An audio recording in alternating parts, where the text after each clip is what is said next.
The spacewalkers will be removing existing nickel-hydrogen batteries and replacing them with new lithium-ion batteries that arrived on a Japanese cargo ship in May. The batteries store electricity for one pair of the station's solar arrays, and the swap will upgrade the station's power supply capability. The batteries will store power generated by the station's solar arrays to provide power to the microgravity laboratory when the station is not in sunlight as it circles Earth during orbital night.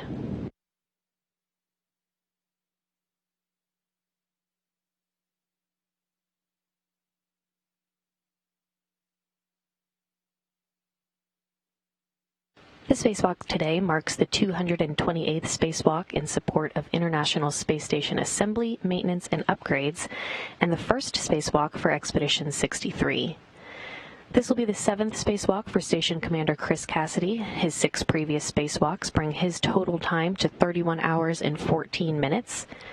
The spacewalk today will also be the 7th for NASA astronaut Bob Behnken.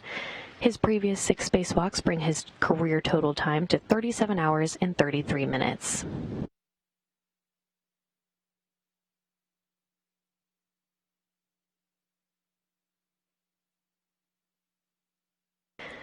Back in the airlock, you've been looking live into the equipment lock section of the Quest airlock, where the crew is suited up, running through some final procedures before venturing out into the vacuum of space this morning. NASA astronaut Doug Hurley on your left is the crew's suit-up lead today, backed up by Russian cosmonaut Ivan Wagner.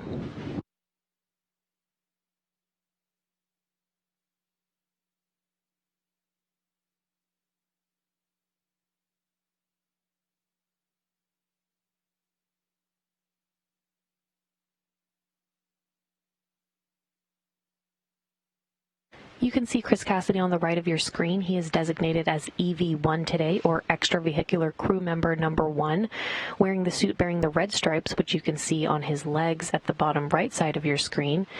And on your left, Bob Behnken, who is designated as EV2 today, or Extravehicular Crew Member Number 2, wearing the suit with no stripes. 3, 2, 1. Begin exercise. And that's the 10th cycle. This will be our last cycle.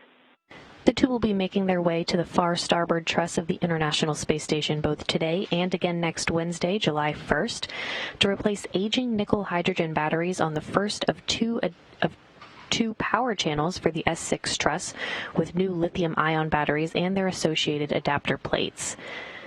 Again, the batteries store power collected from the main solar arrays and distribute it throughout the station.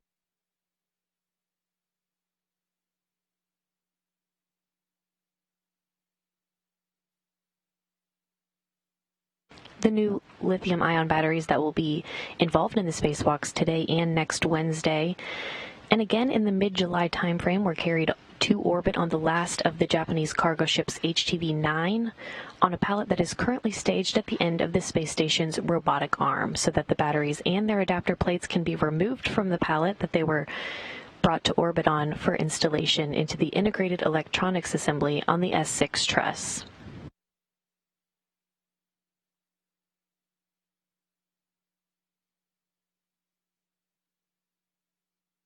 So 9 of the 12 older batteries that will be removed from the S6 truss will be put back on that external pallet for later jettisoning. The remaining 3 will remain on orbit due to space limitations.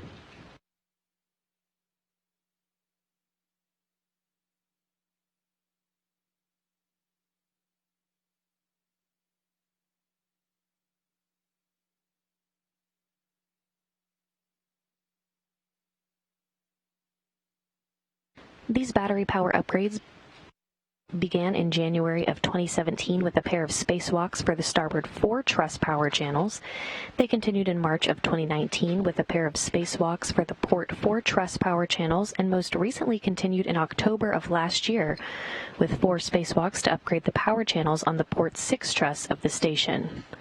Again, today the crew is going all the way to the other end of the truss to begin work to finish these power upgrades.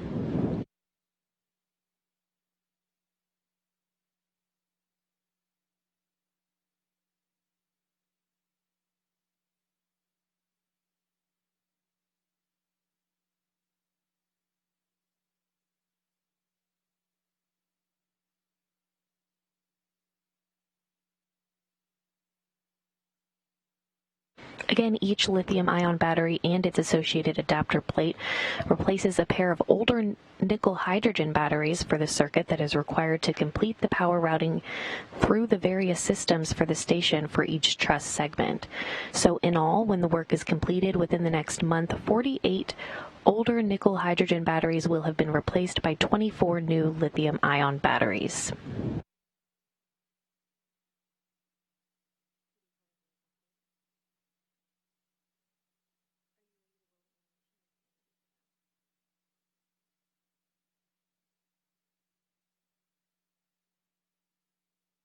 Spacewalk Officer Sandra Moore, for the series of spacewalks that we're beginning today, narrated an overview of what you'll see throughout the spacewalks today when Cassidy and Bacon venture out into the vacuum of space. Let's take a look. This EVA begins the 1 Bravo power channel upgrade. Chris, wearing the red stripe, egresses first. He sets up their tether anchors away from the airlock to enable them to go farther outboard. Then Bob, wearing the white stripe, grabs his foot restraint and follows outboard. Chris picks up his foot restraint on the CETA cart and heads to the external pallet, or EP. The external pallet is held by the robotic arm and houses the new batteries launched from Japan on HTV-9 in May. Chris sets up his tools and prepares his worksite. Bob translates to the S6 Integrated Electronics Assembly, or IEA, which will be his main worksite throughout the EVA. The IEA houses the batteries and hardware for the 1B solar arrays and power channel.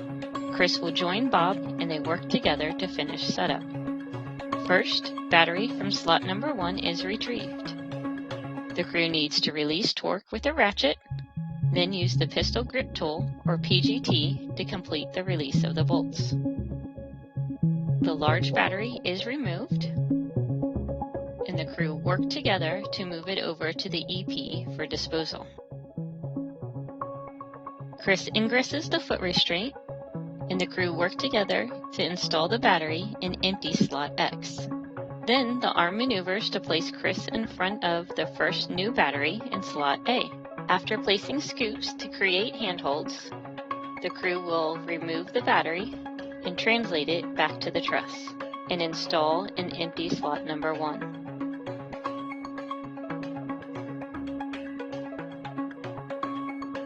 Throughout the EVAs, Bob will need to move his foot restraint to reach each battery. Next, the battery in slot 2 is removed and translated over to the pallet. At the EP, Chris is in a foot restraint and places the battery on his BRT, or body restraint tether. Chris will release the adapter plate launched underneath the battery. Like with the batteries, he has to use the ratchet to release the high torque and then the PGT to fully release the bolt. Chris removes the adapter plate to hand to Bob. Bob translates back to the truss to install the adapter plate and open slot 2. At the same time, Chris is putting the old battery in the slot he had just emptied for disposal. Together on the IEA, they made a cable between the adapter plate and the new battery to complete the circuit. With one of the 3 battery pairs complete, they move to slot 3 to remove the next old battery. This battery will be stowed on the adapter plate in slot 2, where it is no longer needed to function. Bob and Chris return to the pallet to retrieve battery B. They repeat the steps to release the bolts, translate back to the truss, and together install an empty slot number 3. At this point, Bob and Chris begin cleanup on the first of the 2 1 Bravo battery channel EVAs. They also prepare for the next EVA, including moving foot restraints, securing tools and bags where they will be needed. Once the worksite is clean, Chris translates from the end of the S6 truss, pausing to reconfigure their safety tethers on the return to the airlock.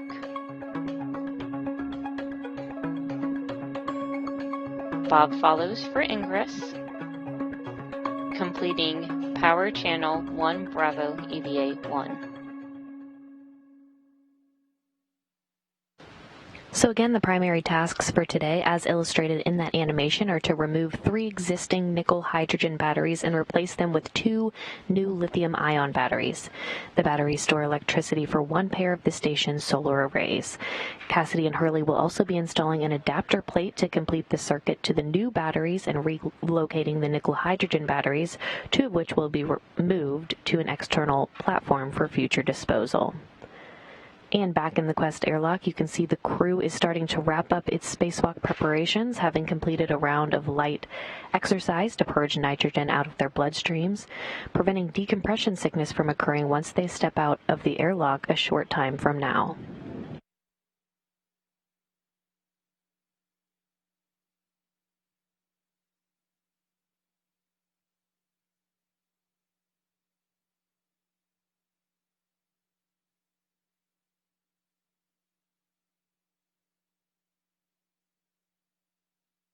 Again, in your view now, on the right is NASA astronaut Doug Hurley, and he's the crew's suit-up lead for today, backed up by Russian cosmonaut Ivan Wagner, who is in the left field of view.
Back in the International Space Station Flight Control Room, the Orbit 2 team is on console, ready to execute the spacewalk under the direction of Flight Director Royce Renfrew. To his right at the Capcom console is the ground IV for today's spacewalk, Jasmine McBelly, who essentially serves as a spacewalk communicator, talking directly to the 2 spacewalkers from start to finish of the spacewalk today, helping them choreograph the tasks and procedures. And to her right is Capcom, or capsule communicator, David St. Jacques of the Canadian Space Agency. You'll hear him communicating with the crew all the way through depressurization this morning.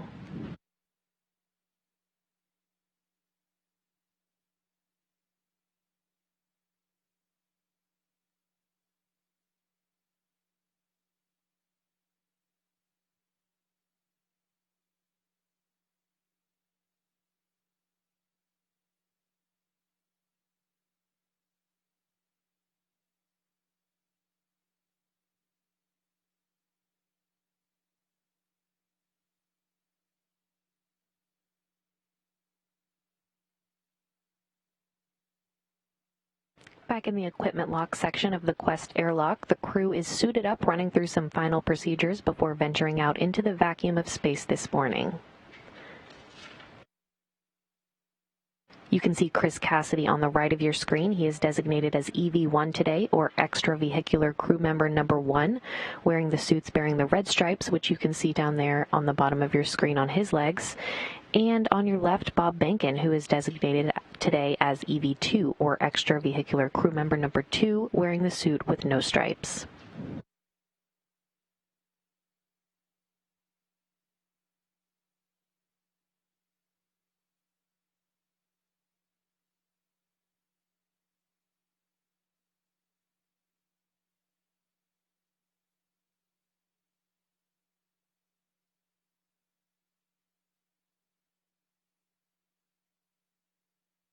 Airlock, we're pausing the in-suit pre-breathe clock at GMT 10:17.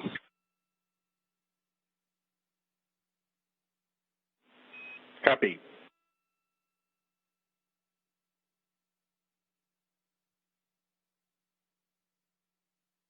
And you just heard the voice of NASA astronaut Doug Hurley. Again, he's the crew's suit-up lead for today.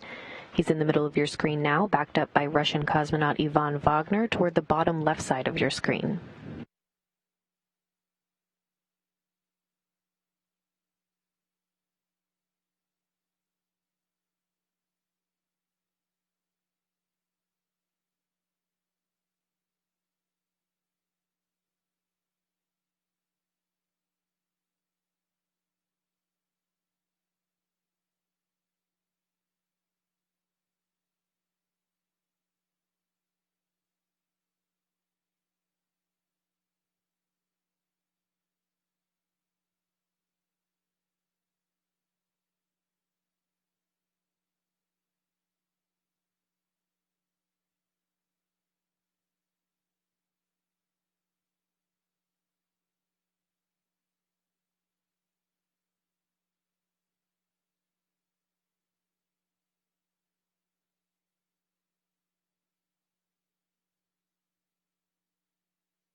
Houston airlock on 1. The expended MEDOX canisters are attempts go to node 1, serial numbers 18 and 22, and they're both capped. Okay, copy all.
Airlock pre-breathe, in-suit pre-breathe clock restarted at 10:21.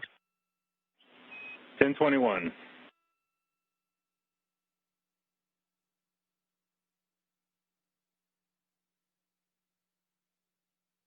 gents. Next is the manual leak check, so check your suit pressure status, please.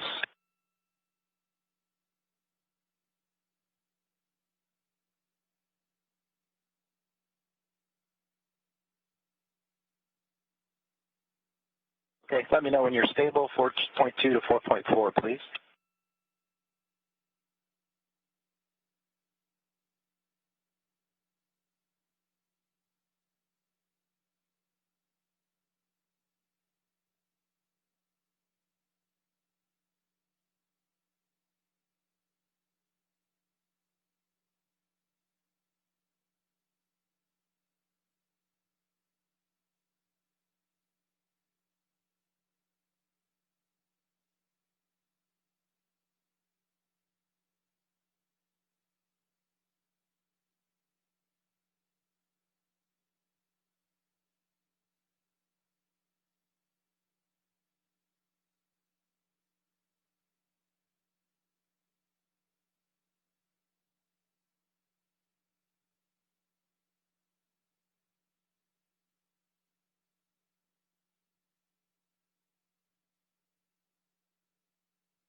We're complete with the MEDOX flyout change-out procedure going back to step 15 in 1.225.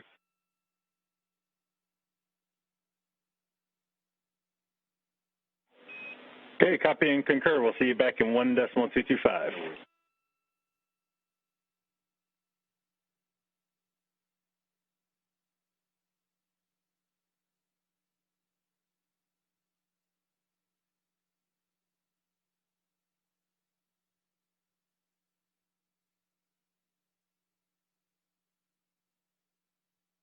And that call down you just heard from Doug Hurley.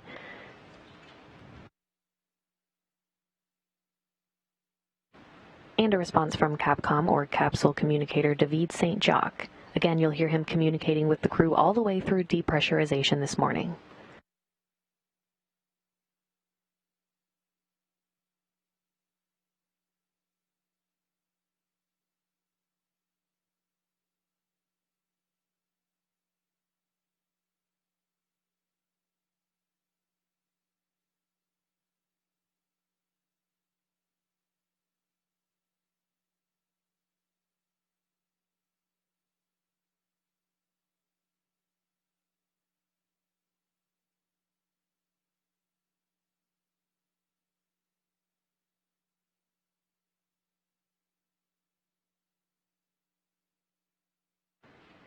And the jetpack now in Just confirm safer 10.15 for EV1.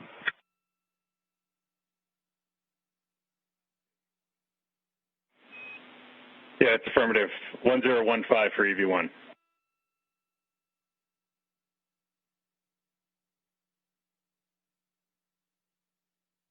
And now in Yvonne Wagner's hand is what's called a SAFER jetpack, while carrying the acronym SAFER for Simplified Aid for EVA Rescue. Spacewalkers wear these backpacks when they venture out as a precaution in the unlikely event that they would become untethered. They could propel themselves back to the safety of the International Space Station. Once those jetpacks are fixed to their spacesuits, Cassidy and Benkin will be moved through the hatchway you see at the top of your screen now. into the crew lock section. The hatch will then be closed behind them, and the final preparations for depressurization of the crew lock will begin from 14.7 pounds per square inch all the way down to vacuum, which will be the final step before the crew conducts final communications and suit checks with the flight control team here in Houston.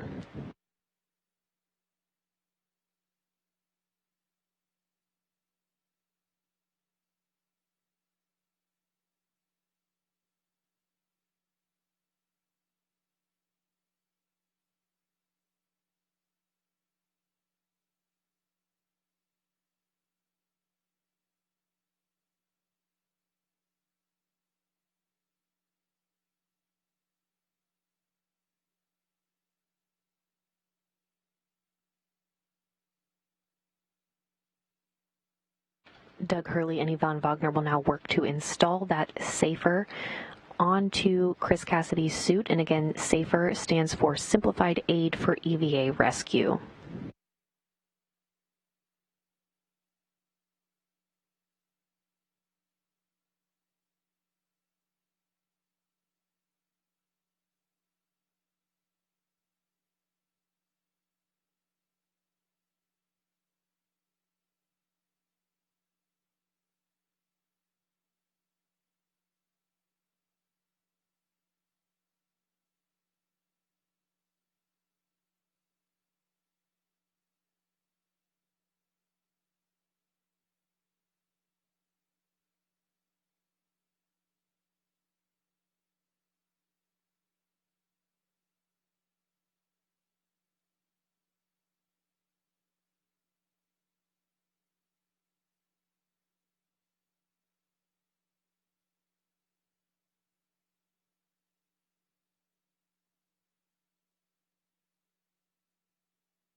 Doug Hurley and Yvonne Wagner are now working to fix the Simplified Aid for EVA Rescue, or SAFER by the acronym, on the back of Chris Cassidy's suit. Again, these jetpacks would be used in the highly unlikely event that the spacewalkers would become untethered during the spacewalk, and these jetpacks would give the crew the ability to then propel themselves back to the International Space Station.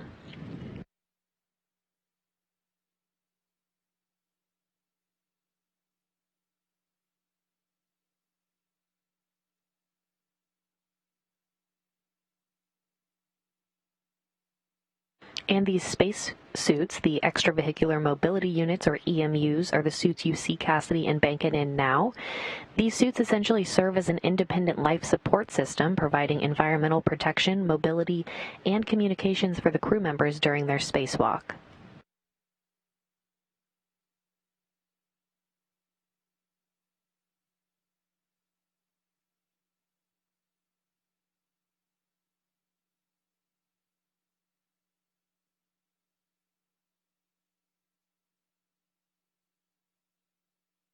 The spacewalk today marks the 228th spacewalk in support of International Space Station assembly, maintenance, and upgrades, and the first spacewalk for Expedition 63.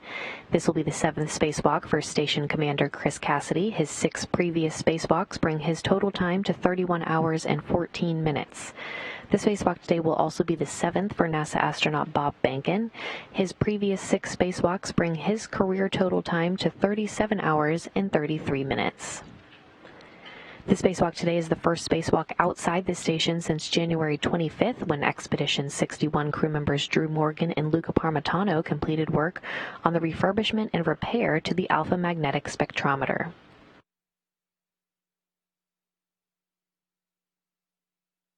The primary tasks for these spacewalkers today are to remove 3 existing nickel-hydrogen batteries and replace them with 2 new lithium-ion batteries. The batteries store electricity for 1 pair of the station's solar arrays. Cassidy and Hurley will also be installing an adapter plate to complete the circuit to the new batteries and relocating the nickel-hydrogen batteries, 2 of which will be moved to an external platform for future disposal.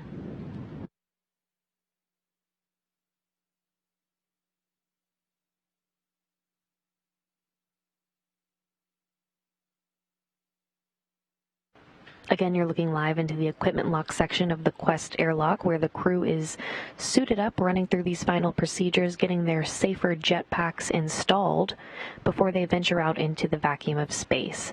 NASA astronaut Doug Hurley is the crew's suit-up lead today on your left, backed up by Yvonne Wagner on your right.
Everything's still proceeding right on the timeline for the start of today's spacewalk.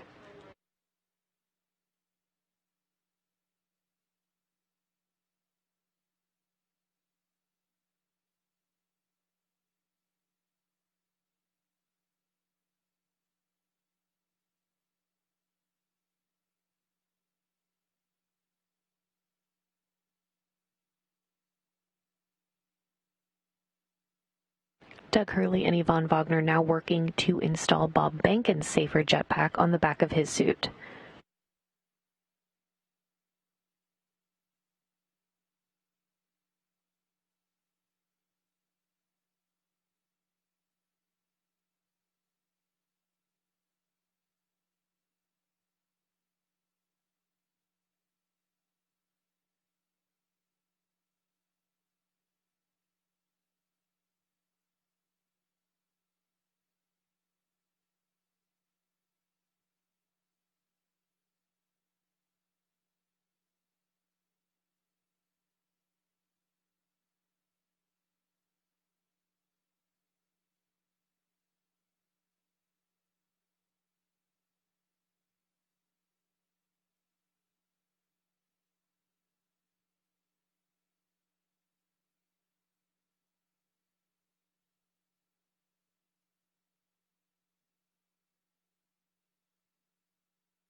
And once Bob Behnken's safer jetpack is installed on the back of his suit, he will move through that hatchway into the crew lock section where Chris Cassidy is now.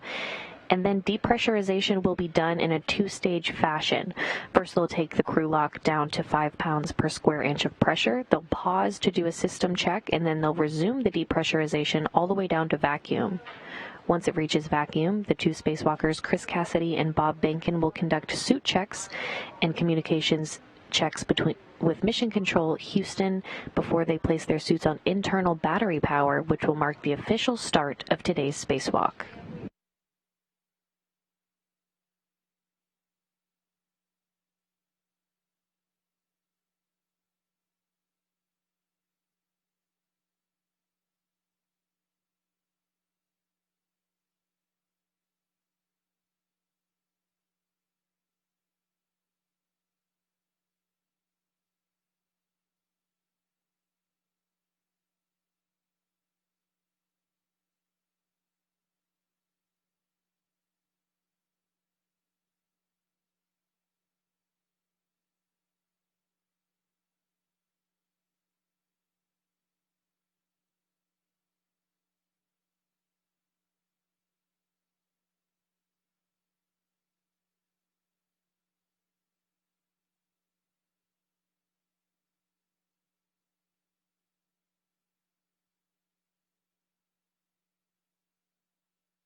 Back in the International Space Station Flight Control Room, the Orbit 2 team is on console, ready to execute the spacewalk under the direction of Flight Director Royce Renfrew.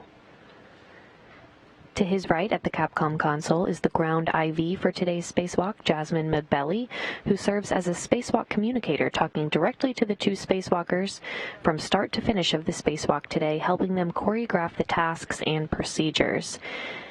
And to her right now, talking to the flight director is Capcom, or Capsule Communicator, David St. Jacques of the Canadian Space Agency. And again, you'll hear him communicating with the crew all the way through depressurization this morning.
And you can see Doug Hurley now moving Bob Bankin through the hatchway of the Quest airlock.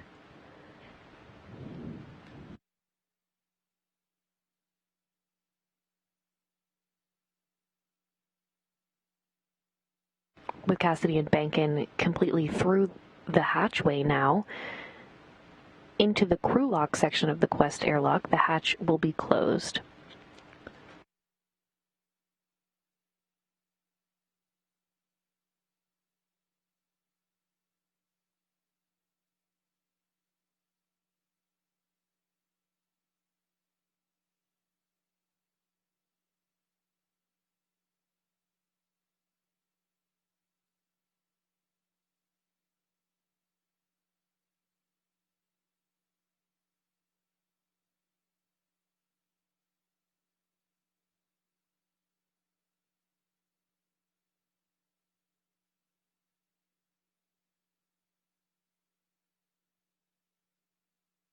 The sequence of events now calls for NASA astronaut Doug Hurley to close the hatch, which will isolate Cassidy and Bankin in the crew lock section. Once the crew gets that go from teams here in Mission Control Houston, there will be a period of depressurization of the crew lock from its current 14.7 pounds per square inch all the way down to vacuum. The final communications between Mission Control and final checks of the spacewalkers' suits will be conducted, and the crew will then be given the go to place their suits on internal battery power, which will mark the official start of today's spacewalk.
And you can see now Yvonne Wagner is in the process of closing the hatch between the equipment lock and the crew lock section.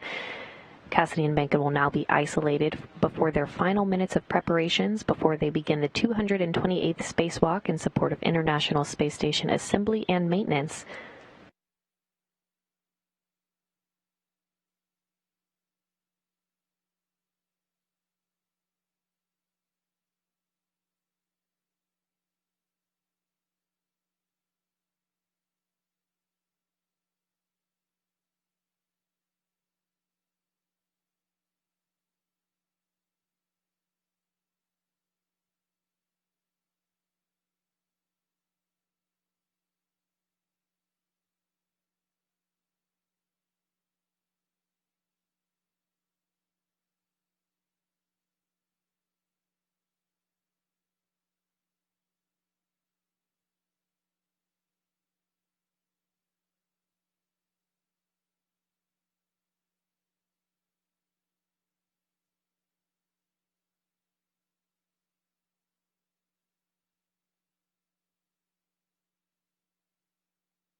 Houston airlock on 1, and steps 73, 72, and 73 are complete.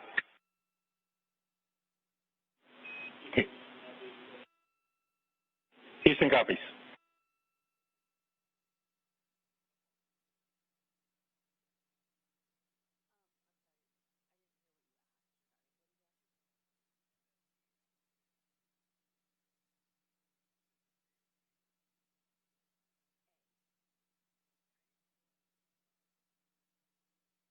And Houston, you guys have got steps 74 through 76.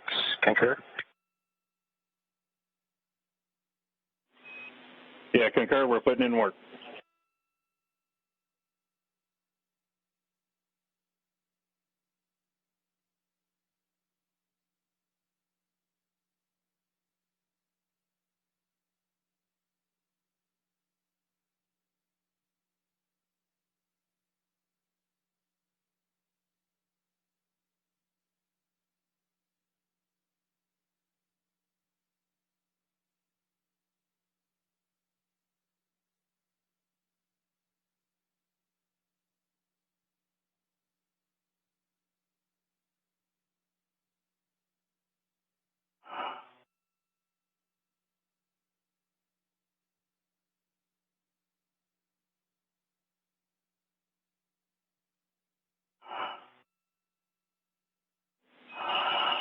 Okay.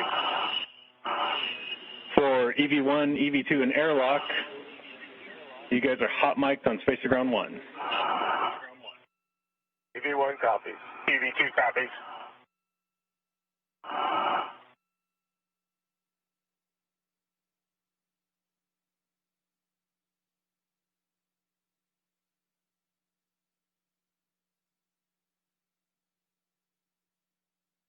Okay, Bob, on the UIA, check the switch depress pump power to off. Okay, the depress pump power is off.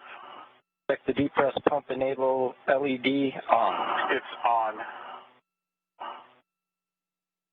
Houston, your go in step 80.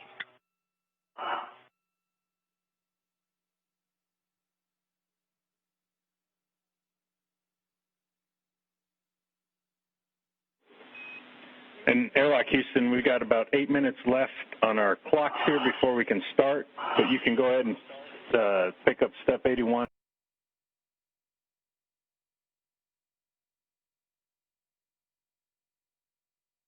Copy, 8 minutes.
Houston airlock on 1, canisters 12 and 20 are temp stowed and removed. Okay, copy that. Good numbers.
Again, Chris Cassidy and Bob Behnken are now isolated in the crew lock section before their final minutes of preparations before they begin the 228th spacewalk in support of International Space Station assembly and maintenance.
Flight controllers here in Mission Control Houston are all a go so far for the start of depressurization of the crew lock section in the Quest airlock, just about 45 seconds from now.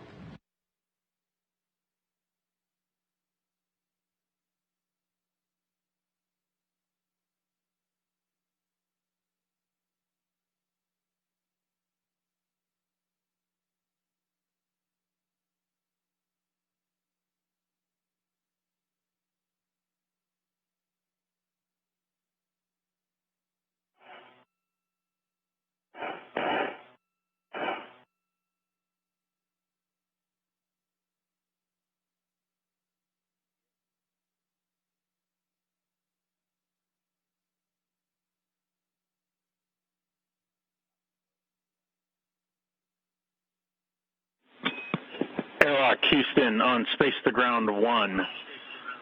Getting back to Step 80, you are go to perform Step 80. And with that, we're going to turn you over to Jaws and David. You guys have fun today. Happy go with Step 80. Thanks, Neil.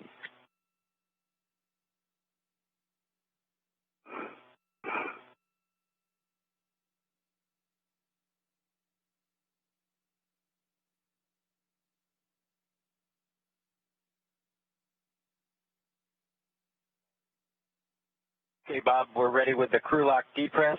We're going to take the depress pump power switch to on, and then wait 10 seconds, and open the depress pump manual isolation valve. How copy? Loud and clear. Just I'll call depress pump power on, and then you tell me 10 seconds. I'll move the valve. Plan. Okay, depress pump power coming on. On.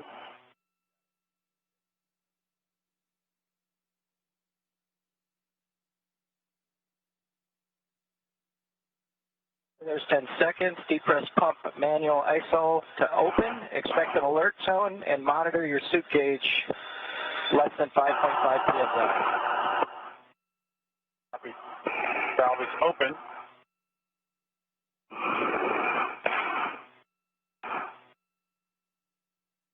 My seat pressure is rising as expected.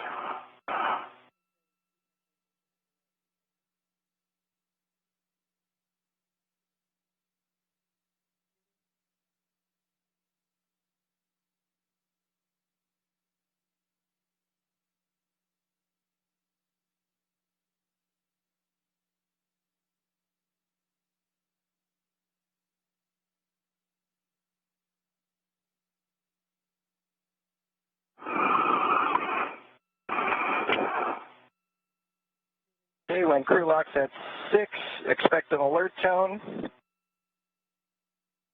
Copy. Copy.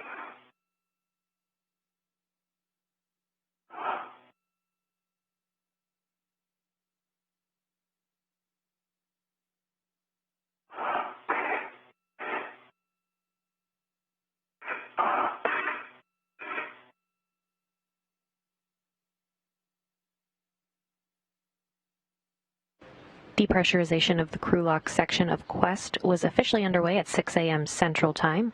The depressurization of the crew lock section will be done in a two-stage fashion. First, they'll take the crew lock down to 5 pounds per square inch of pressure. They'll pause to do a systems check, and then they'll resume depressurization all the way down to vacuum.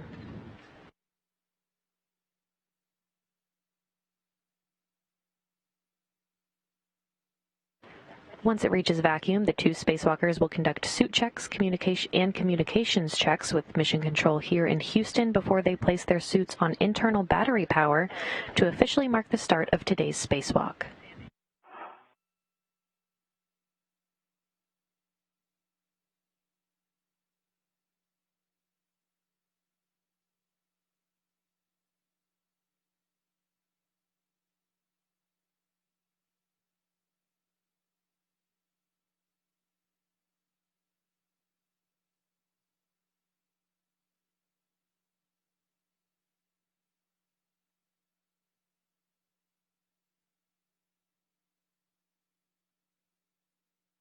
A U.S. spacewalk start and end time is measured from the time the crew places their suits on internal battery power until the time of repressurization when they're back inside the crew lock once they've completed their spacewalk tasks for the day.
just under 4 minutes until the crew lock section is down to 5 pounds per square inch of pressure. Again, they'll pause to do a systems check, and then they'll resume depressurization all the way down to vacuum.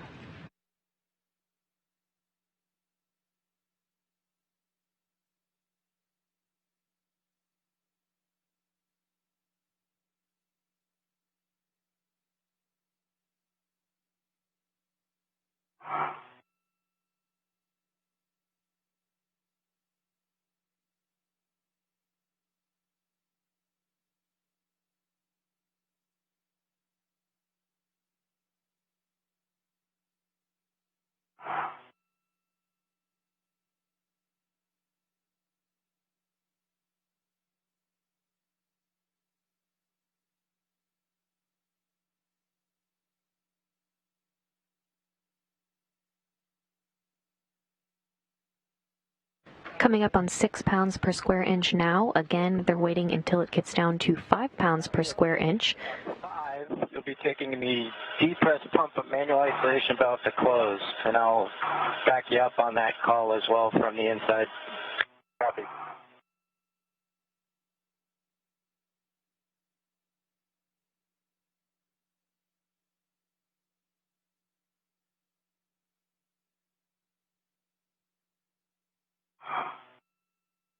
There's my tone at 6, as expected, a little behind, behind you. 0.3 like it was before. Yep. Copy.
You should be getting close, Bob.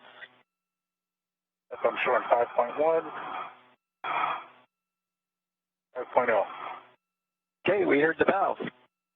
Okay, on both of your DCMs, move your status until you get leak check displayed. Check display.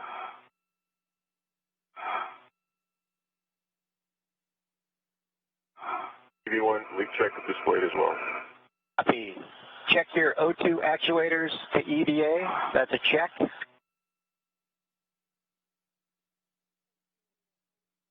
I think Right, we got to get in the leak check. Yeah, follow the instructions. Oh, yeah, my bad. Sorry about that. So we want the long yes now. Long yes. Hold for 2 seconds. Less than a minute. V2 as well.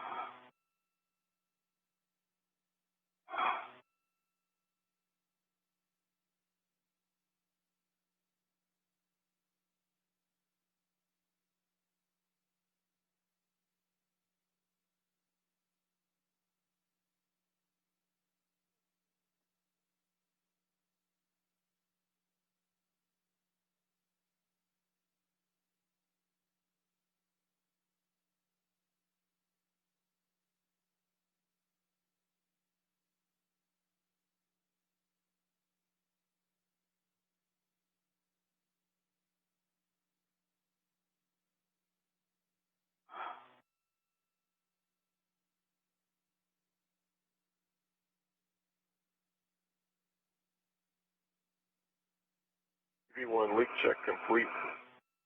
EV2 leak check complete. Copy EV1 and EV2. Check your O2 actuators are in EVA. One there now, EV1.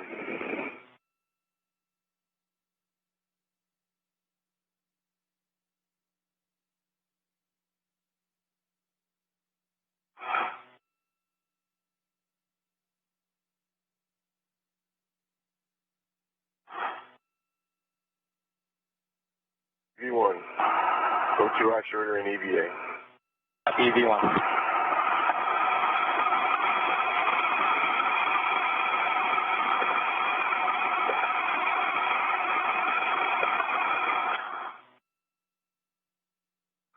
EV2 is an EVA. Copy EV2 and EVA. Okay, next step for you, Bob, depress pump manual ISO valve to open. Expect an alert tone. Depress pump manual isolation valve coming open.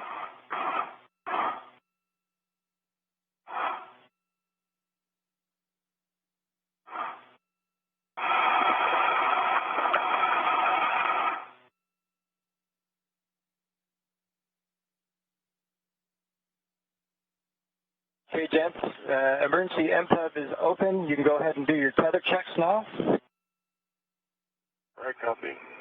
Bob, gonna start from structure? Yep, starting from structure.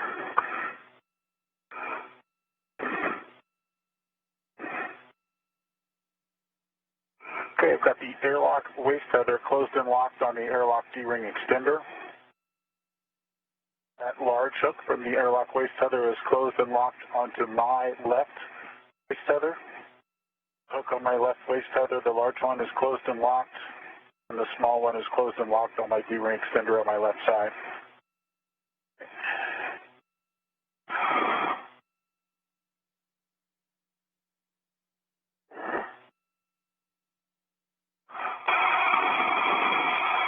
My red hook is closed and locked onto my D-ring extender.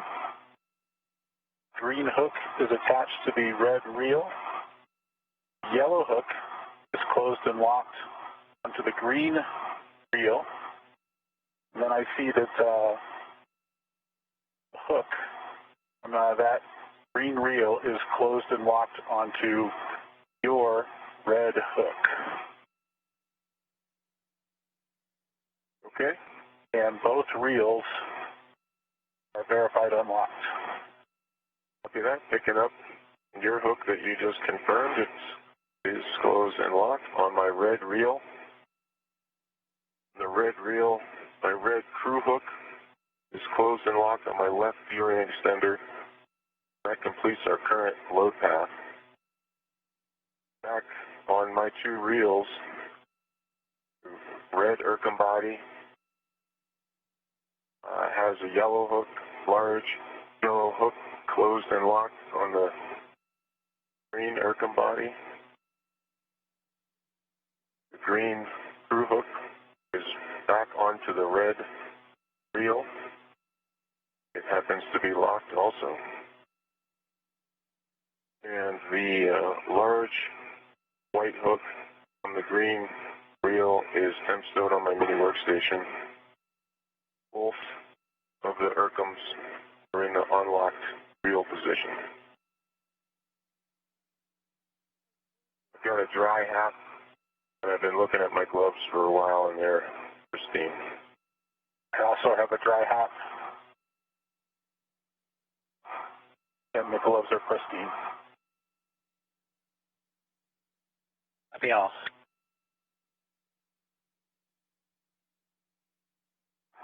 Coming up on 2 PSI. Copy, concur. When you get to 2, you'll take the depress pump manual ISO valve to close.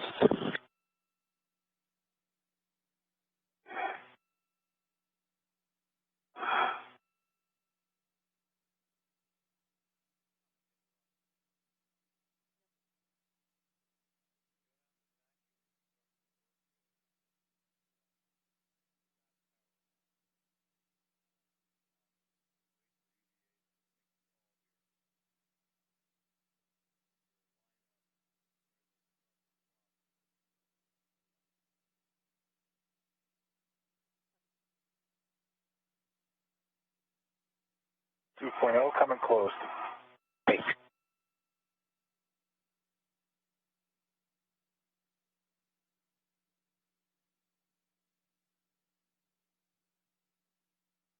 And once you get it closed, take the depress pump power switch on the UIA to off.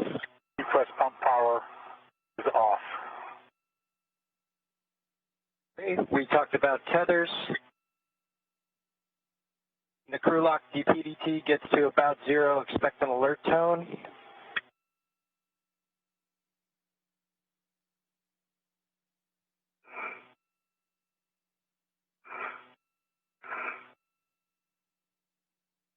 And then when ED hatch delta P is less than 0.5, you can open and stow the ED hatch. Copy all. Bob, just for completeness on my right, D-ring extender.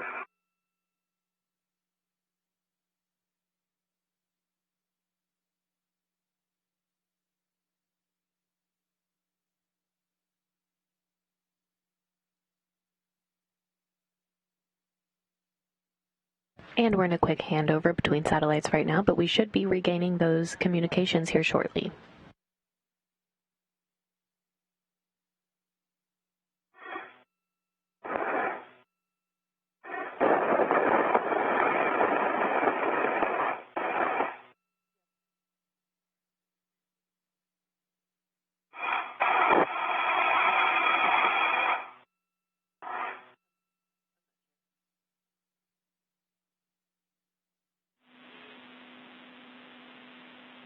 Station on one for the airlock, we just had a handover. Can you repeat your last?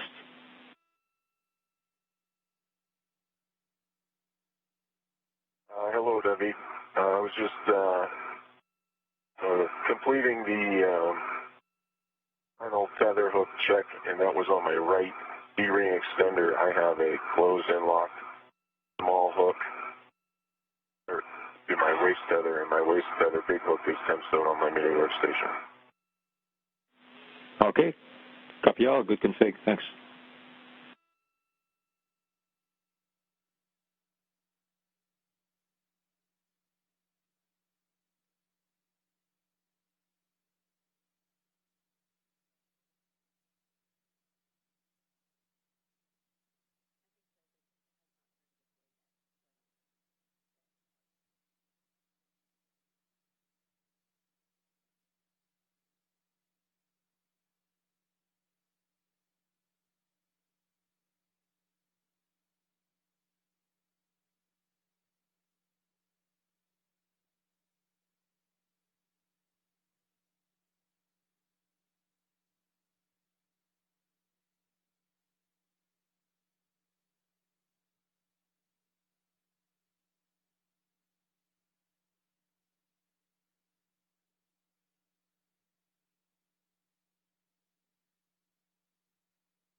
Enough room, Chris? I think so.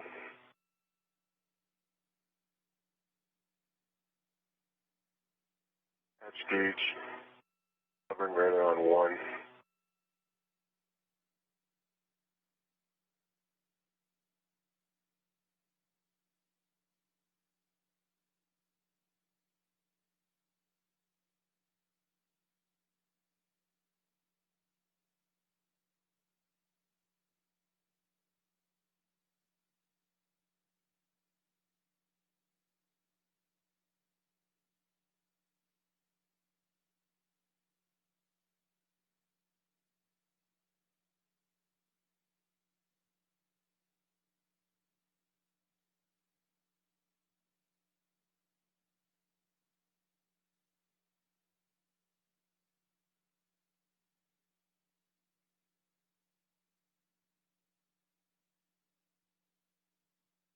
Is my SCU interfering with your crew lock bag area?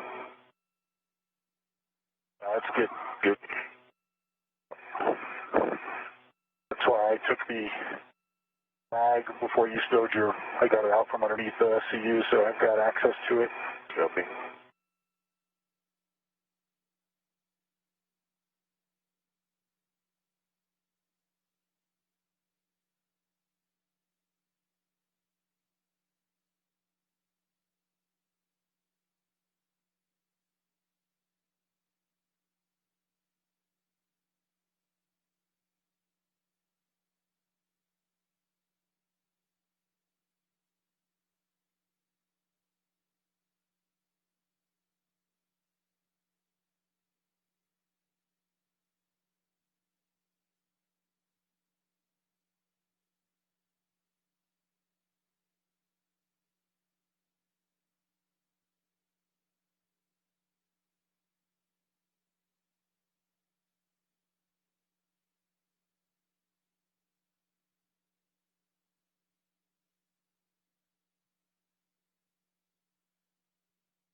Doug Hurley and Yvonne Wagner in the equipment lock section of Quest, monitoring the depressurization across the hatchway of the crew lock section where Chris Cassidy and Bob Bankin are right now.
Doing about 0.7 on the hatch gauge, Delta P. Copy. It's showing about 10 millimeters here before you should get to 0.5.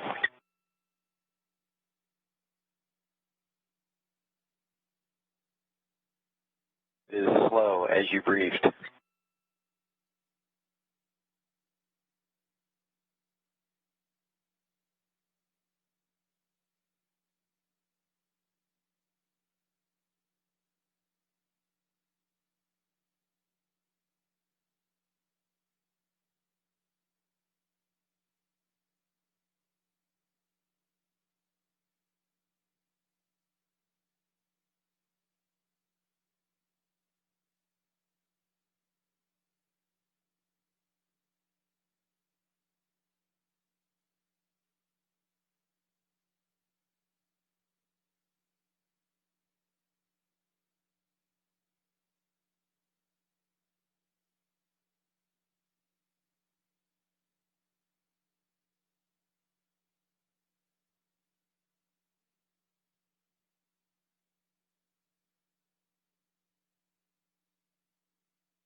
Now I'm moving into position. Okay. It looks like about 0.5. A better angle. Yep. All right. Doug, I'm going for the hatch. Copy.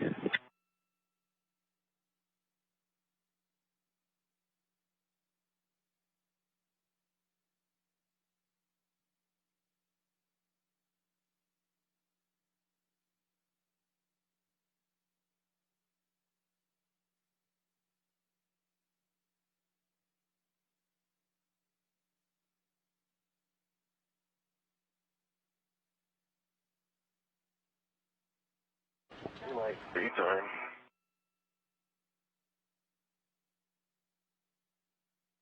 Okay, the emergency MPEV is closed, and with that, Jaws, we're handing it over to you. Good luck, guys. Have fun. Thanks a lot.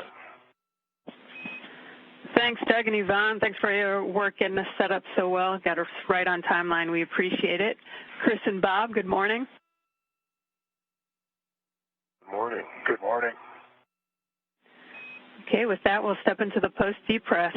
Staggering your switch throws, switch power to bat. Expect a warning tone.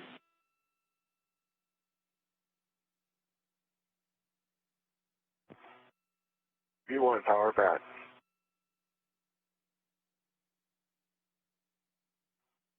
Power bat.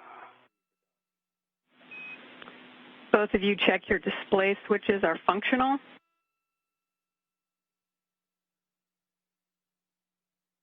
V1 display functional. No bite light.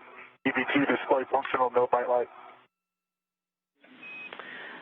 Bob, on the UIA, you'll switch power EV1 and 2 to off. EV1 and EV2 power are off. Okay, you'll check the 4 LEDs, power EV1 and 2 are off. Verified off. Okay, both of you can disconnect your SCUs from the DCM, install the DCM cover, and stow the SCU in the pouch. Good work.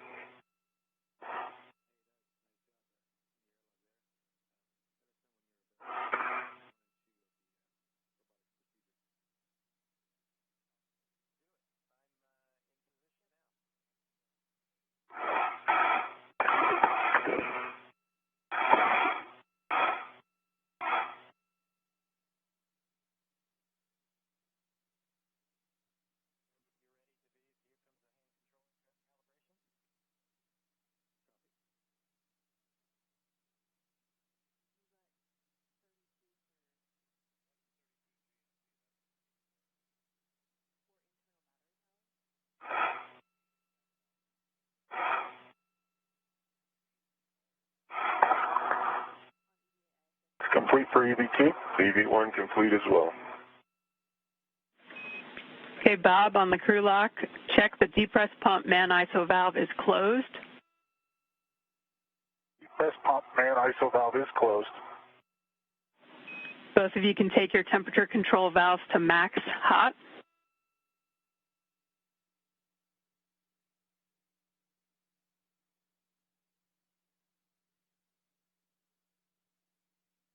Max hot EV1. Max hot EV2. It's going down, Bob. You can both switch water on. Water on EV1. Chris Cassidy and Bob Behnken have officially placed their suits on internal battery power, marking the official start of today's spacewalk at 6:32 a.m. Central Time. This will be the first in a series of spacewalks to complete the upgrades to the Starboard 6 truss power system on the International Space Station. To the desired position, please let us know what they are. I have EV1.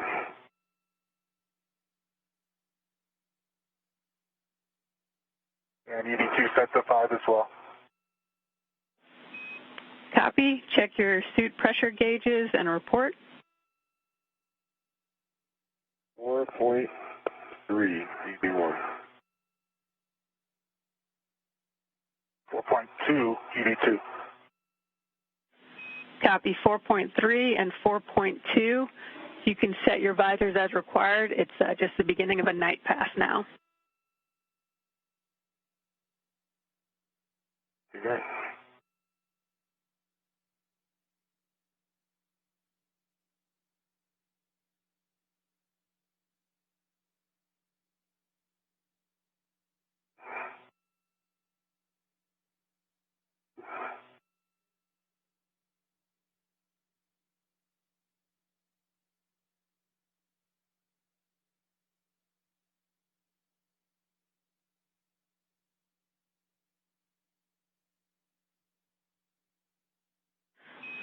Okay, with that, Chris, if the thermal cover isn't open, you're good to open it and egress the airlock with your medium ORU bag.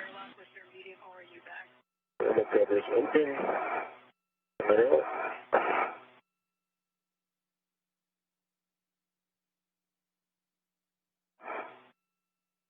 And we have confirmation the thermal cover is now open.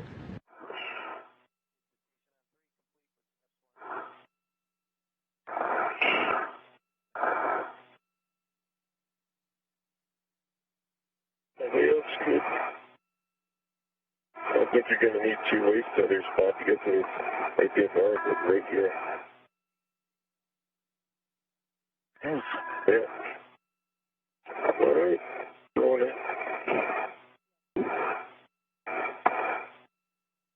Going around. And you can see on the right side of your screen, Chris Cassidy is now coming outside the hatch. Your wrist there. Yeah, how's that happen?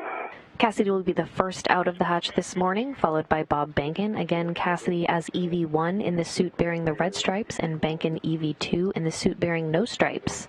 Once the crew gets outside to their respective work sites, we'll begin getting helmet camera views. Another way to distinguish the spacewalkers will be through those helmet camera numbers. Cassidy will have helmet camera number 18, and Bankin will have helmet camera number 20. Did you catch if it was starboard or port? Or sorry, was it your left or right wrist mirror? Here's my left wrist mirror. And straight station 80. Copy, left wrist mirror, station nadir.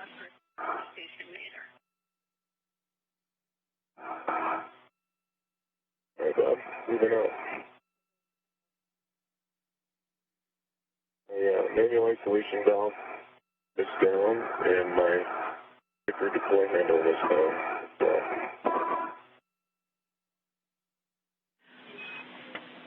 Chris, do you know about how fast that wrist mirror was moving?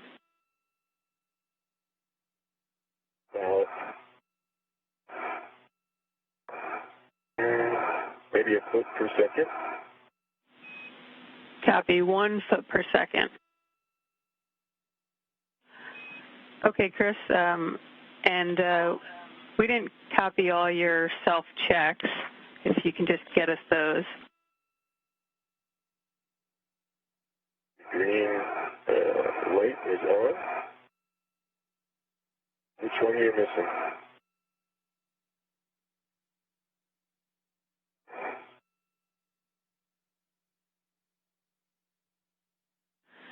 Jones, which step you missing? And Chris, we didn't copy both your safer handles. Can you just confirm your safer handles are both down? That's affirmative. The deploy handle is down, and the manual isolation valve. I'm at 3410. Is down. Okay, firm 3410. Down Bob Scarlett. And Charles, I have a go to egress the airlock. Okay, firm Bob, you have a go to egress. And you'll be bringing the crew lock bag with you, and that'll be going to the airlock with 11. I have the crew lock bag with me. And Bob Bankin now making his way into the vacuum of space. Arrived at the APFR. Copy, Bob, and we'll take self-checks from you as well when able. Jones, was there anything else you missed on the Karen on the self check? We'll want the tab once you get to the safety tether location. Okay. And for I'm on phase 1, moving starboard. Yeah, I can verify my right safer handle is down.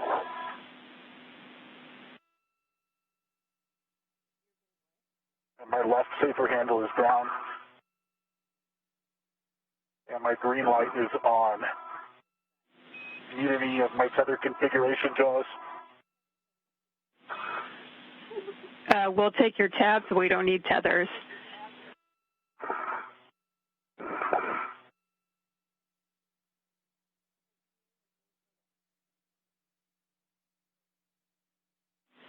And I have my a left tab is down. copy. My left tab is up.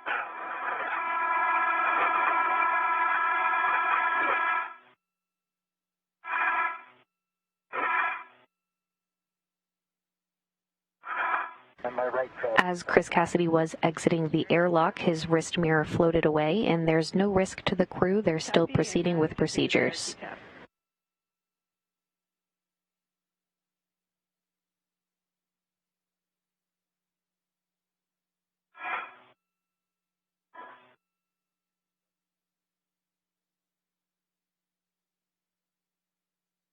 The RT tab is up as well. Copy. Good check, Right, Bob. at the first. Touching the first seat occurred. Copy. And I have a caution for both of you. Avoid contact with deployed TUS cable, Zenith, and Nader cedar rails. How copy? Copy EV1. Copy EV2. Okay, Bob, you'll be bundling the crew lock bag to that APFR and airlock with 11.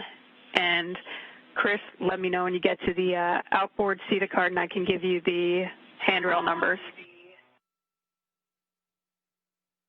Okay, copy, Joss.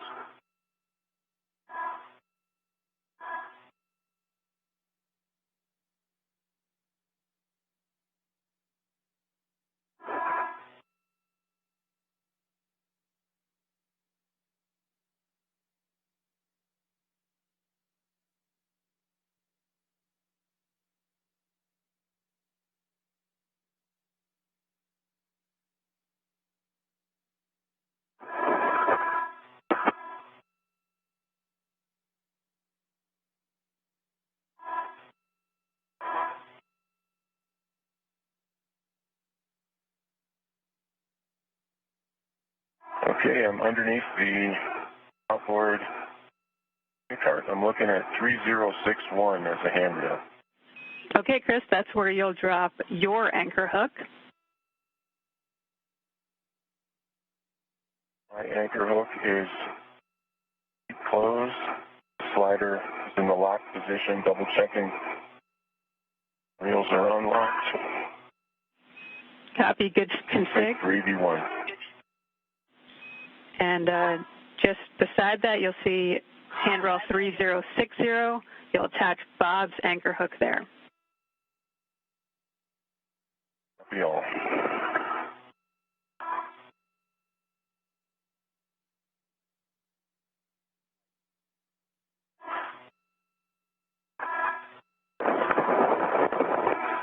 Okay, the crew lock bag is bundled to the APFR. Copy that, Bob. You'll retrieve the bundle with the APFR. You'll leave the whiff extender there. Copy.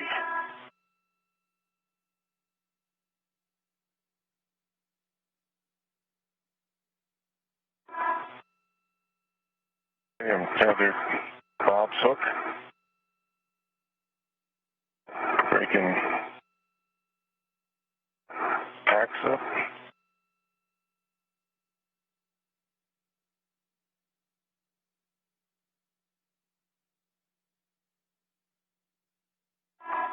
.3060 has Bob's anchor point closed and locked. Copy that. Good. Joss concurs. You're free to unlock your waist tether. Copy. Hey, from we And concur. Jaws, the BRT is closed on the APFR, and it is tethered as well. Copy, Bob. And Bob, if you can just check your reel is unlocked, you are go to release your waste tether from the airlock waste tether and close the hatch thermal cover. Copy. Okay, the APFR is on my BRT. Copy. And Chris, you'll be translating on that CETA cart to WIF 5 and bundling your ORU bag to the APFR and retrieving it. Okay, in work. And Bob, I'm on the CETA cart. Copy.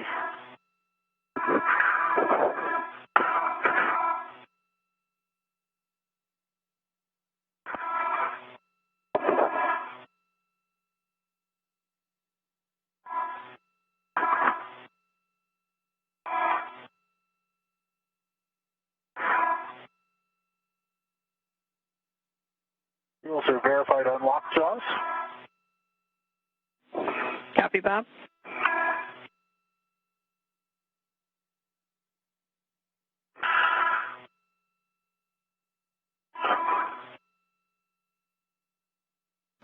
Just over 15 minutes into the spacewalk today, again the first in a series of spacewalks to complete the upgrades to the Starboard 6 truss power system on the International Space Station.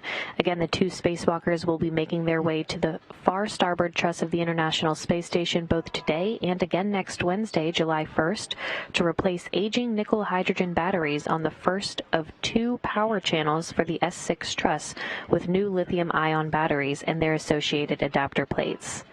You'll hear the acronym APFR today, which stands for the Articulating Portable Foot Restraints the crews will be using to restrain their feet at their respective work sites. Copy, thermal cover closed. We'll head to the CETA spur. Okay, Bob, copy that. As you get to the top of the CETA spur, you'll release your Richmond fair lead. And for both of you, we're already ahead of the timeline, and met rates are high, so if you could slow down a bit. Copy. Okay, and for that caution, avoid contact with deployed radiators. How copy? V1 copies. BV2 copies.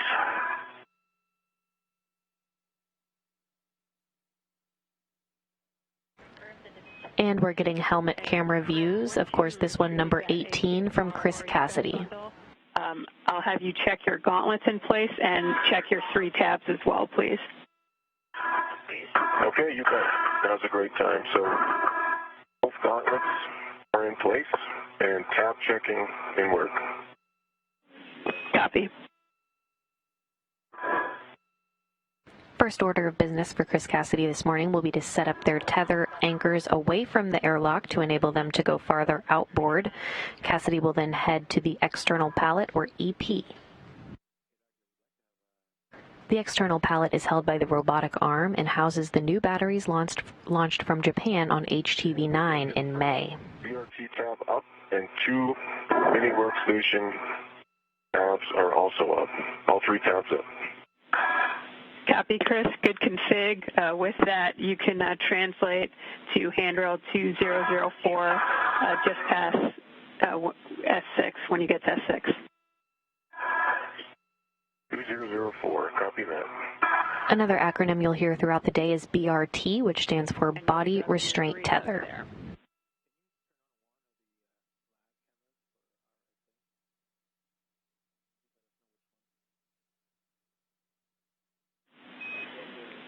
What did he ask for? Jaws have arrived at the 3410. We'll release just the Richmond fair lead and leave the adjustable here. A from Bob. It's complete.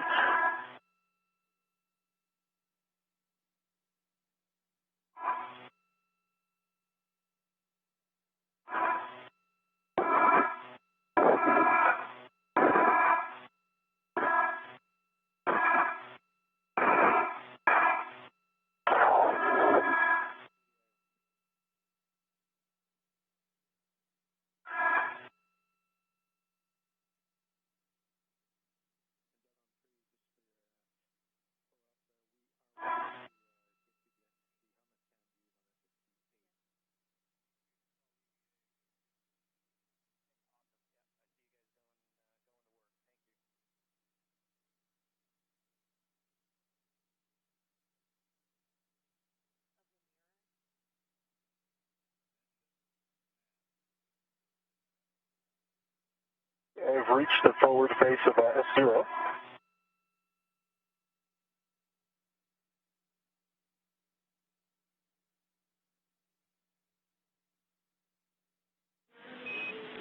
Copy, Bob.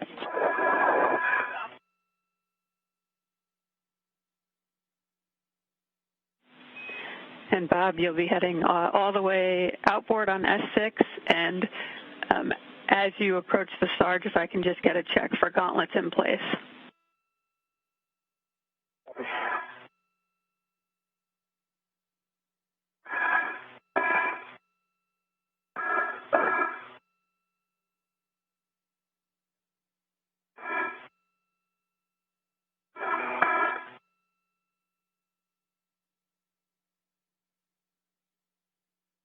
VFR is a little sticky.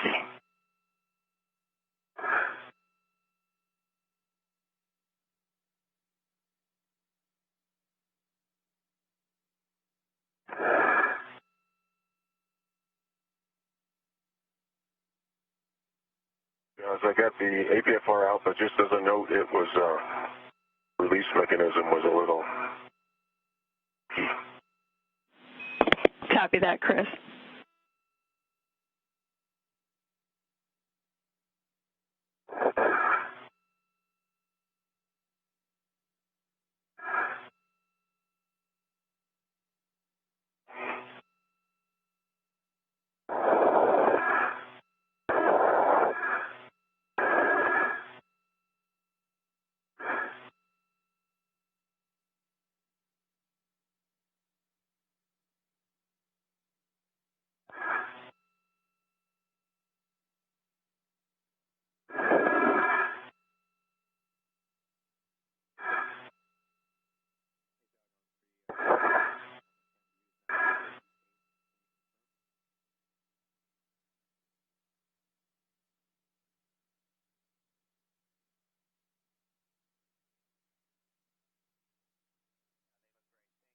All right.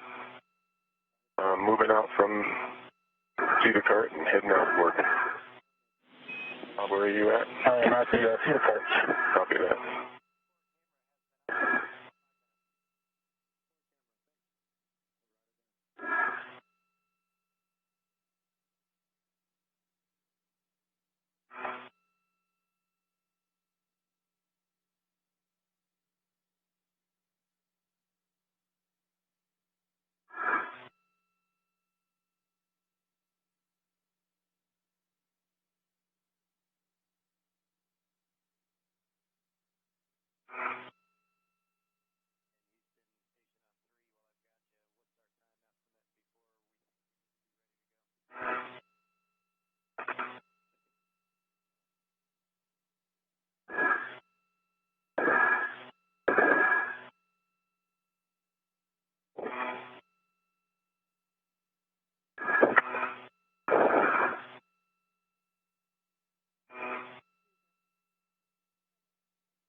Hey, Chris, I'm coming up the second Cedar Cart. Copy that.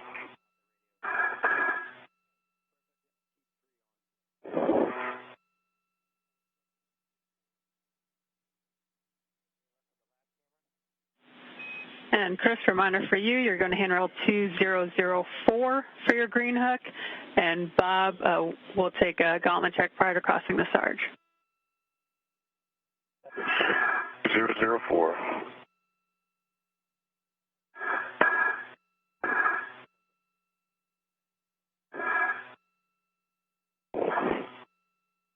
Both of my gauntlets are up, covering my arms. Copy, Bob. I'm at 2004. Okay, Chris, you'll drop your green hook there. We got green hook coming here.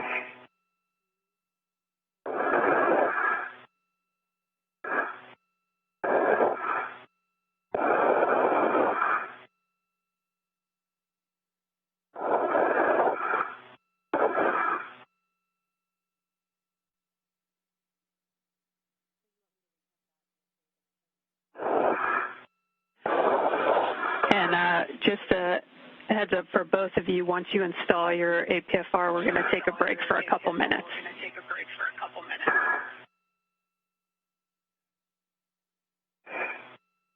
EV2 copies. EV1 copies. Green hook is code, and it's also locked on 2004. Copy your green hook down at 2004, Chris. You'll be installing the APFR into WIF 4 with a clocking of 6. 4 clocking 6.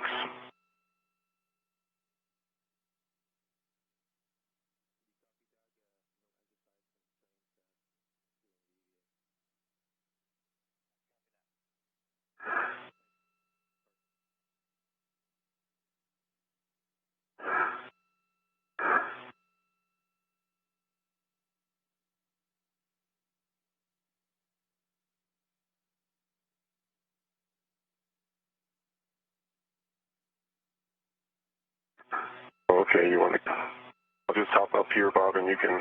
No, I'll pause here if Jaws is okay with that. Oh, okay.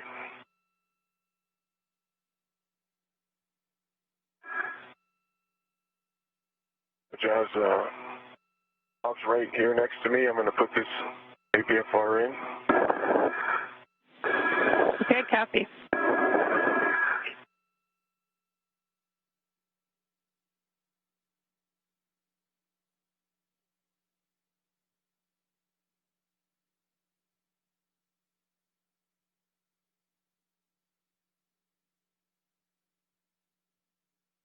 Per second translation speed.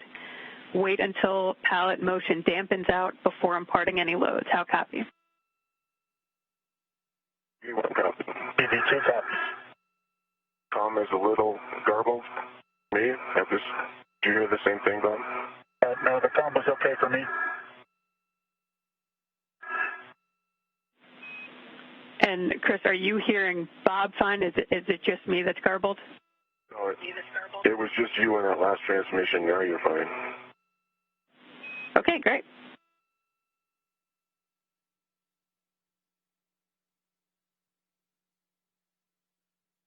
EV1 is in 7 for cooling. Copy, Chris.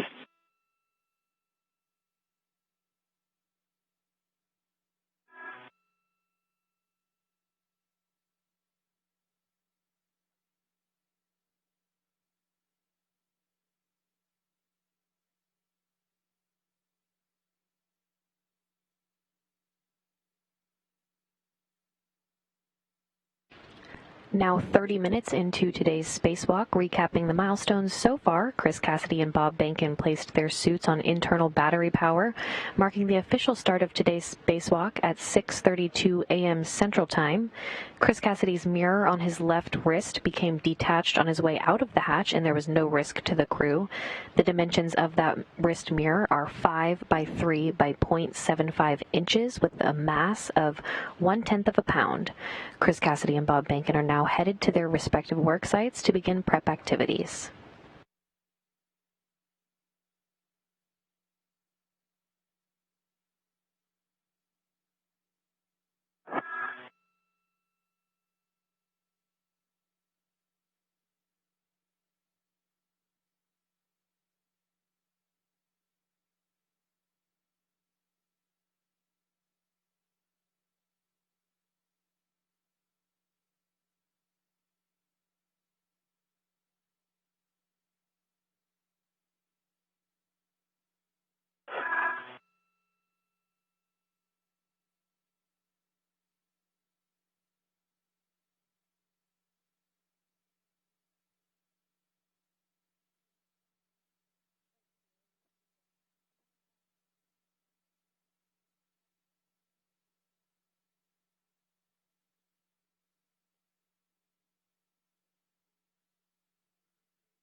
Okay, guys, we're just going to hang on a few more minutes here. Copy.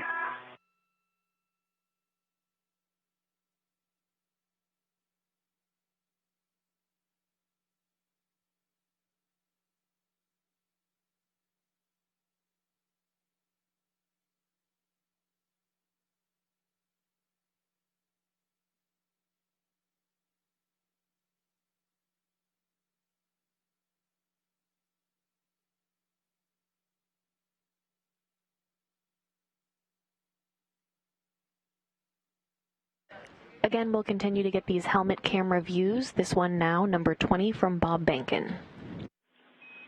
Bob, in about 6 minutes when the sun comes up, you should be able to get some good pictures of your ride.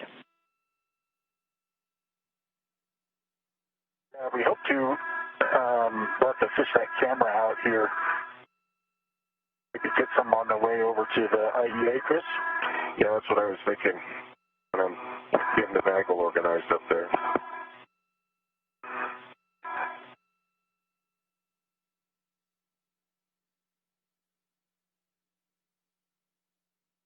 Thanks, if you see any other good opportunities, let us know. Will do.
Okay, guys, great job.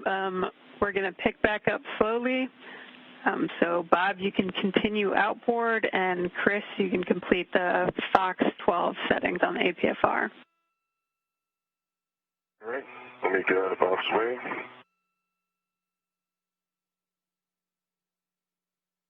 One high, Bob, you can go under. Okay.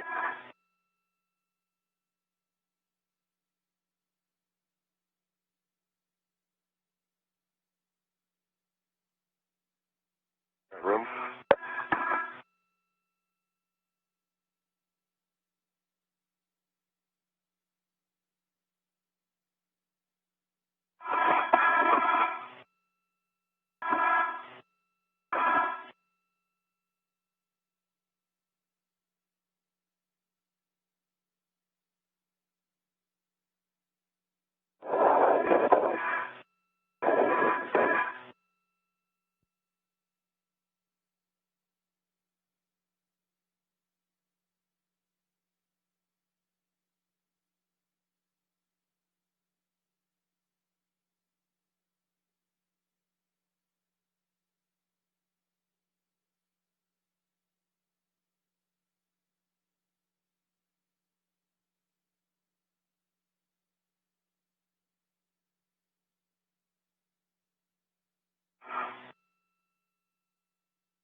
Box 12's complete.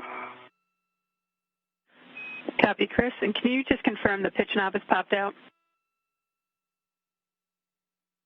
It is. I'll put another set of eyes on it. Just confirmed, popped out in the locked position. Copy. Thanks, Chris. You can retrieve your RU bag from the APFR, and you have a go to translate onto the external pallet. All right, copy that. Bob, for you, as you get outboard, you're looking for handrail 2076 or 2075, your preference for your green hook. Copy 2076 or 2075. Good words.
My green hook is on 2076.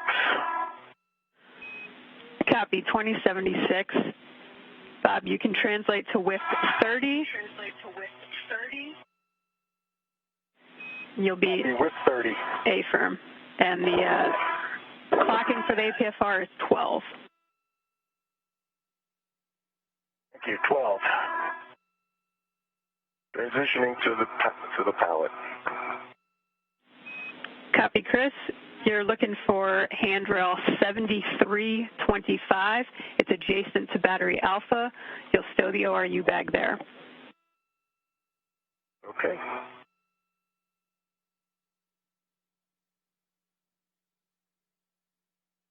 $73.25.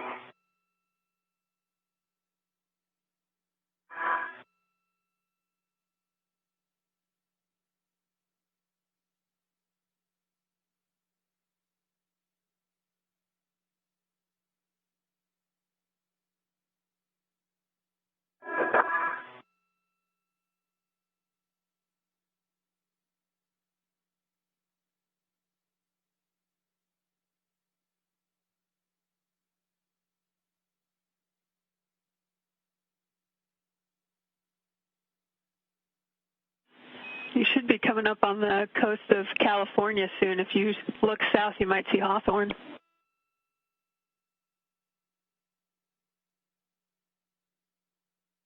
Cool.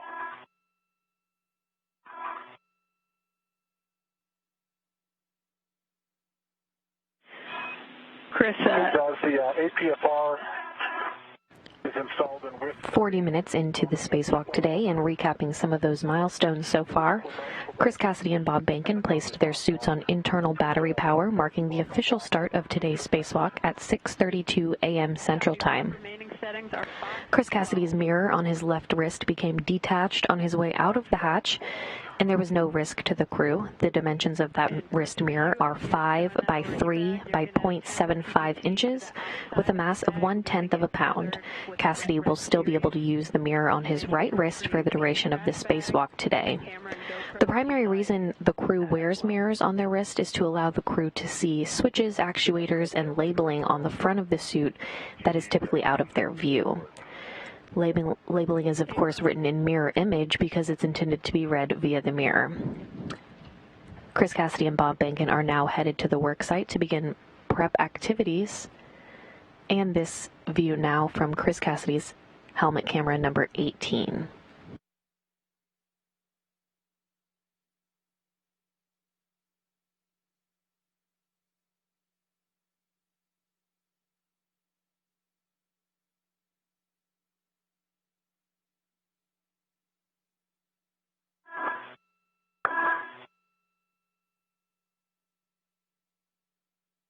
Foxtrot 12 is set on the APFR. Copy, Bob. You can grab your crew lock bag from the APFR and head up towards the radiator side.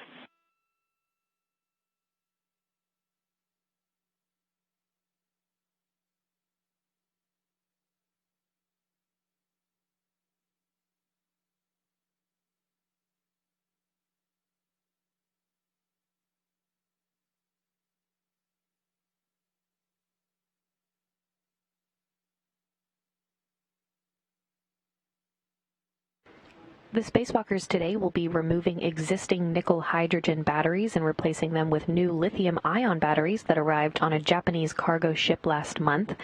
These batteries store electricity for one pair of the station's solar arrays, and then the swap will upgrade the station's power supply capability.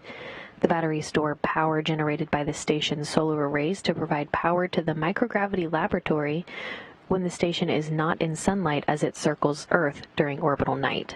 Okay, Doing great. Just working on those tools. Got a good view of you.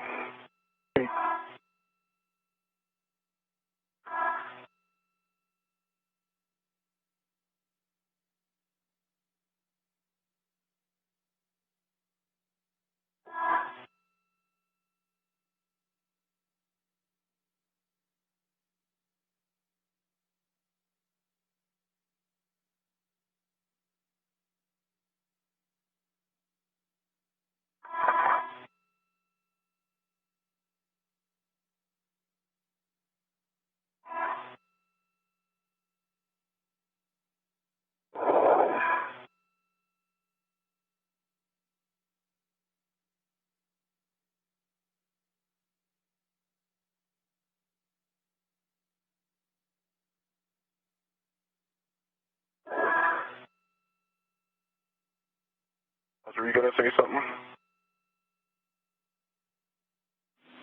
negative. Okay.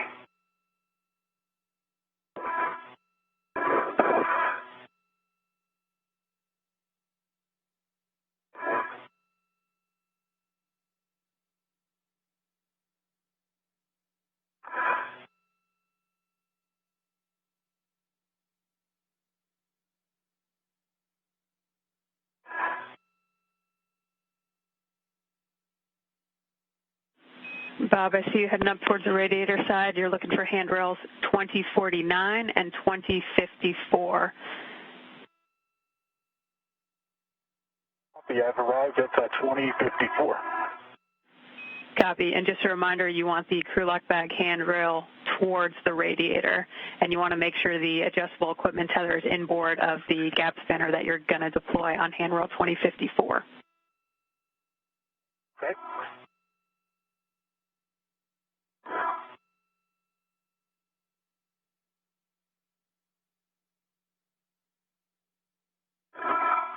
Okay, the crew lock bag is tethered to 2049. Copy.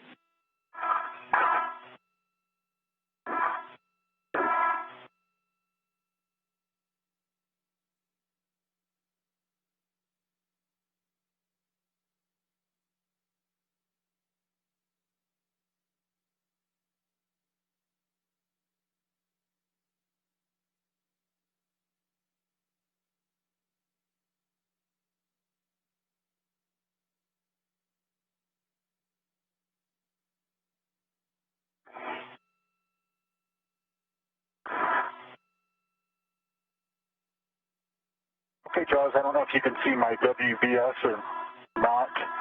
I want to make sure you're happy with that crew lock bag configuration. The Atrium, Bob. tether is inboard of. Okay. Looks good. You can go ahead and start working the gap spanner chain, and that will start from handrail 2054 on the radiator side. Okay, copy.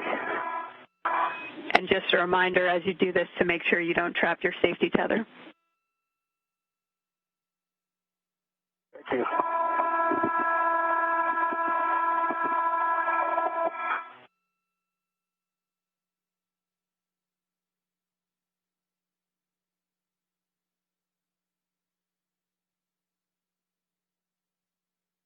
And like we talked about in the briefing yesterday, I'm going to put a couple of scoops out first. Copy. Sounds good.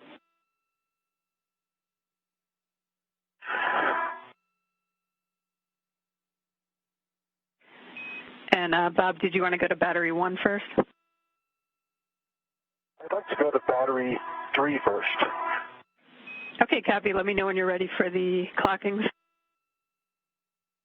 Okay, H2 on battery 3.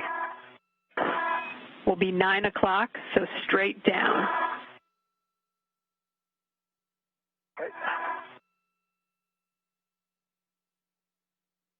Hey, Josh, I have camera, GoPro, trash bag on me, EGT, and also the ratchet wrench are attended outside.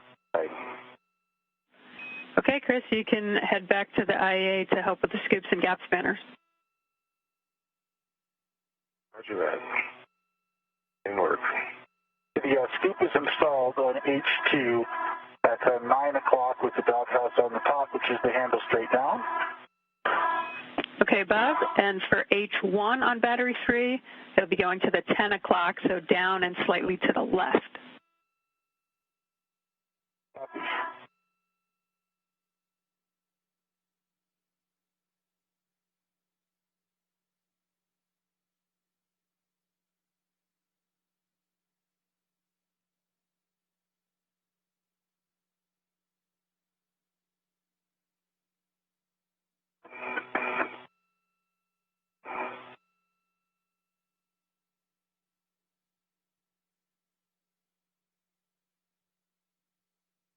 Okay, on H1, I've installed it at 10 o'clock, so down and slightly to the left.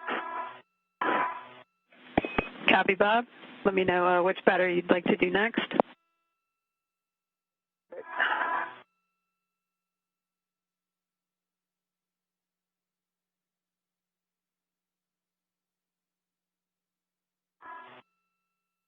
Okay, I think at this point, with these two scoops and ingress aid, the way I've deployed it, we can work on the gap spanner. Okay, copy that, Bob. So you're going from handrail 2054 on the radiator side. The 2054 on the radiator side. Good words. All right, I'm off the pallet and on structure. Copy that, Chris.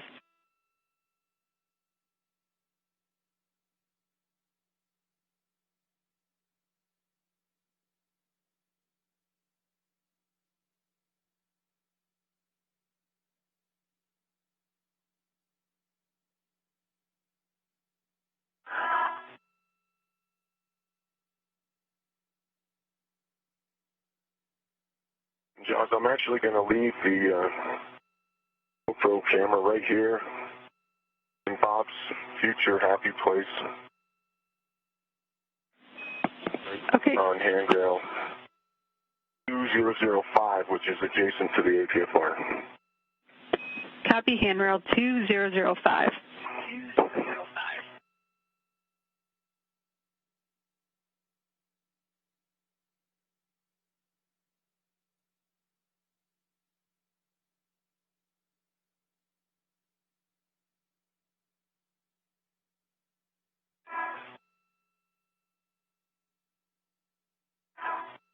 Okay, Jaws, I've got the gap spanner deployed to handrail 2054. It's the wire tie end of the gap spanner chain. Copy, Bob. The other end will be going to handrail 2012. Copy.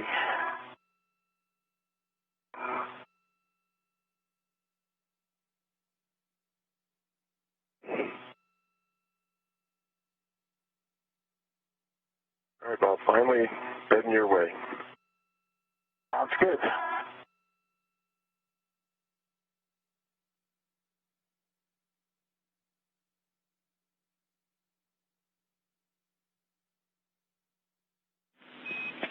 And Chris, if you wanted to start with the gap spanner, the non-radiator side handrail is handrail 2010. 2010. Copy. Nice timing. That's exactly where I am.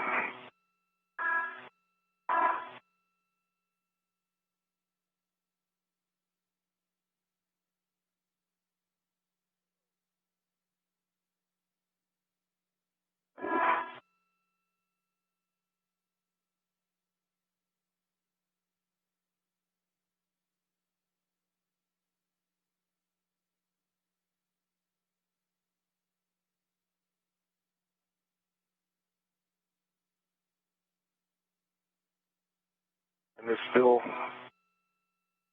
digital camera is on 2010, the same handrail as gap spanner. Copy, handrail 2010 for the camera.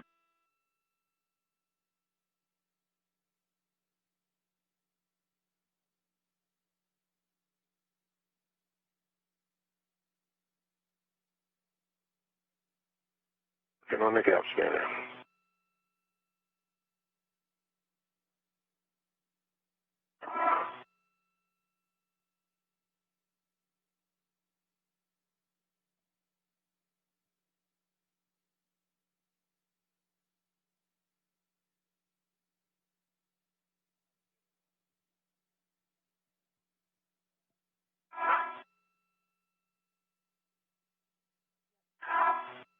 Hey, Jaws, the gap spanner is installed.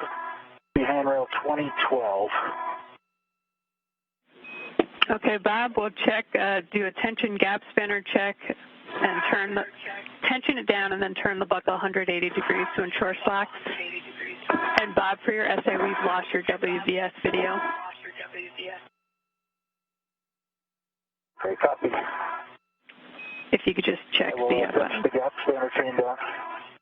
Okay, let me get to this gap spanner being snugged up, and then I'll do that if that's okay. That's good with us, thanks.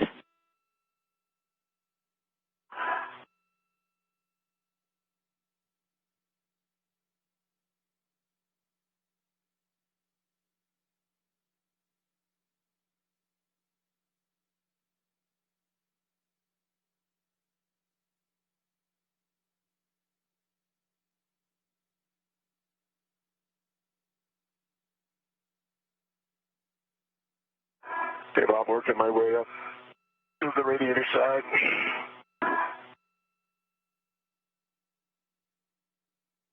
Copy. Okay, Chris, you're going to handrail 2043 on the radiator side, and reminder to make sure you don't trap either of you or Bob's safety tethers. 2043. Copy. And copy the warning. Okay, I've cinched the gap spanner up reasonably well. The translation on it loosens it back up, but it is looser than a quarter turn. Jaws, I'll get my WVS cycled here for you. Copy, Bob. And Bob, it should be a full 180 degree turn. Okay, copy. It's a little bit looser than that, but I really can't snug it much more. Copy, Bob.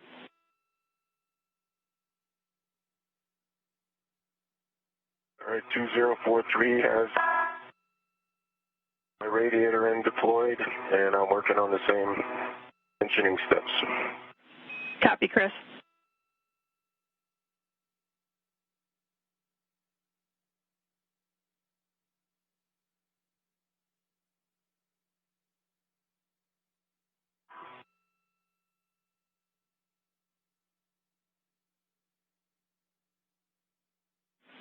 And Bob, we see your camera. It does look like the green light's on. I cycled it. I don't think it was on when I cycled it, but it was hard to tell in the sunlight here. Okay, we see it. Thanks. So for me, my next Jaws will be more scoops or the PGT, I think. Is that right? Okay, yeah, A-firm. So before you do the PGT, you'll need to get the scoop to battery 4. All right, one full 180 degree turn on the buckle. Copy, Chris. And if you want to... A little loose, like Bob was saying, but... Yeah, I think we've heard that from the previous ones as well.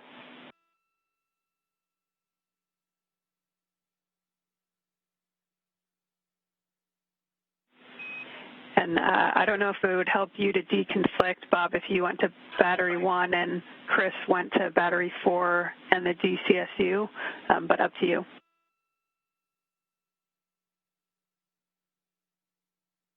That works. Okay.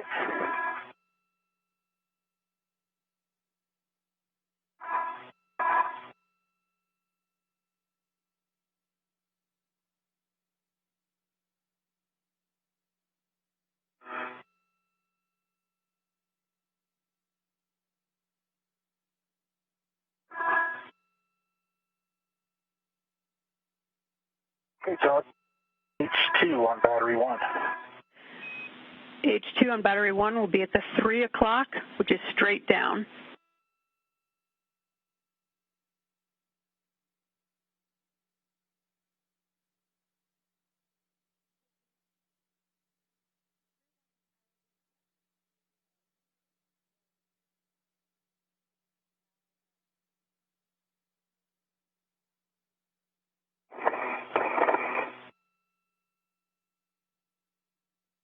That's complete. H2, 3 o'clock, straight, verified, locked. Copy, Bob. For H1 on battery 1, you'll be going to 2 o'clock, which is down and slightly to the right. Copy.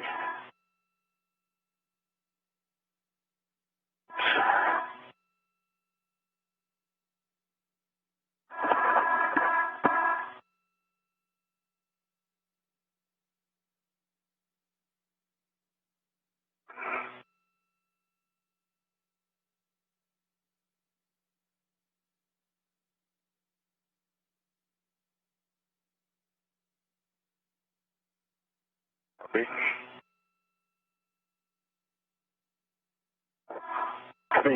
You've got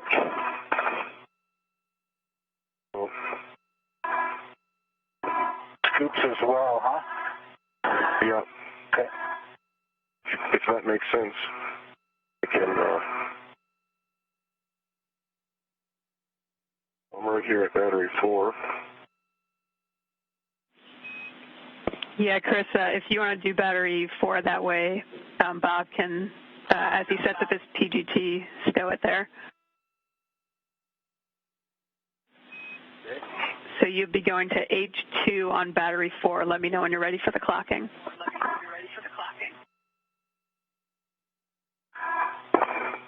H2 on battery 4. I'm ready for that clocking. It'll be 9 o'clock, which is straight down. And the acronym PGT, which you just heard, stands for Pistol Grip Tool, and that will be used to help the crew release the bolts during some of their procedures today. Now 1 hour into the spacewalk today, recapping some of the milestones so far. Chris Cassidy and Bob Behnken placed their suits on internal battery power, marking the official start of today's spacewalk at 6:32 a.m. Central Time. Chris Cassidy's mirror on his left wrist became detached on his way out of the hatch, and there was no risk to the crew. The dimensions of that wrist mirror are 5 by 3 by 0.75 inches with a mass of 1/10 of a pound. Cassidy will still be able to use the mirror on his right wrist for the duration of the spacewalk. Again, the primary reason for the crew to wear those mirrors on their wrists is to allow them to see the switches, actuators, and labeling on the front of their suit that is out of their view.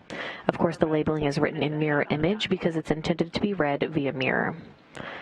Chris Cassidy and Bob Behnken have now arrived at their work sites to begin setting up. Just for size reference on the batteries and adapter plates the crew will be handling today, the adapter plate is 40 inches by 37 inches by 8 inches with a mass of 75 pounds. The aging nickel hydrogen batteries being replaced are 40 inches by 37 inches by 19 inches with a mass of 364 pounds.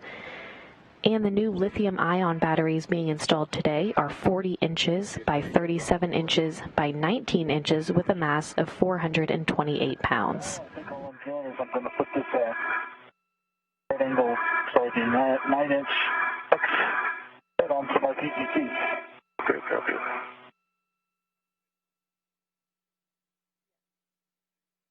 All right, Josh, DCSU. You're going to H1 at 2 o'clock, which is down and slightly to the right.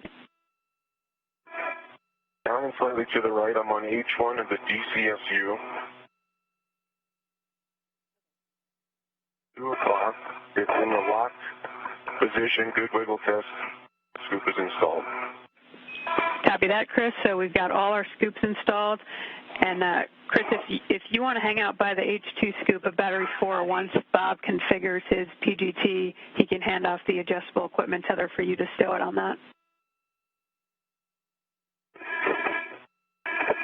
Okay.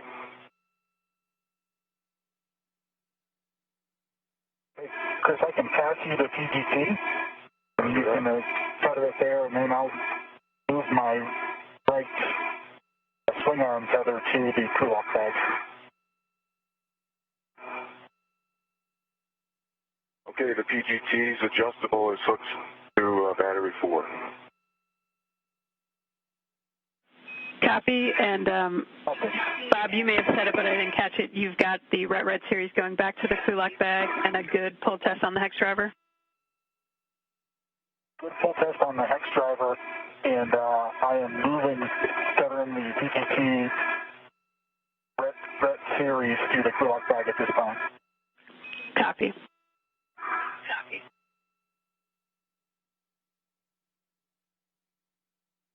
That's complete. I'm going to go ahead and close up the crew lock bag, everything but the ratchet wrench, I think. Okay. You can get it.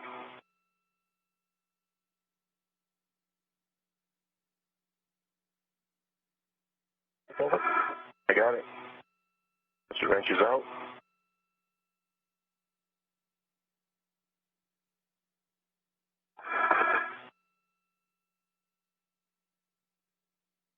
Jaws, am I heading to the APFR? Yeah, we'll take a glove, hap, and gauntlet check from both of you first, and then A from Bob, you're checking the gap spanners clear of slot 1 and then ingressing the APFR. EV1, gauntlets in place, hap is dry, gloves, same as egress.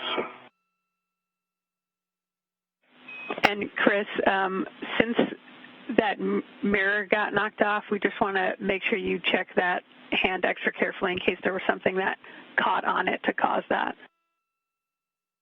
Yeah, I had done that a while ago, but it's good to double check, and now that it's sunlight, because it was dark when I did it before, and no evidence of a red damage or anything like that.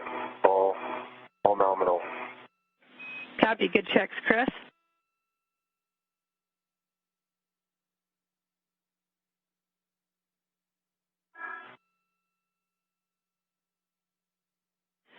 And Bob will take your checks, and Chris, your positioning where you've got the ratchet wrench and in a good position to assist Bob with battery 1. Okay, and work.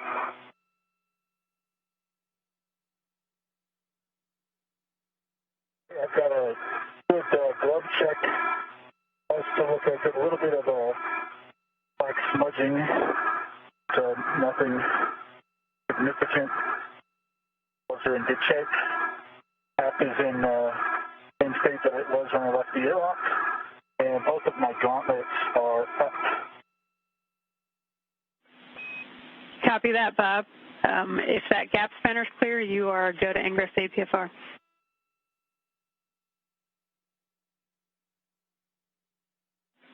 And while you work that, I've got a caution for both of you.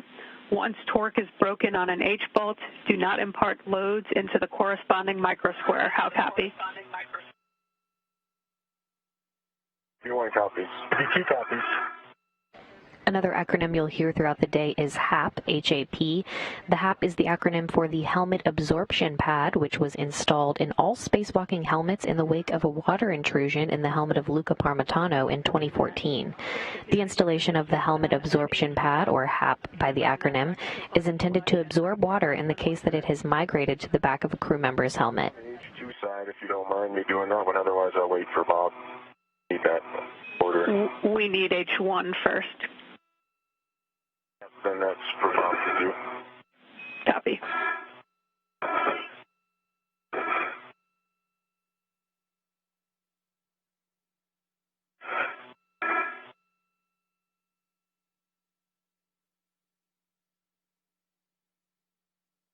Just for brake and torque, you need the order?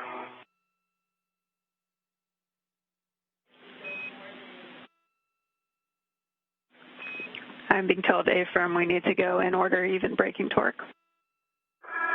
Copy that. No problem.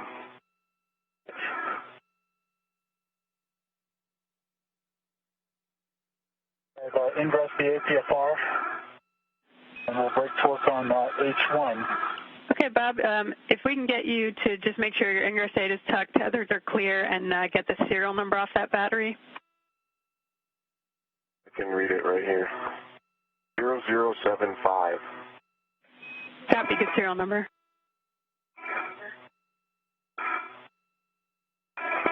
The rest a little stuff. You need it to suck back. Oh, it's okay. We'll go ahead and tether to the battery. We have that taken care of. And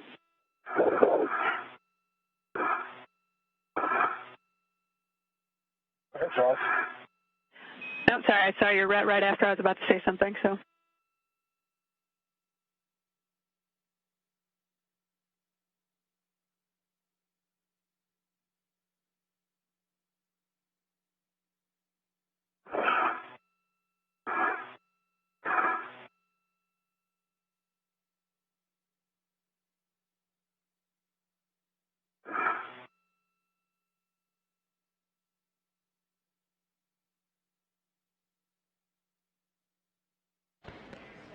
And we've reached one of the main milestones in the spacewalk today, one of the many milestones. The battery from slot number 1 is being retrieved. The crew will release torque with the ratchet and then use the pistol grip tool, or PGT, to complete the release of the bolts.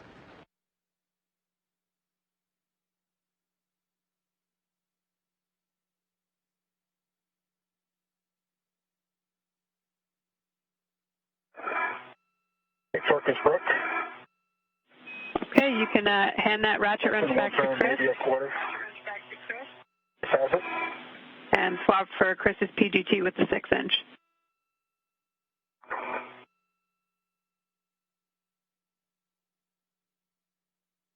And now the pistol grip tool, or PGT, will be used to complete the release of these bolts. Settings are alpha 7, counterclockwise 2.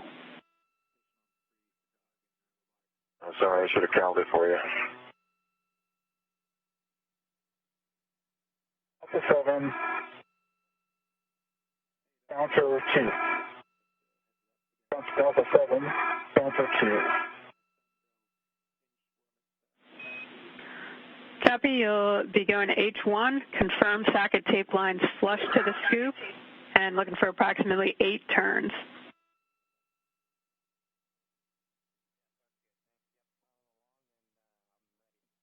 Socket tape line is flush. Verified counter 2. 8 turns. Indicators moving.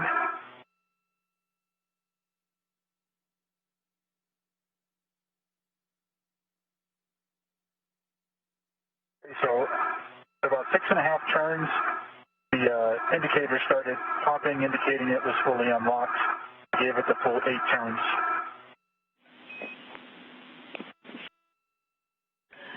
And Bob, can we get you to do the full 8 turns?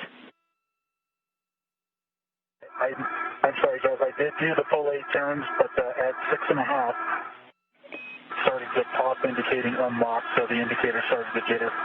Copy. Thanks, Bob. Okay, same settings, alpha 7, counter 2 for H2, and confirm the socket tape line is flush, looking for approximately 19 turns. The socket tape line is flush. And understand that 18 turns, Seth? 19 turns. 19 turns, copy. There it goes.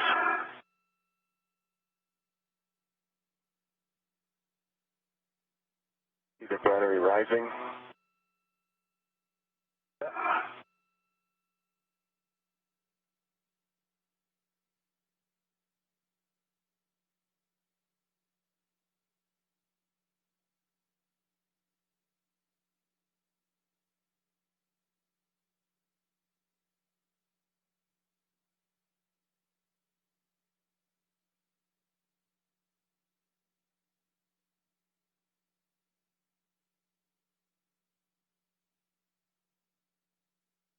There's 19 turns.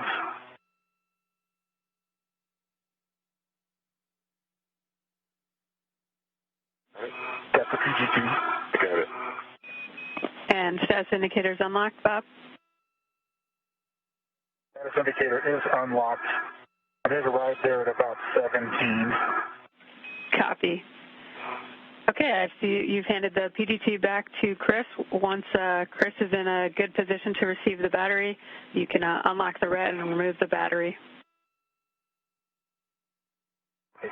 Sun going down.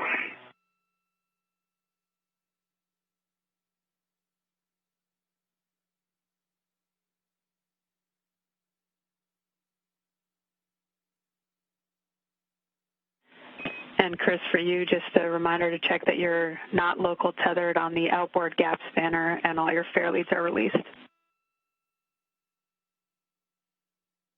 No fair leads this time, and I am not tethered on the gap spanner. Get myself situated here, Bob. Copy. Local tether to a handrail.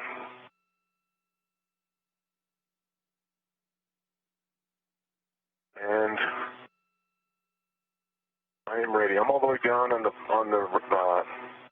lower edge, Bob. I think we can make it to reach.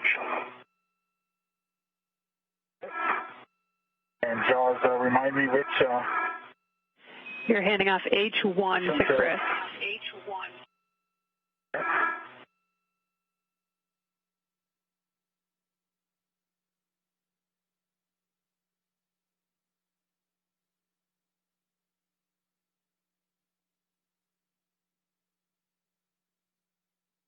We have a rest.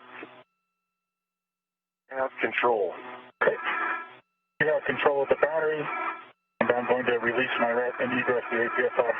Copy that.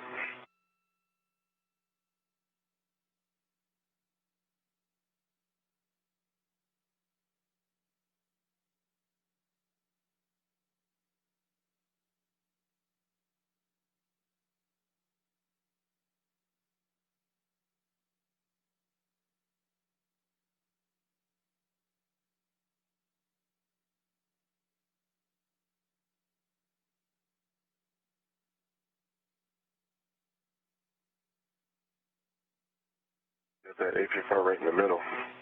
Yeah.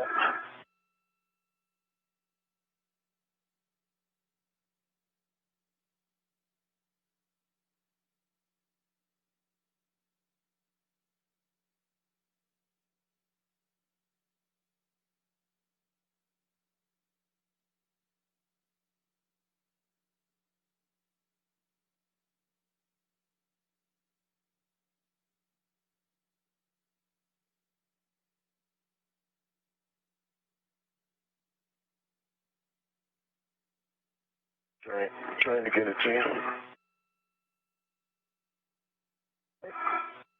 I have control of the batteries. You have control.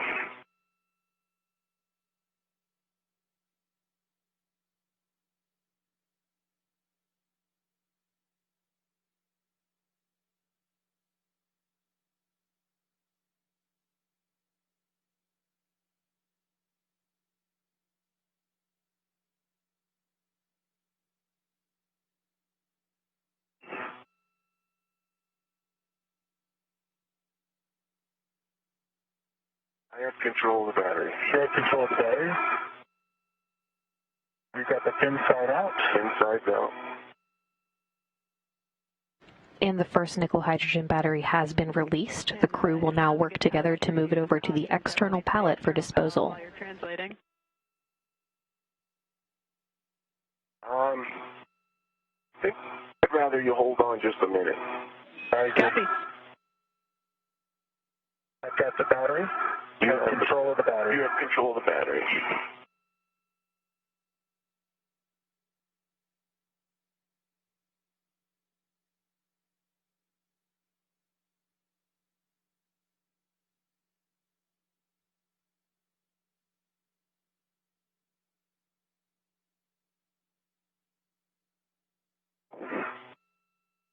Maybe that's too far.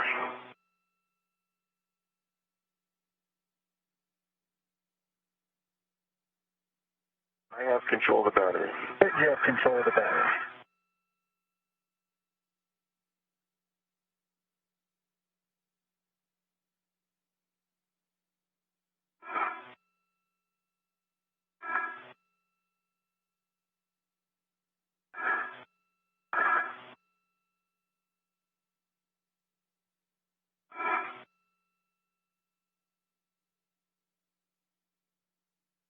I have control of the battery. You have control.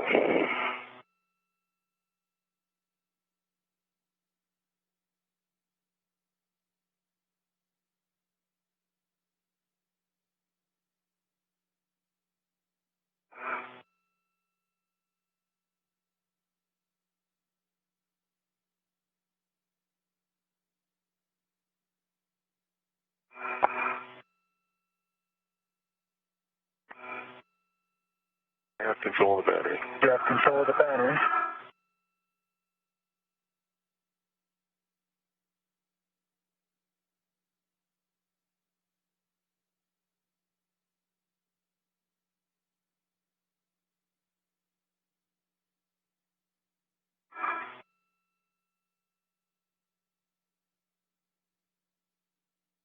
And move over one more hand. Okay, copy. I have control of the battery. You have control.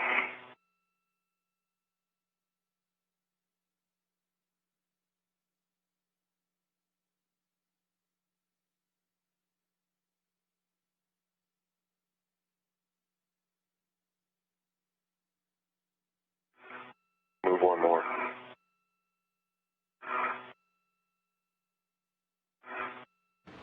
Again, the first nickel hydrogen battery has been released. The crew is now working together to move it over to the external pallet for disposal. I have control of the battery. You've got control of the battery.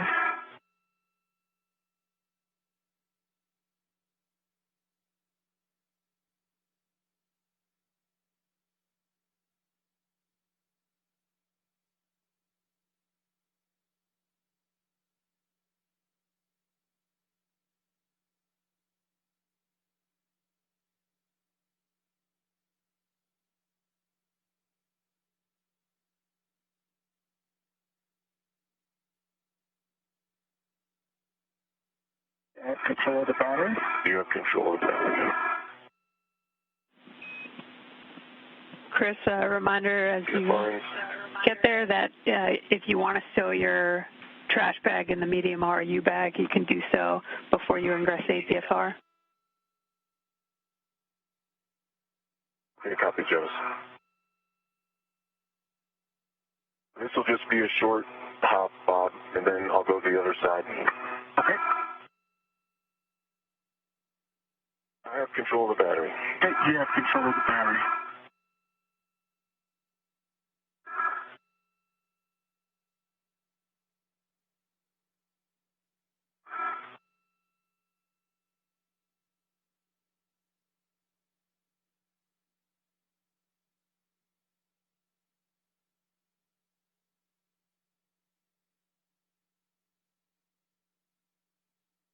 I have control of the battery.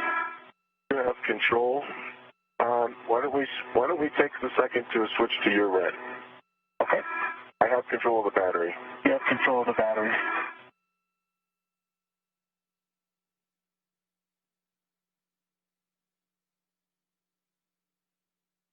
I have a rep to the battery. Copy. I have control of the battery. And you have control. Moving my red. Okay, my red is off. You have control. I'm moving.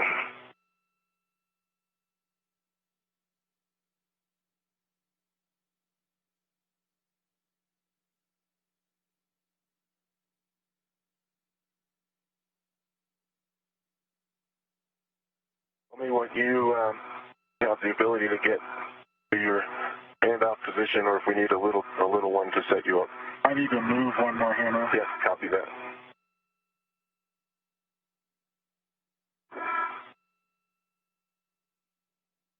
Clear you. I have control of the battery. You have control of the battery, and I'm going to go ahead and put my CRT down. See that? Okay.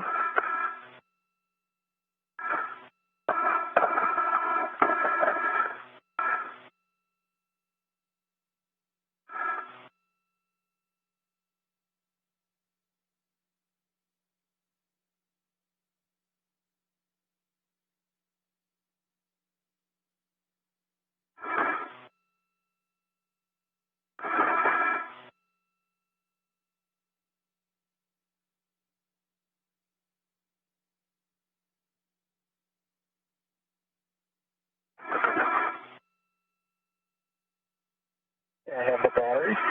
You have the battery. That. I'm going to ingress APFR.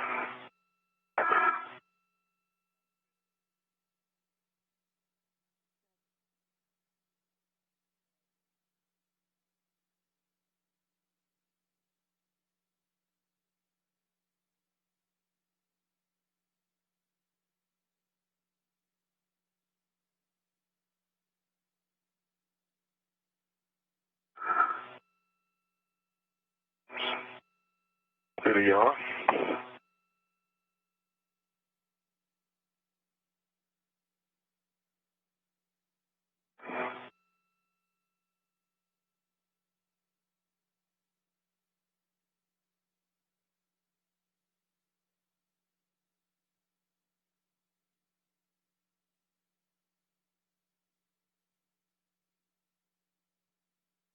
Look locked, Bob.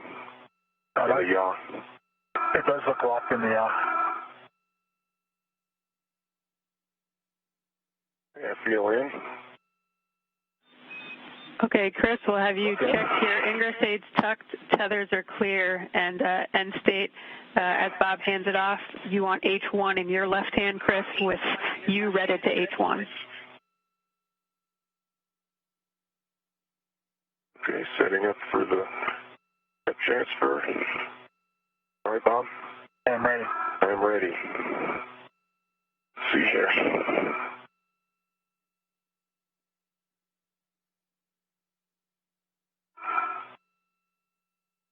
I'm ready. I have control. Okay. Remove my rest.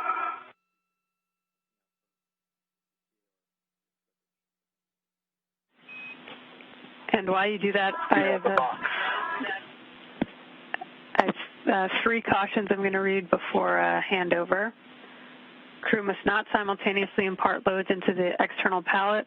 When SSRMS brakes are off, free float crew member on EP must remain quiescent. Do not exceed 20 pounds forestern or use soft dock. Engage, disengage with pallet. How copy?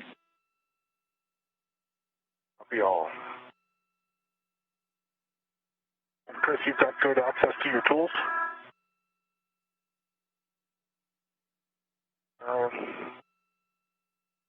It's a little far over there to the left, but for right now, I'll just get this battery off. I've got my PGT handy. Yeah, Chris, you'll only need your PGT for this one. Okay. And we're going to have a handoff here soon, but you're looking to soft dock the battery into slot X with H2 outboard. H2 is outboard.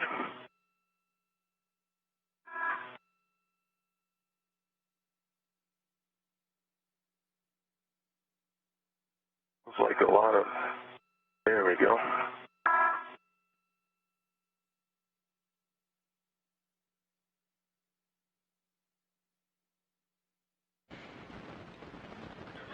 With the battery from slot number 1 now retrieved, the crew has worked together to move it over to the external pallet for disposal. Cassidy is now working to ingress the foot restraint, and the two will work together to install the battery in empty slot X. We're in a short handover between satellites right now, but should be regaining communications here shortly. The interface looks good. If anything, it looks a little bit like the H1 side is pushed in a little bit. Yeah. That squared up right there. It did square it up some, and I saw you decrease the distance between the connectors on the H2 side. H2 side. Yeah. It feels soft box. Really?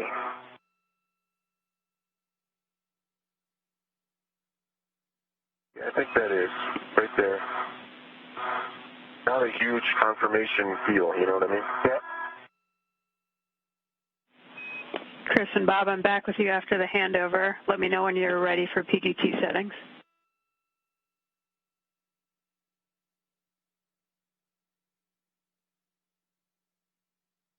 Okay, I'm ready for PGT settings. Alpha 7, clockwise 2.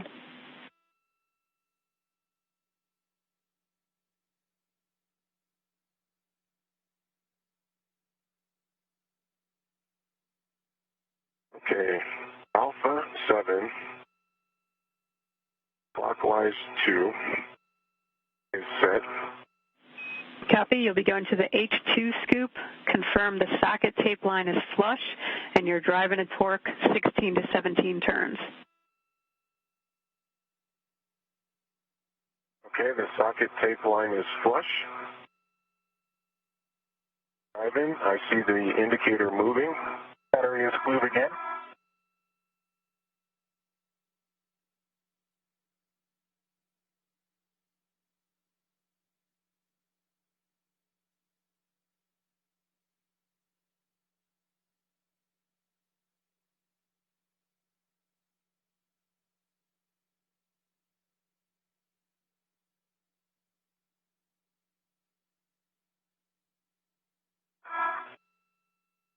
Seventeen turns.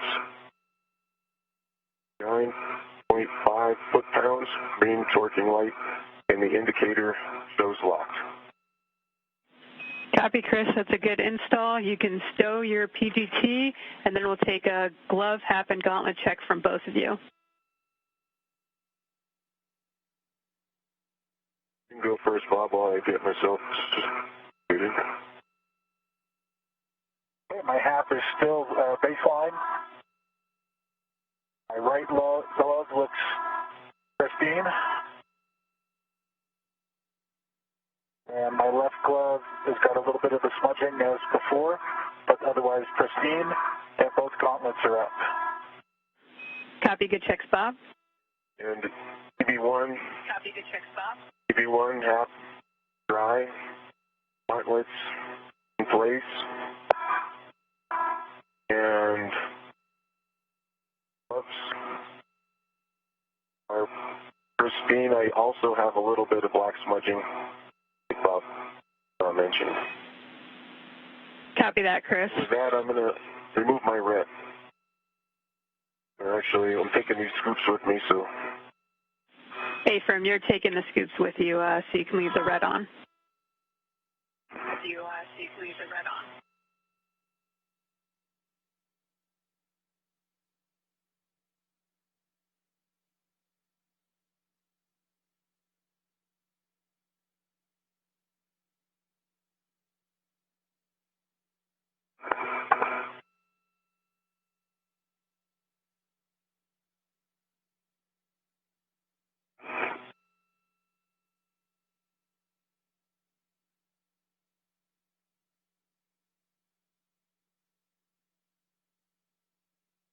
Okay, both scoops removed. Copy that, Chris. If you can check that your ingress aid and tethers are clear, you can give SSRMS the go to go to the published EPA alpha position.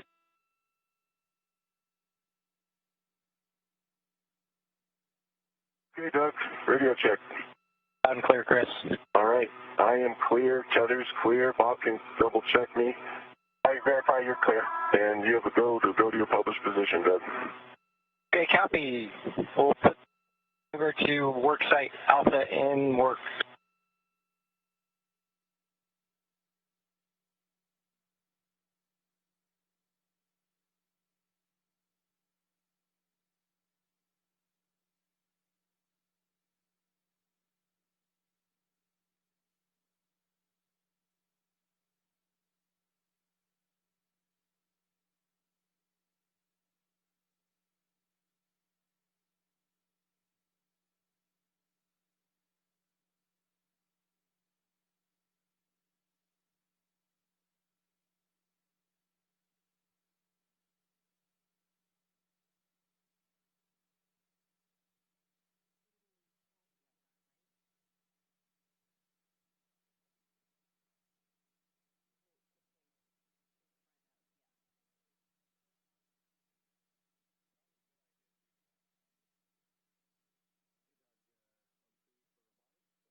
I'll look down at the GoPro, Chris.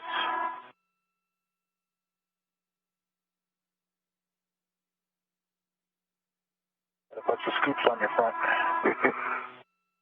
Yep. Now an hour and 33 minutes into today's spacewalk, recapping some of the milestones so far today. Chris Cassidy and Bob Behnken placed their suits on internal battery power, marking the official start of today's spacewalk at 6:32 a.m. Central Time. The first nickel hydrogen battery was released, and the crew worked together to move it over to the external pallet for disposal. And just a few minutes ago, the battery from slot number 1 was installed in slot X on the external pallet for disposal. Good motion.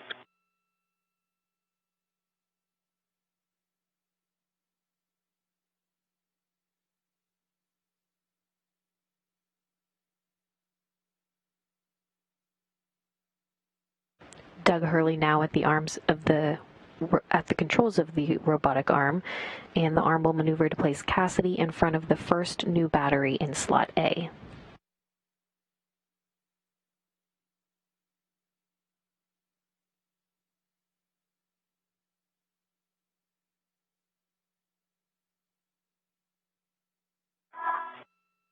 Again, there's NASA astronaut Doug Hurley at the controls of the robotic arm.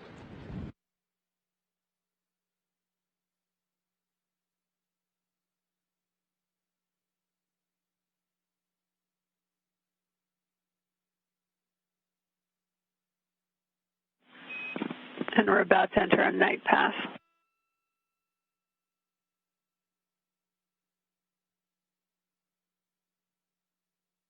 Start.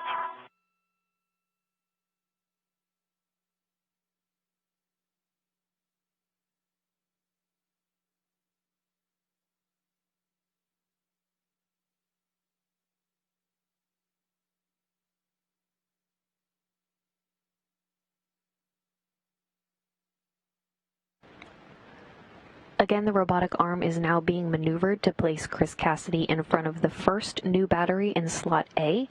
After placing scoops to create handholds, the crew will remove the battery and translate it back to the truss to install it in empty slot number 1.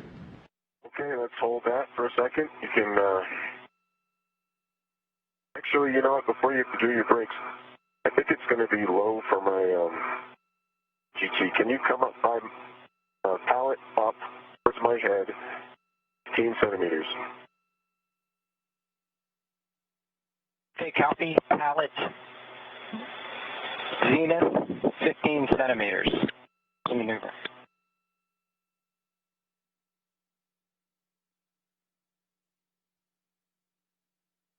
That's a begin GCA. Copy. Begin GCA. Here comes the maneuver.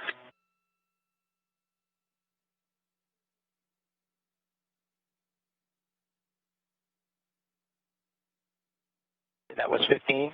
Stop there, NGCA, thank you very much. NGCA. All right, Jaws. Oops. And I didn't catch it. Are brakes on? Brakes are off. Okay, copy. So, Chris, for H1, we'll be going to the 2 o'clock. That's down and slightly to the right. All right, copy that.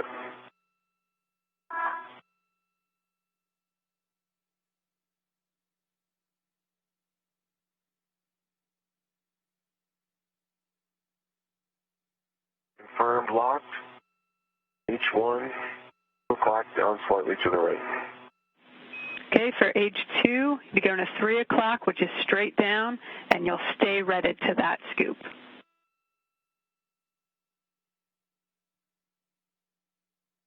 Copy. H2 coming straight down. Keep my rep.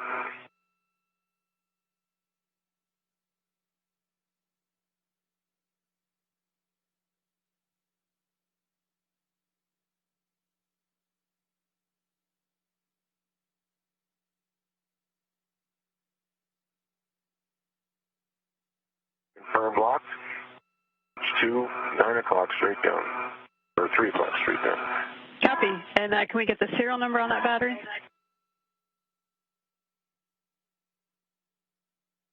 0025. All right, good serial number. You can break out your PGT. It'll be Alpha 7 Counter 2.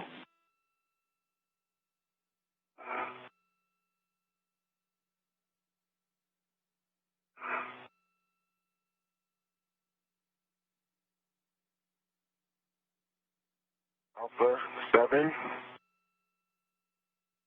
counterclockwise 2 is set. Copy. And Chris, can you confirm your red is still on H2, correct?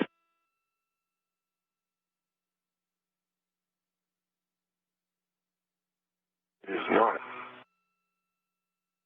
Check JAWS, perfect. Ready.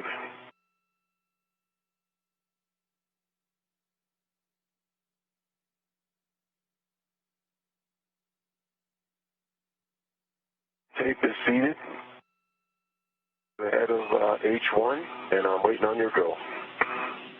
And Chris, H1 is actually already released, so we'll be going to H2.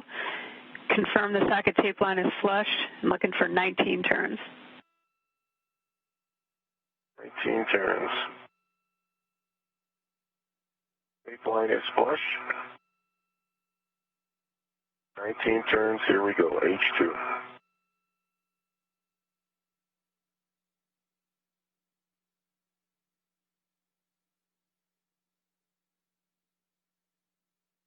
I see the battery moving out from the pallet. Copy. It's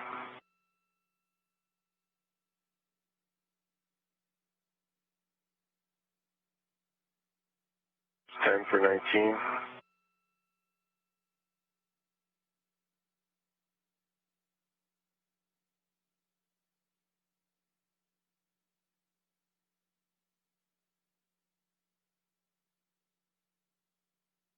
Team 19, same as Bob, I got the hop at around 17. Went to the full 19, indicator is in unlocked position. Copy, Chris, good release. You can stow the PGT.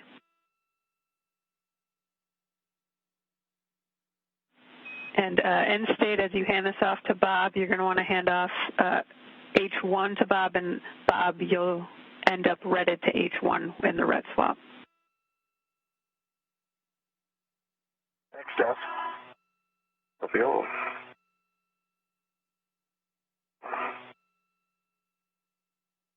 GT stowed. All right, Bob, confirm you're ready. I am ready. Pulling it out, presenting H1 to you. I have the red right now. Coming out.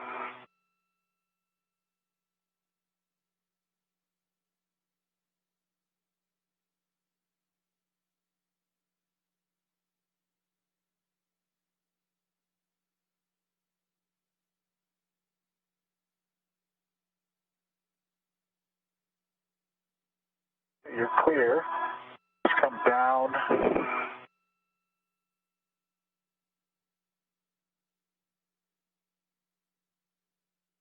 If you could stay redded to it. I'm ready to it. Okay. I have control. I have a red. Okay.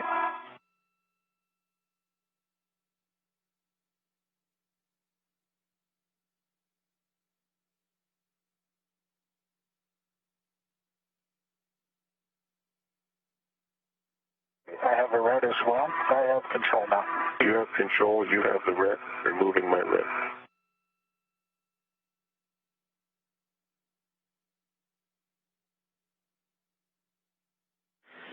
Okay, with that, Chris, you can egress the APFR and start heading back to the IEA.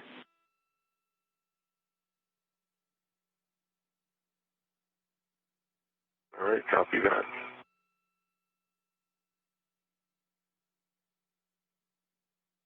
I'm going to let you egress, and if you take the inboard route, we'll work together to rotate the battery just to make sure we keep the fins safe as we get past this APFR and get the fins pointed outboard.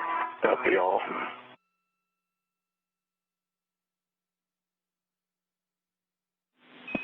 Chris, we've lost your WDS. Before you take the battery back, could you check the button?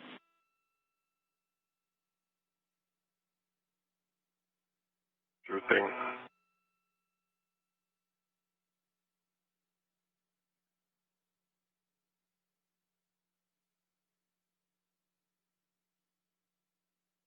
Green light.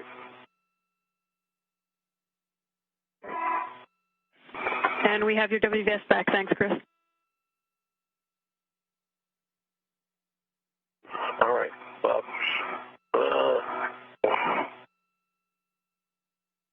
And the crew has now removed the new lithium-ion battery from slot A and will now translate it back to the truss to install it in empty slot number 1. Sorry, my wrist is going to run out of. And I've got control of the battery. You've got control. I have control ready to rotate. Just want to get it down below the P. Copy that. All right, I have control. You have the red. Okay, I have control. You have control. I have the red, and I'm going to come off my BRT. Copy that.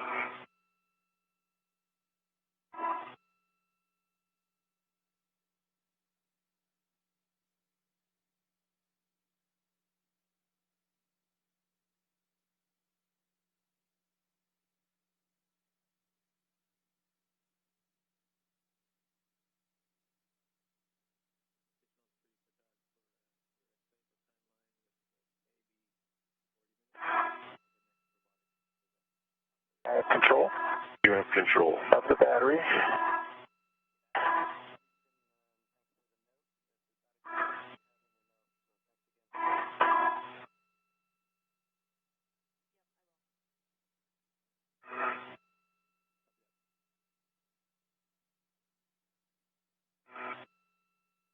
Connector cap doesn't help. No, it doesn't. I have control. You have control of the battery.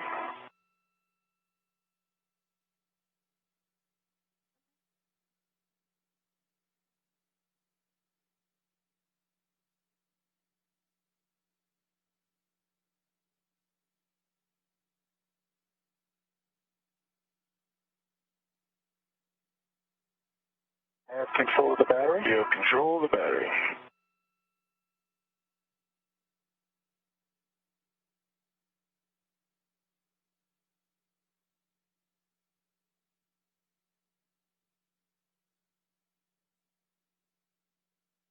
I have control of the battery. You have control of the battery.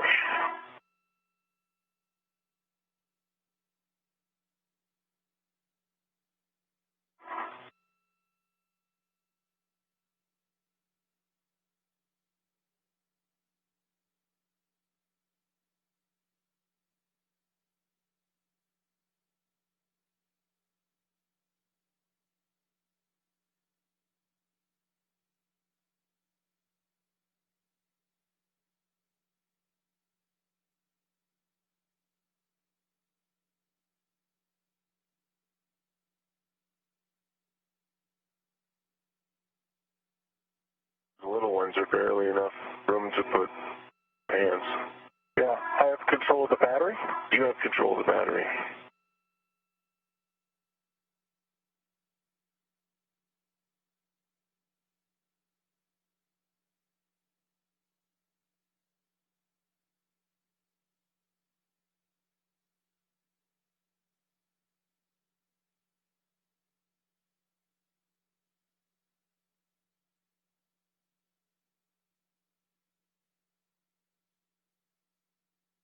I have control of the battery. You have control of the battery.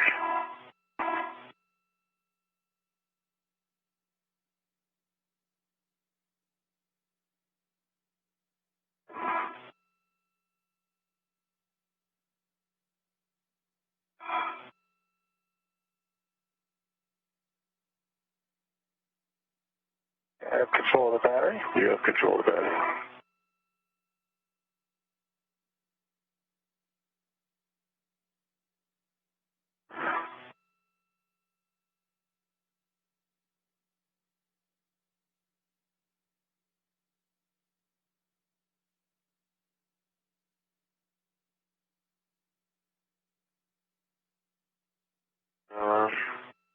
Evaluating I went up on top there to 2032. yeah, that's going. Yep.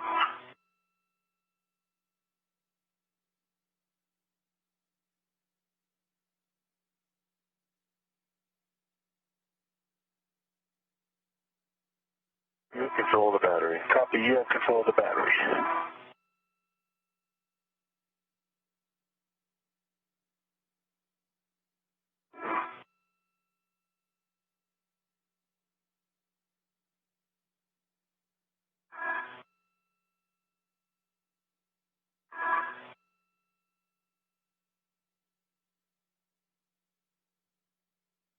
Okay, I have control of the battery. You have control of the battery.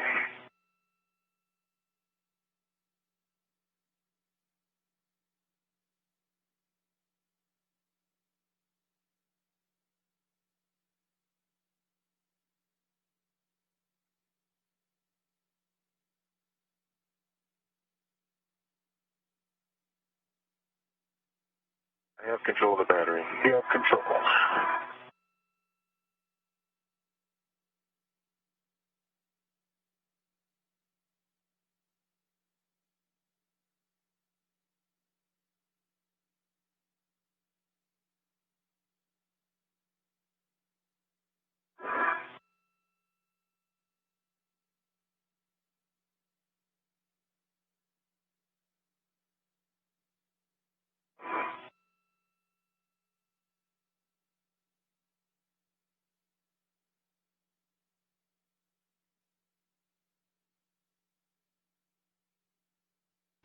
And the crew is now in process transferring that new lithium-ion battery from slot A back to the truss to install it in empty slot number 1.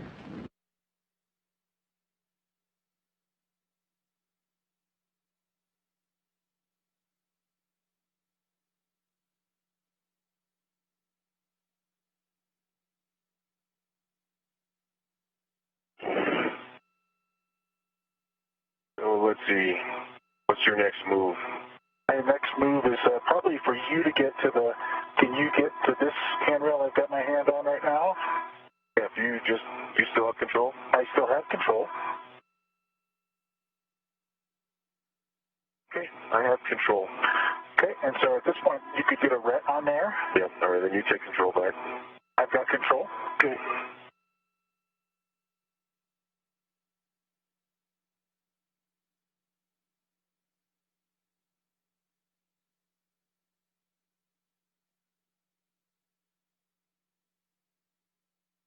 I'm confirmed redded.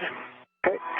And I have control. Okay, I'm going to remove my ret. I agree.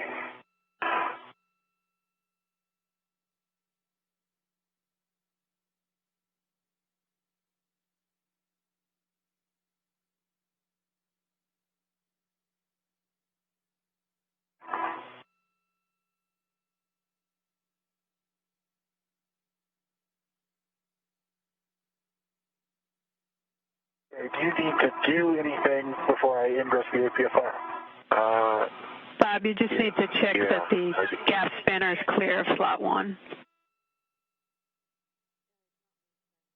Okay, the gap spanner is clear of slot 1. No, I have the leverage to Okay. maneuver myself up. If you If you can take it. I have control of the battery. You have control of the battery.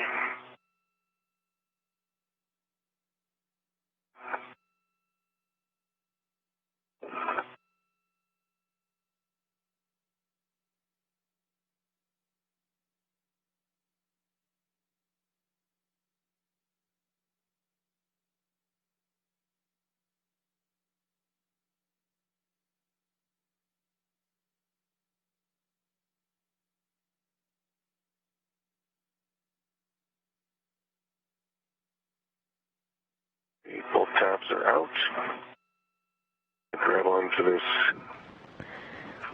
You'll continue to hear the acronym RET throughout the spacewalk today. RET stands for Retractable Equipment Tethers, and those RETs are used to hold varying equipment in place while the crew works through spacewalk procedures.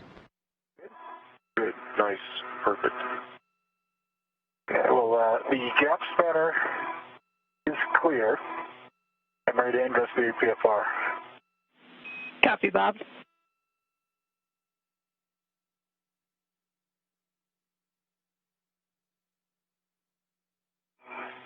simply have to just move the battery as you need to.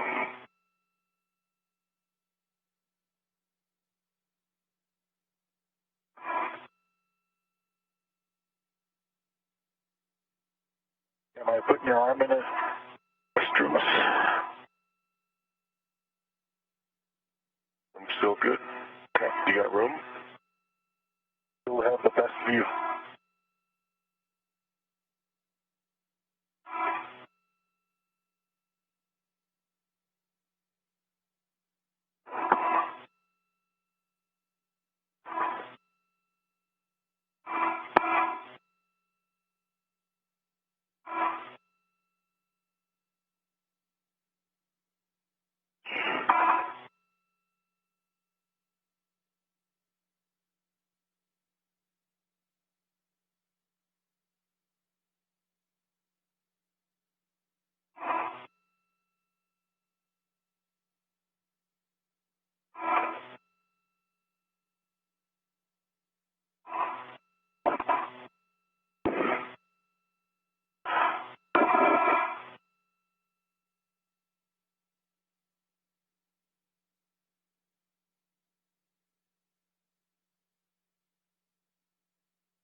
Okay, I'm ingress.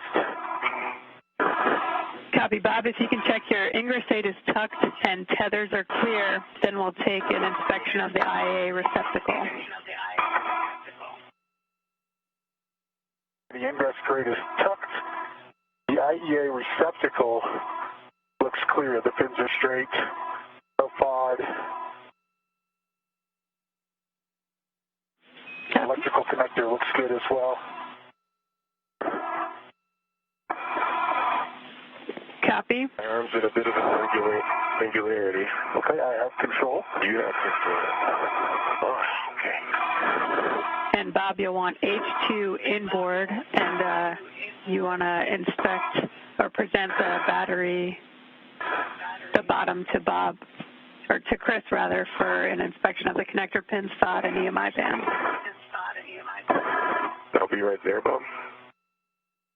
Right.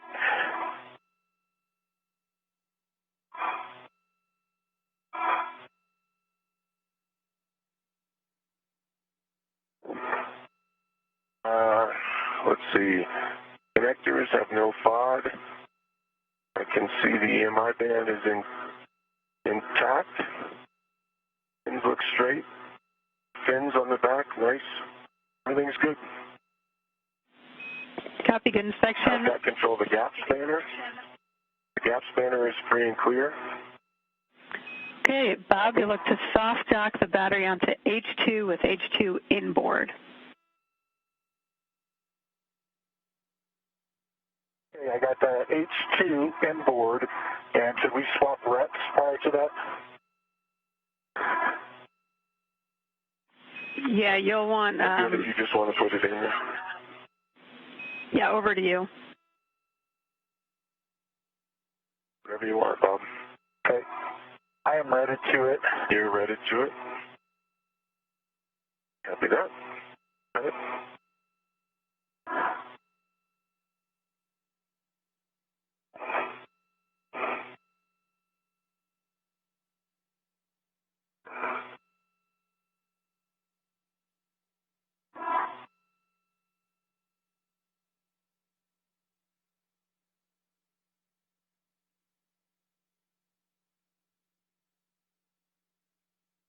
I believe we're a soft dock.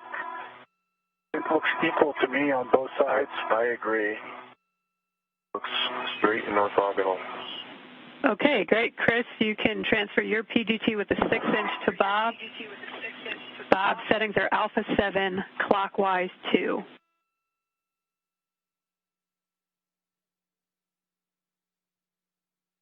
Okay, alpha 7, clockwise 2. Good settings. You'll be going to H2, confirm the socket tape line is flush, and drive 16 to 17 turns. Okay, I'm on H2, tape line is flush, and 16 to 17 turns. Here we go.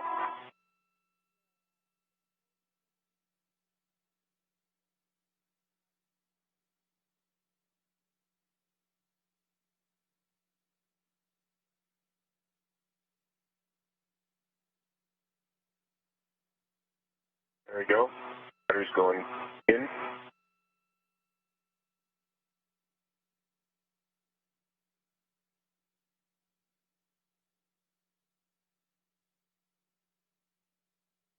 Looks like it's going in smooth. The indicator was a little bit jumpy.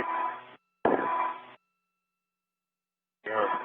Relative to the Approaching 2 hours into today's spacewalk, recapping some of the milestones so far, Chris Cassidy and Bob Behnken placed their suits on internal battery power, marking the official start of today's spacewalk at 6:32 a.m. Central Time. The first nickel hydrogen battery was released from slot number 1, and the crew worked together to move it over to the external pallet to install it in slot X for disposal. The crew then removed the new lithium-ion battery from slot A and translated it back to the truss, and they're now working to install that new lithium-ion battery in empty slot number 1. Status indicator is locked. Copy, locked. It'll be the same settings, Alpha 7, clockwise 2 for H1. As I say that, we're 2 hours into the EVA. The limiting consumable is MEDOX on both at 6:40, and you're 1 hour ahead of timeline. Copy, Josh. Thank you. Rick, I recognize that H1 is just captured on here. It's not locked. Could I pass you the PGT? Yes, certainly. And you just heard from Ground IV Jasmine Mugbelly, informing the crew that they are working about an hour ahead of schedule today. H1 is verified locked. Copy, Bob. So it'll be same settings, Alpha 7, clockwise 2 to H1. Confirm the socket tape line's flush. You're driving 4 to 5.5 turns. Same settings. Tape line is flush. Here we go. Indicators moving.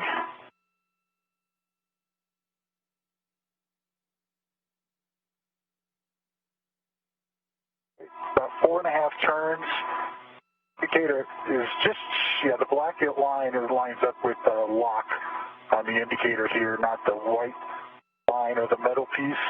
Green light, 9.1 on the torque. Got it? Rick? Got it. Flashback to Rick. Okay. Copy, Bob. You can hand that PGT back to Chris and release the RET from the scoop.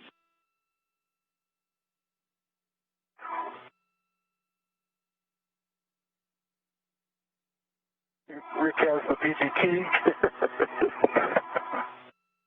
Thanks, Dave. Okay, Tommy. Okay, the RET is released from the battery. Copy. With that, we'll start moving on to getting battery 2 to the EP alpha slot. So, Bob, you'll be relocating the APFR to WIF 26. It'll be a clocking of 12. And Chris will have you relocate those 2 scoops down 1 to battery 2. Okay. Okay, I'll egress the APFR.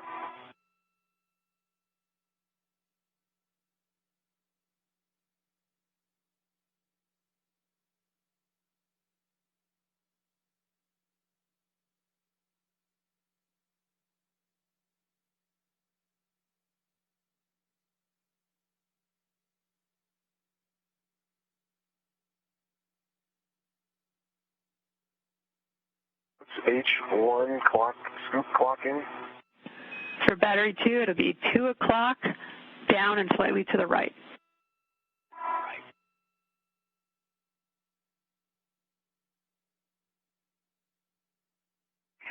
Okay, that is in and clocked at 2 o'clock, and I can visually confirm that. And the new lithium-ion battery from slot A has now been installed in slot number 1. The crew will now work to remove the battery in slot number 2 and translate over to the external pallet. And for the scoop to H2, it'll be at the 3 o'clock, straight down. Roger. As I am tethered to the APFR, I'm going to release it.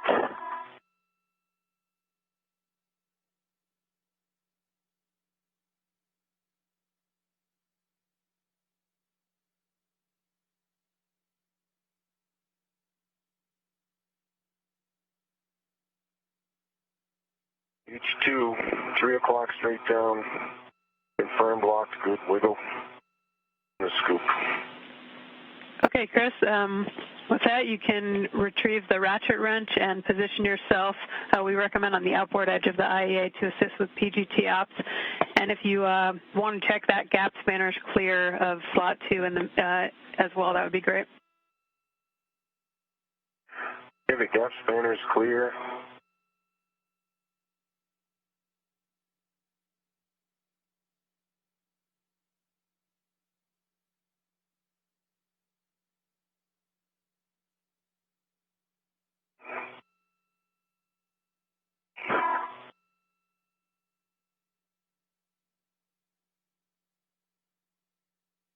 Okay, guys, the APFR is relocated to width 26.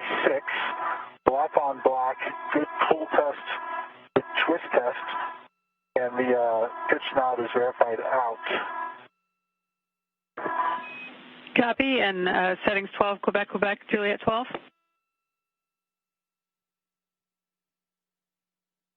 12 on the clocking, Quebec, Quebec. Coming to Juliet now on the roll. Copy. And H1 torque is broken. Copy, Chris. And you can move on to H2. Juliet 12 is set. I'm going to release my rent from the APFR.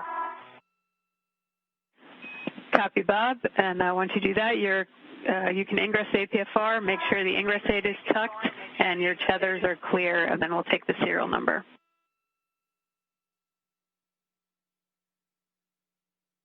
H2 torque broken, serial number 0076. Copy H2 and good serial number. Thanks, Chris. Bob, if you agree, I'm going to not go to the outer edge, kind of hang over here. Chris, Do you think that'll... I think it's going to be fine for you. Yeah, I think so too. Most important thing is for you to get a good, stable position. Yep, and I've got a BRT. Based on our knowledge now of your APFR, we don't have to hop around it. I'm going to stay up here a little high. Okay. And we'll see if you can get on the other side of it. Copy. And Bob, just ensure you have a ret to H2. Will do. Hold the PGT. I've got it. Okay.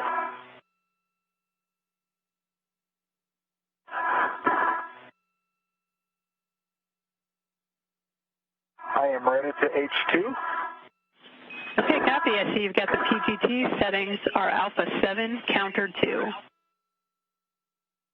Alpha 7, counter 2, H1. Hold on, it's stuck on the PGT battery. There we go. Confirm. Here's the battery. Go ahead, Josh. Oh, no, sorry. I was just saying, yep, H1. You'll confirm socket tape line flush and looking to release with about 8 turns. Copy.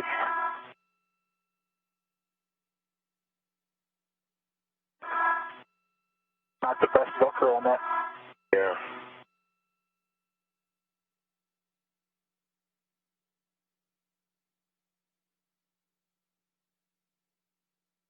Okay, the socket line is flush. Alpha 7, counter 2 for H1. Here it comes.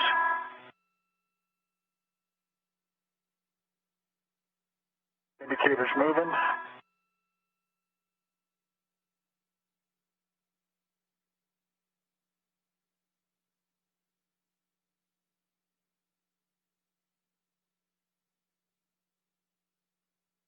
It popped out and unlocked at a little over 5. So I put 8 turns into it. The indicator shows unlocked. Copy. Same settings for H2, Alpha 7, counter 2. You'll confirm the socket tape line flush and release H2 approximately 19 turns. Here comes 19 turns on H2.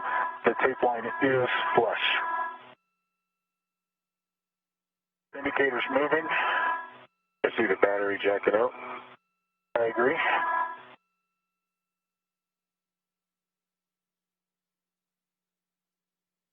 Again, the crew is now working to remove the battery in slot number 2 and will then translate over to the external pallet.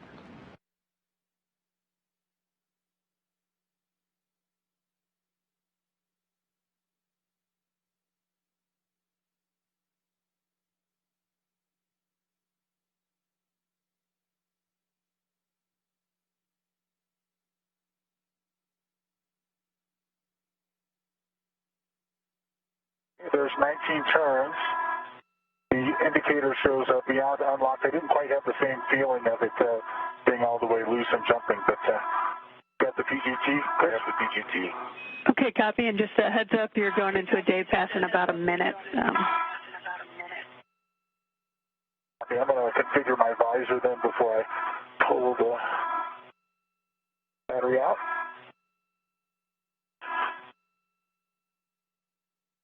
Thanks for that call. And the battery has officially been removed from slot number 2. All right, let's see. Trying to assess how big of a reach, which scoop I want. I tethered to H2, so I kind of need to give you H1. Okay. Which is the far one, so I have to pull it out and spin it. All right, I think I'm in a good config. BRT'd. I think my setter can't be on the gap spanner. Is that true, Joss? Yeah, A-firm, and you'll want to make sure any fair leads are released. No fair leads exist. And, all right. I'm ready, Bob. Here we go. Yeah, not much of a soft talk on this one. And Bob, you'll want to hand off H1 to Chris. Copy.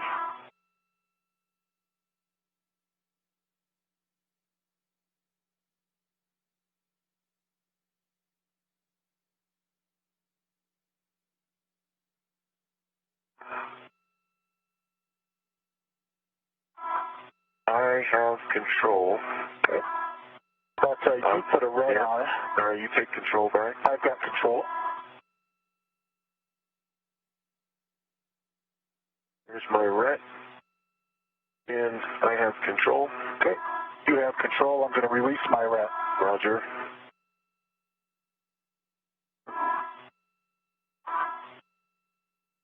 Okay. I'm going to egress the APFR. Copy that.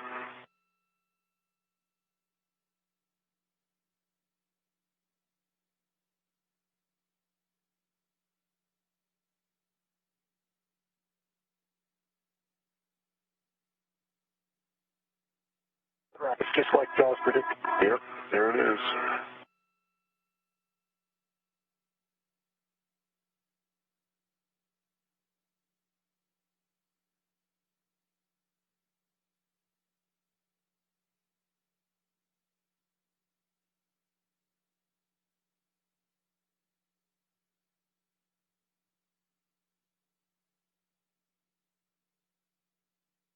And a max reach here. Okay. I have the battery. You have the battery.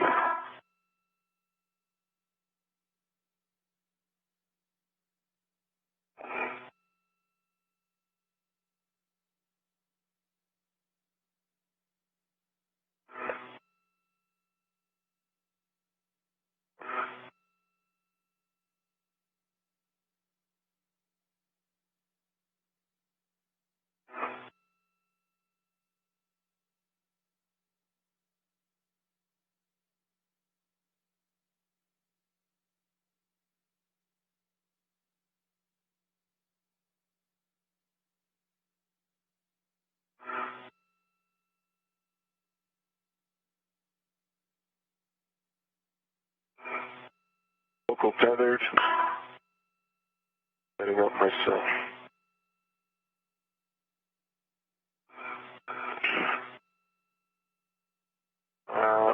You want me to go a little bit farther? Yeah, can you do one more? Yeah. Just go ahead and hold. Can you take control for a second? I have control. And I'll just move to the other side of the APSR.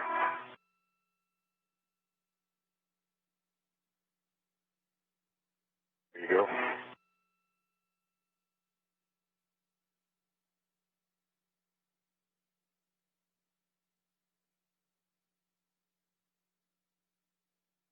Yeah, I have control. I have control.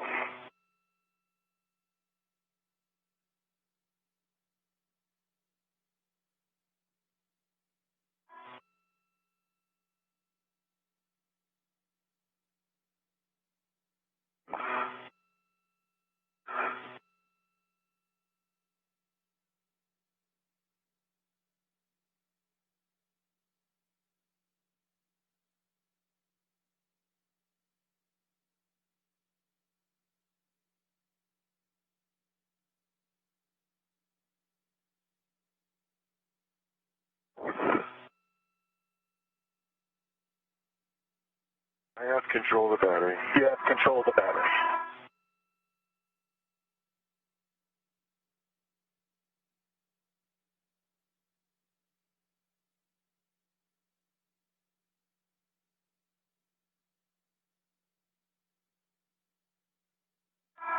It's a hash marked one, careful.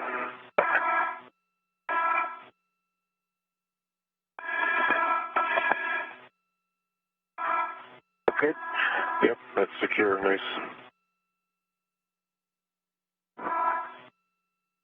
I have control of the battery. You have control of the battery.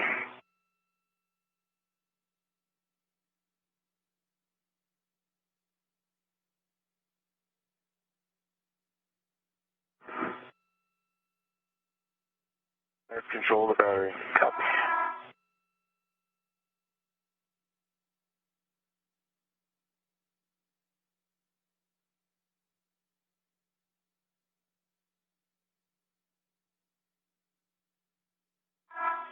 A little wonky wrist angle here. Okay. Yeah, I have control of the battery. Okay, you have control of the battery.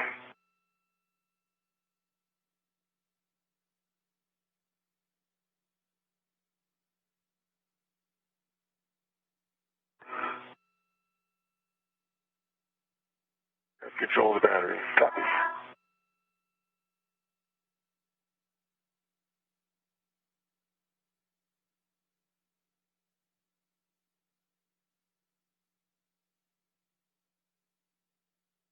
I have control of the battery. You have control.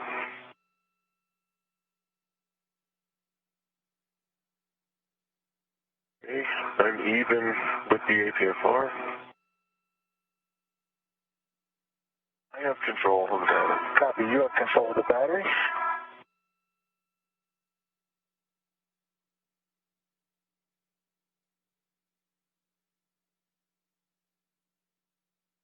Make it to your BRT spot.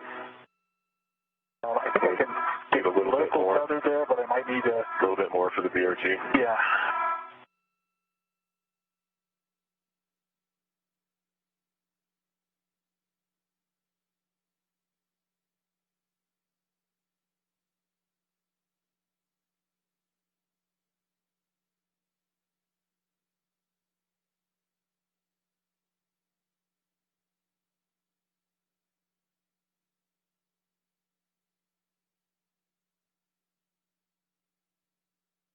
And we're in a short handover period between satellites right now, but should be regaining these communications here shortly. For size reference on the batteries and adapter plates the crew will be handling today, the adapter plate is 40 inches by 37 inches by 8 inches with a mass of 75 pounds. The nickel hydrogen batteries being replaced today are 40 inches by 37 inches by 19 inches with a mass of 364 pounds. And the new lithium ion batteries are 40 inches by 37 inches by 19 inches with a mass of 428 pounds.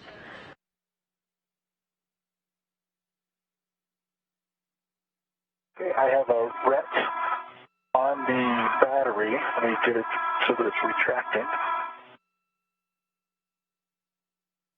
Okay, I'm reted and I have control of the battery. You have control. I'm removing my ret. That's good. My ret is removed. And you're ready, Bob? I'll get in the APFR. I am ready.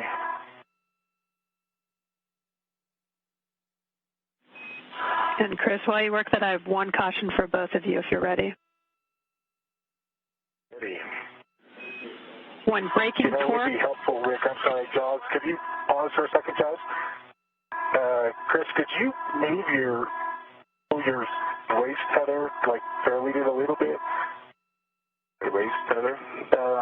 Sorry, your safety tether. Let's see here.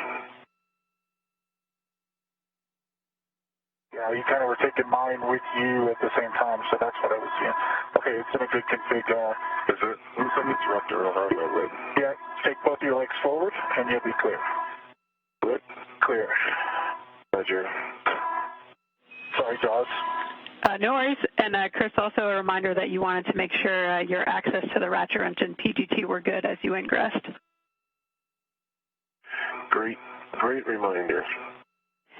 And for that caution, when braking torque, apply less than 55 pounds force. How copy? 55 pounds of force. Less than. Okay, I feel in. Okay, you look into me. Look into you. And I'm preparing my ret. Okay, Chris, just a reminder to check your ingress aids tucked, tethers are clear, and you're going to end up with your BRT ret to the battery tether point. Okay. I'm going to take the workstation for just a second. And Chris Cassidy is now set up in his foot restraint. He will then place the battery from slot number 2 on his BRT, or body restraint tether. Cassidy will then release the adapter plate underneath the battery and will remove the adapter plate and hand it over to Bankin. Bankin will then translate back to the truss to install the adapter plate in open slot number 2. At the same time, Cassidy is putting the old battery in the slot he had just emptied for disposal. Chris, you want H1 stowed in your BRT. Okay, copy. And Chris, just go ahead and move a little bit further away from the pallet there.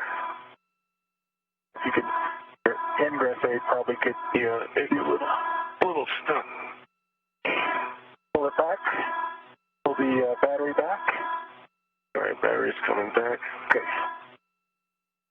Kind of just gently nudging the ORU back up at the top. Yeah. Okay. You're clear. All right, John. So let me set back up with you and talking about the BRT. Review those steps, please. Yay from Chris. So your BRT ret should be to the battery tether point, and you want H1 stowed in your BRT. Okay. Working on the ret.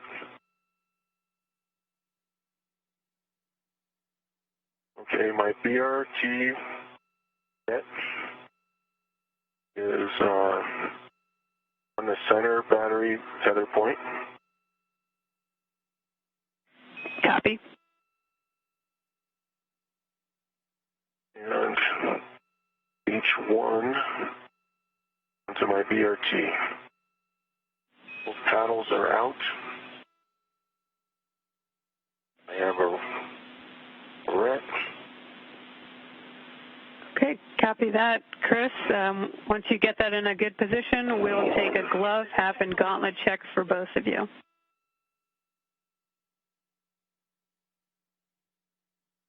Okay, copy.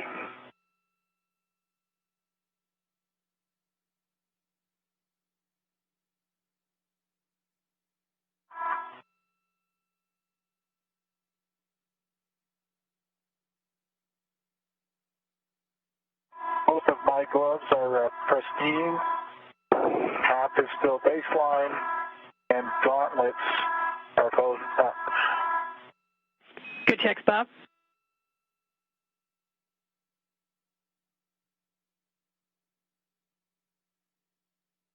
Okay. My half dry baseline. Gauntlets are in place and up. And no change to the gloves. Great. Copy, Chris. Okay, Chris, you'll attach your... Batteries BRT. Batteries BRT. Go ahead, John. Sorry. Oh, copy that, Chris. You'll be attaching a RET to the adapter plate heater mat tether point. Okay.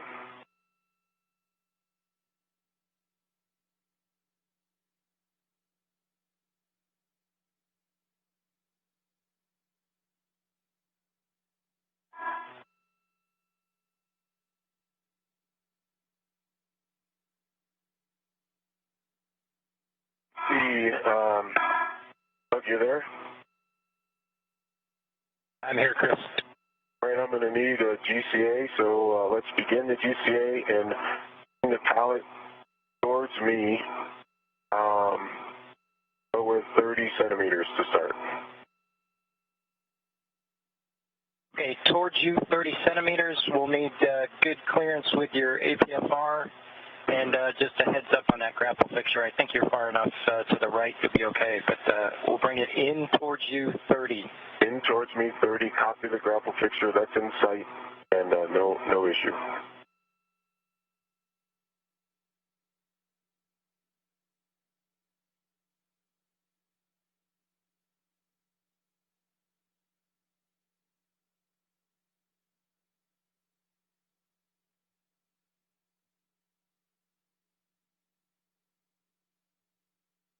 Okay, here comes motion in 30.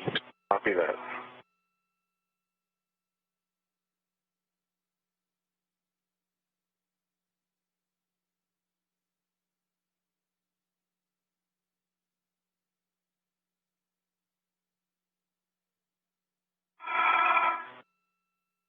Understand good motion? It's hard for me to perceive it now. I see it. Good motion. Copy, good motion.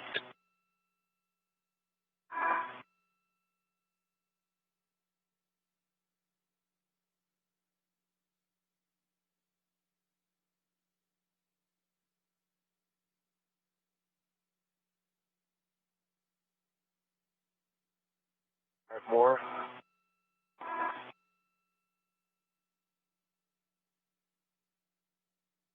Okay, Doug. Okay, motion stopped. Let me assess before we end it. Okay. All right, that's good. NGCA. The NGCA, brakes are coming on. Brakes are on, you're clear to maneuver. Copy that. All right, Josh, my tether is on the adapter plate. Copy, Chris.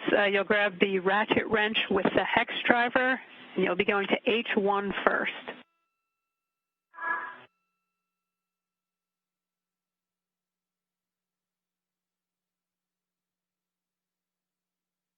Ratchet. H1 on my left. Okay, firm, you'll confirm one line flush, and then brake torque less than 1 turn. There's one line flush. Torque is broken on H1. Less than 1 turn, about a quarter. Copy, quarter turn. You'll do the same for H2, looking for one line flush again, brake torque less than 1 turn. There's one line flush. Now 2 hours and 30 minutes into today's spacewalk. Recapping the milestones so far, Chris Cassidy and Bob Behnken placed their suits on internal battery power, marking the official start of today's spacewalk at 6:32 a.m. Central Time. The first nickel-hydrogen battery was released from Slot 1, and the crew worked together to move it over to the external pallet to install it in Slot X for disposal. The crew then removed the new lithium-ion battery from Slot A and translated it back to the truss where they installed it in empty slot number 1. The new lithium-ion battery from Slot A was installed in slot number 1. The crew then worked to remove the battery in slot number 2 and translated it over to the external pallet where they are now. Chris Cassidy is now working to release the adapter plate underneath the battery and will then hand it to Bob Bankin. Bankin will then translate back to the truss to install the adapter plate in open slot number 2. At the same time, Cassidy is putting the old battery in the slot he just emptied for disposal.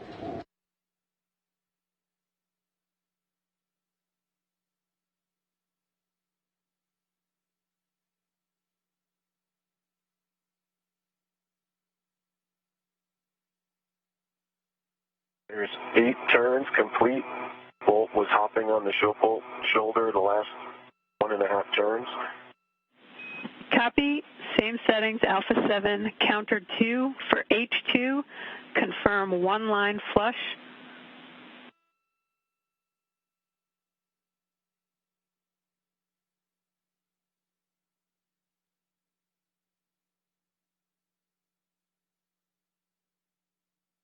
There's 1 line flush.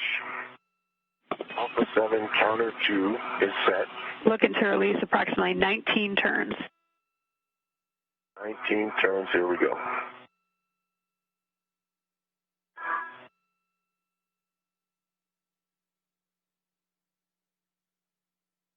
I see the adapter plate moving away from the EP. I concur.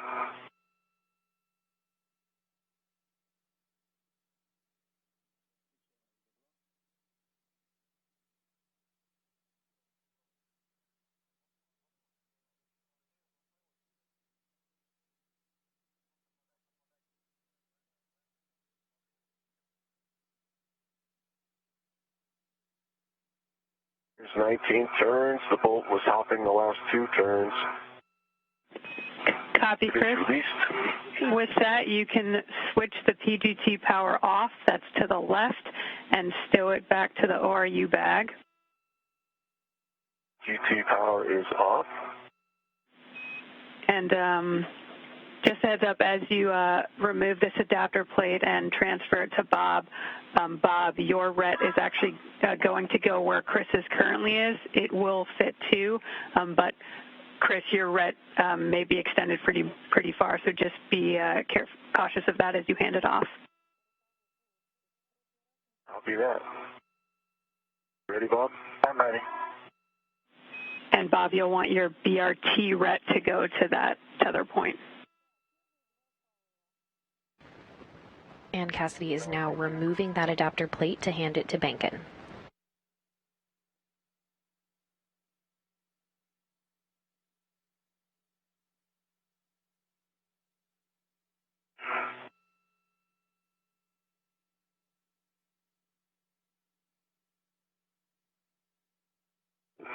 Here you are. Closer. I'm ready to it. Copy. Here comes your RET. Just let it go. Have it. Okay. And Bob, you'll stow the adapter plate on your BRT. Control. Copy. All right, Bob, you have control and you have the red. I have control and I have the RET. I'm releasing. Okay.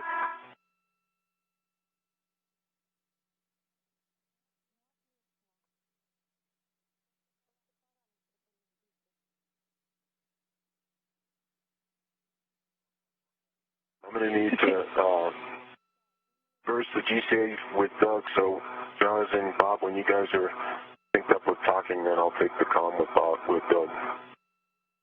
Get the BRT onto the adapter plate. Okay, that's complete. Copy, Bob. With that, you can translate to the IAA, and I don't have any comms for you, so I'm good for the GCA if you are, Bob. Let me get clear, Chris. Okay, copy. No pinching.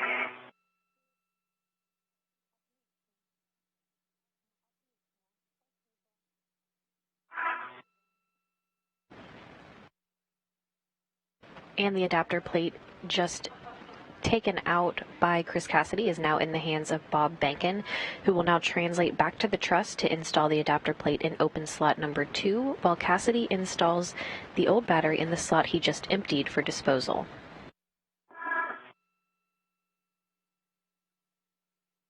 Here I go. Copy.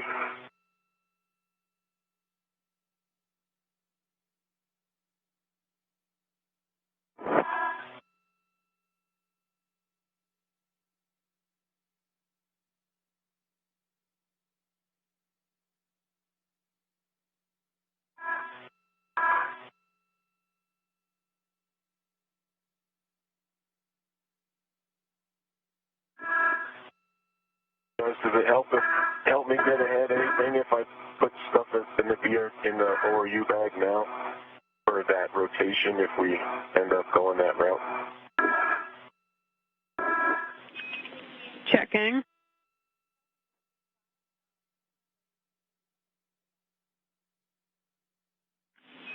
Chris, stand by one and I'll get back to you on that.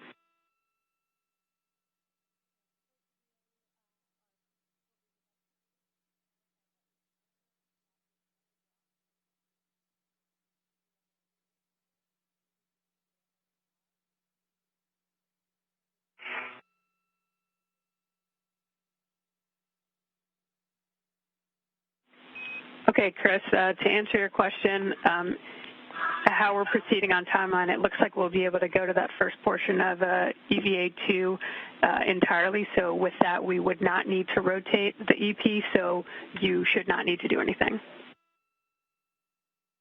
Okay, copy. And I did just put my trash bag into the ORU bag with the red. Copy.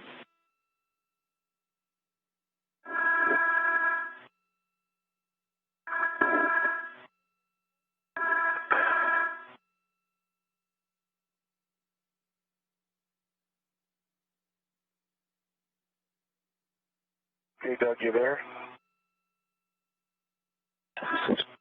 We're going to reverse that EPA and go away from me like 30 centimeters. Okay, copy that. You want motion station forward or pallet away from you 30 centimeters. Stand by. Stay firm.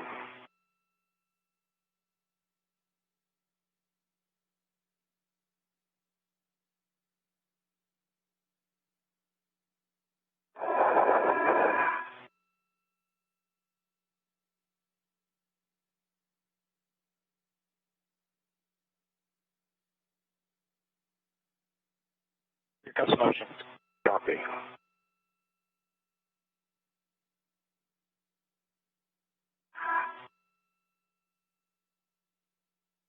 It's good motion. Good motion. Okay, Charles, I will ingress the APFR.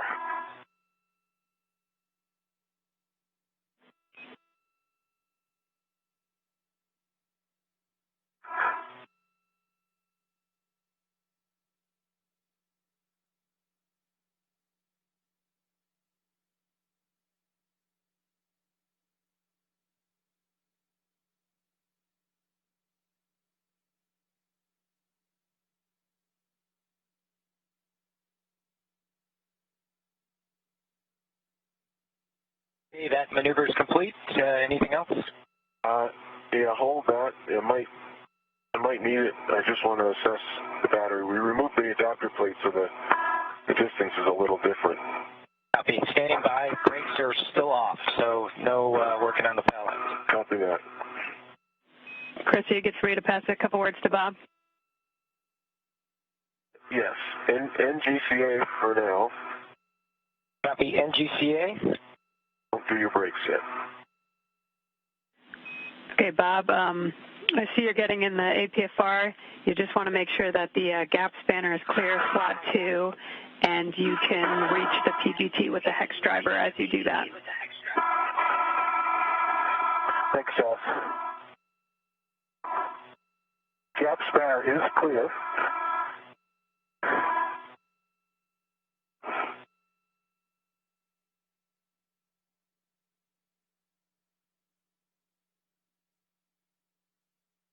And I have ingress the APFR. Okay, Doug.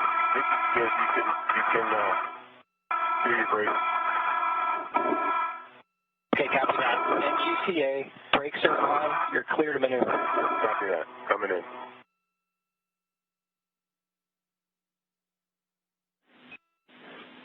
And my PGT is accessible. And Chris, I think I copied your down with the GCA, so you're going to retrieve the batteries from the BRT with H2 in your right hand, and you'll soft dock it, and then PGT settings are alpha 7, clockwise 2. Okay, 7 clockwise 2. And Bob, for you, once you make sure your ingress aid is tucked and your tethers are clear, you can inspect the IEA bolts and blind mate connectors.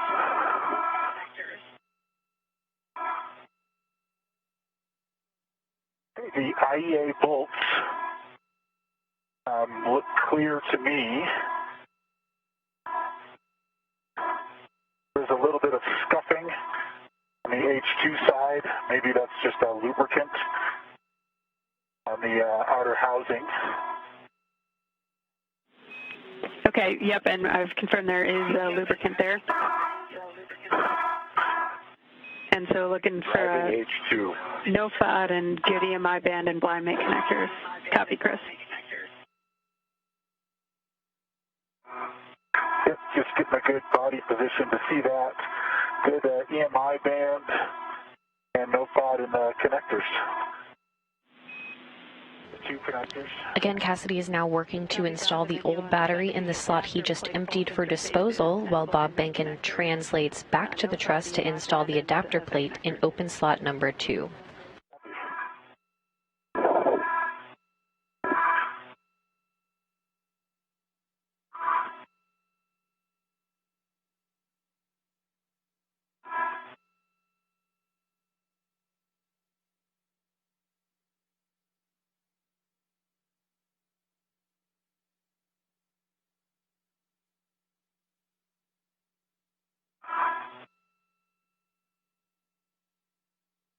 Okay.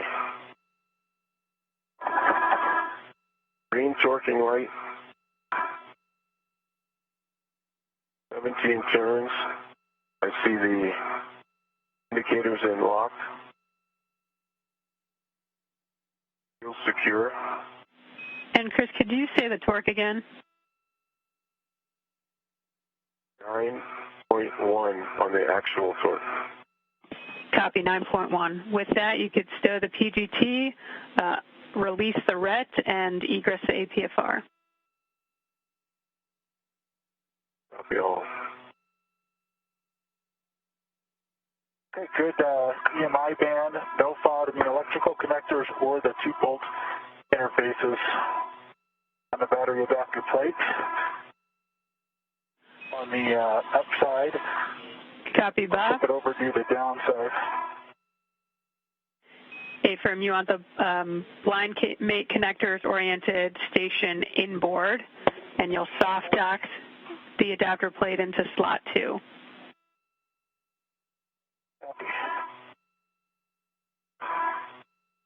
Does any work with scoops?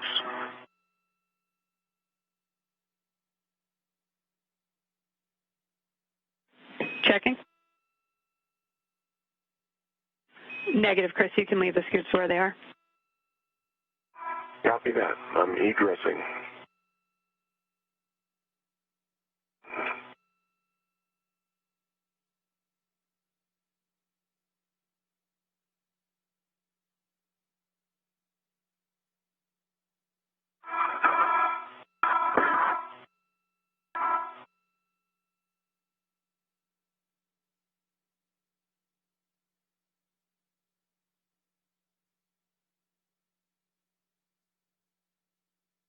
Okay, the adapter plate is soft docked. Copy that, Bob. You can retrieve the PGT with the hex driver. That's the one that's on battery 4, and settings will be alpha 7, clockwise 2. And Chris, for you, as you get back on structure, you'll want to prepare the EP for translation, so make sure the ingress aid is stowed towards the boot plate and tethers are clear. And then once you're 5 feet clear of the external pallet, you can give SSRMS the go to maneuver to the EP Bravo position. Okay. The ingress aid is against the boot plate.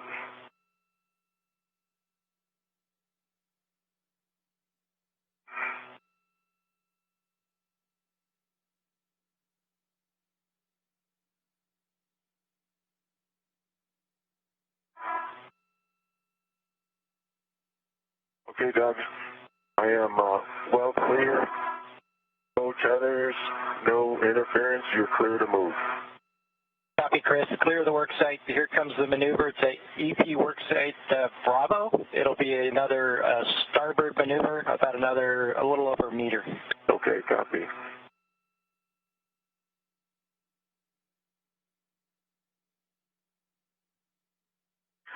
Okay, Jaws, I've got Alpha 7 set and clockwise 2 set.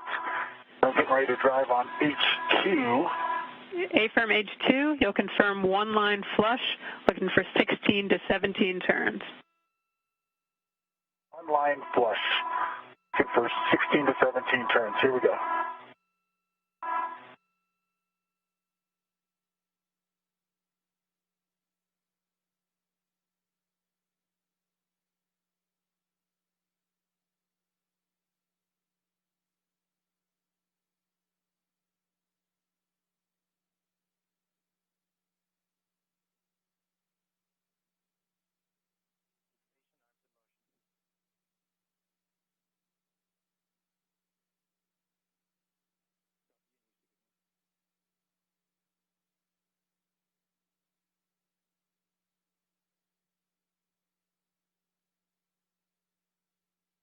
Okay, 17 and a half turns, green light, 9.6 on the torque for H2.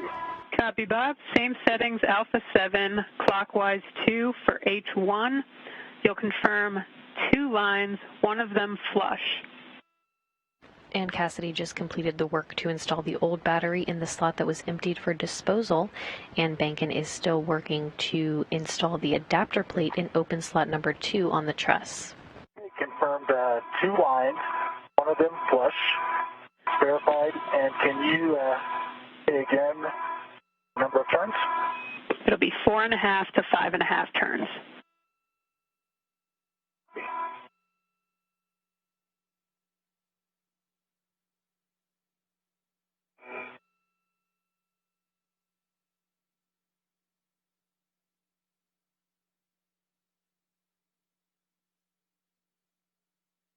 Okay, so 5 turns, green light, 9.0 on the torque. Copy, Bob. You can tend that PGT with the hex driver back to the crew lock bag and then unlock and release the red. Copy. And Chris, I had to leave the adjustable on the battery there, so to move over here, I couldn't reach that other hook, so I'll let you get this. Got it. And it's adjustable. Thanks, Chris. Yeah. And then that can go to the crew lock bag, is what Jaws said. Read coming off of battery 4. Yeah, adjustable. And Jaws, can you verify we removed the adjustable from the DGT to take it back to the crew lock bag? A-firm. You can remove the adjustable. Okay. So the adjustable stays with the PGT. Stays with the PGT. Yeah, you'll leave the adjustable on the PGT, so the PGT with the adjustable will go back to the crew lock bag. And that's complete. Right, I'm just arriving at the work site and looking to tag up. Okay, copy, Chris. So next, we'll be working the TA clamps and the AP connectors. Bob, over to you if you prefer to egress the APFR, and if there's room for both of you to work it, we're releasing 3 TA clamps and demating the adapter plate connector. I'm going to go ahead and egress the APFR and then release the TA clamps. And we're just taking this electrical connector to release it from J4. Are we ready for that yet? Yep, to the battery up there at J4.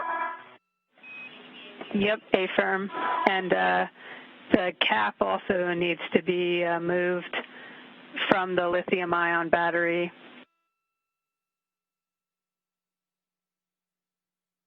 You want to take the cap off, Chris? I'll get the TA clamps. Get the cap. And then I'll pass you the electrical connector.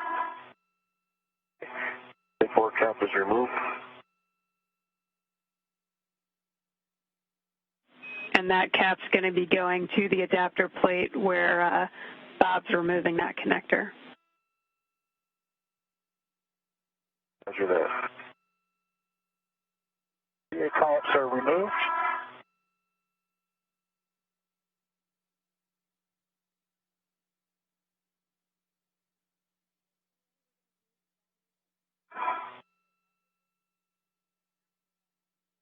Got the electrical connector. I've got the electrical connector. Actually, can you hold it for a second? I need to get myself in a good position.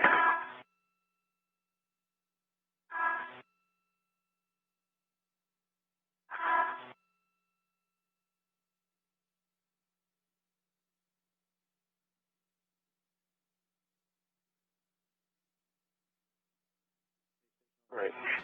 Just to recap the last task completed by the crew, the new lithium-ion battery from slot A was installed in slot number 1. The crew then worked to remove the battery in slot number 2 and translated it over to the external pallet, where Cassidy removed an adapter plate and handed it off to Bankin. Bankin then translated to the truss to install the adapter plate in open slot number 2, while Cassidy then installed the old battery in the slot that was emptied for disposal. Next, together on the integrated electronics assembly, Cassidy and Bankin will place a cable between the adapter plate and the new battery to complete the circuit. Spanner is clear. Needed over center. I see the blue lines lined up. Copy, good connection, and that connector cap that you took off will go on the adapter plate. Okay.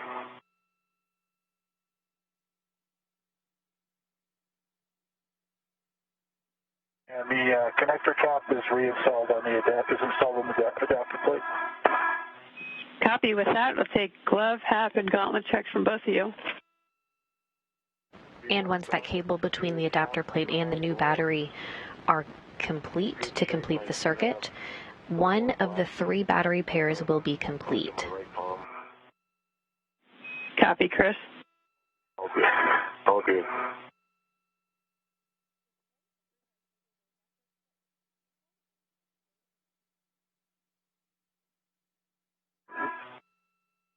Gauntlets are up for ED2.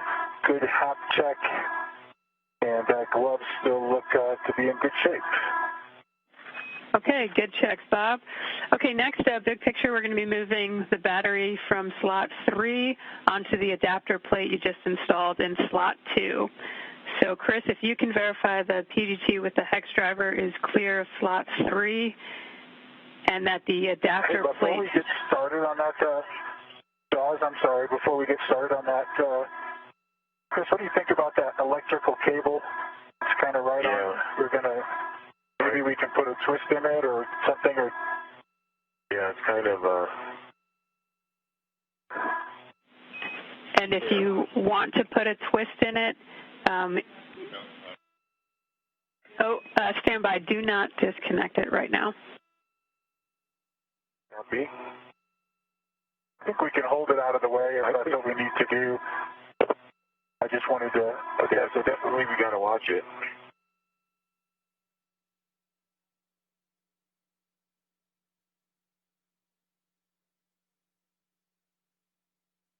But also just adjustable it out of the way there on the scoop there and clean that up later. Yeah, we see you using the bumper right now. If that holds, you're good, or you can use an adjustable or whatever else you need to hold it out of the way.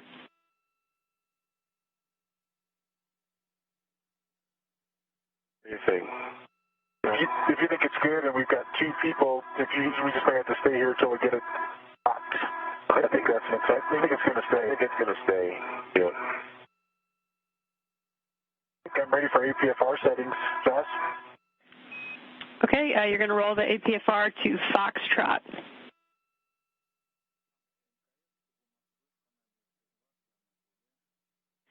And Chris, for you, I see you've already checked that connector cable, and then just making sure the PGT with the hex driver is clear of slot 3, and then you can reposition to the outboard radiator side of the IEA for the PGT transfer and to assist Bob if he needs it. All right. Yeah, PGT, left bag, clear. Copy. Got the top spinner to deal with, Bob.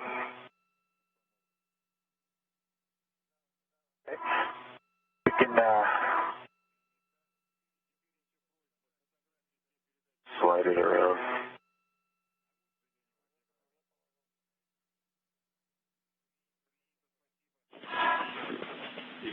And I see, Bob, you're working that gap spinner, and Chris, we're going to want your RET attached to the battery tether point for the battery in slot 3.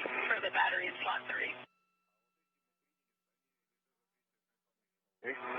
Copy that.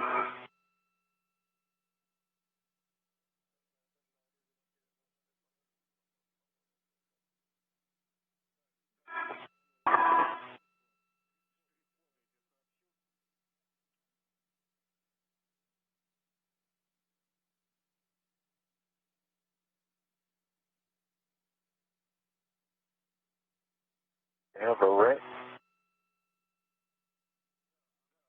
See that you're ready to the battery? Yep. Copy, Chris. And Bob, once you're ingressed, make sure the ingress aid's tucked, your tethers are clear, and then we'll take a serial number. Copy.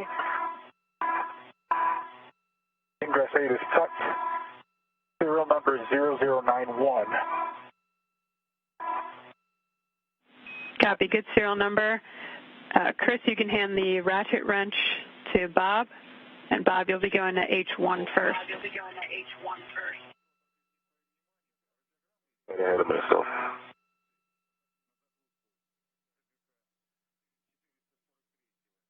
You want to do H1 since it's right in front of you? I can, I just need to reconfigure my body.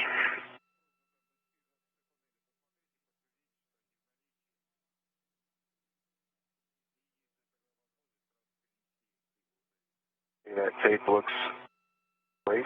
They're down and seated. Good to me. H1, torque broken. Copy, H1's broken. Go to H2, same thing, confirm socket tape line flush, less than 1 turn. H2. Socket tape is flush. Torque is broke. Copy, and with that, we're 3 hours into the EVA.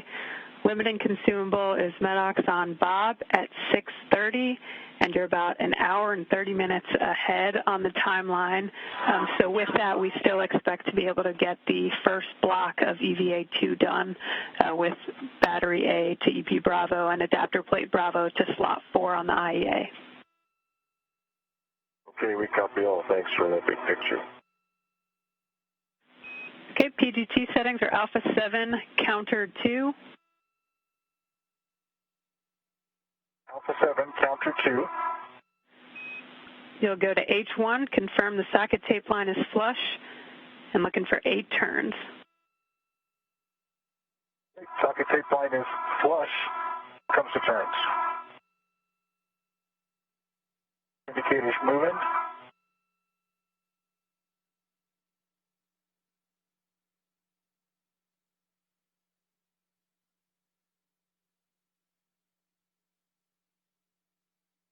There's 8 turns. It started clicking about 5 turns, so it should be well released. Okay, and indicators unlocked? Indicator is unlocked.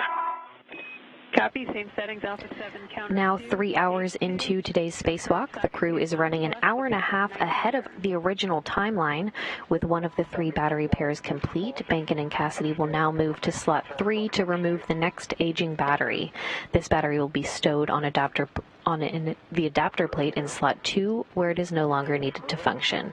And you just heard Ground IV Jasmine McBelly tell the crew they're considering tackling the first block of EVA-2, running this far ahead of schedule. Is this smooth?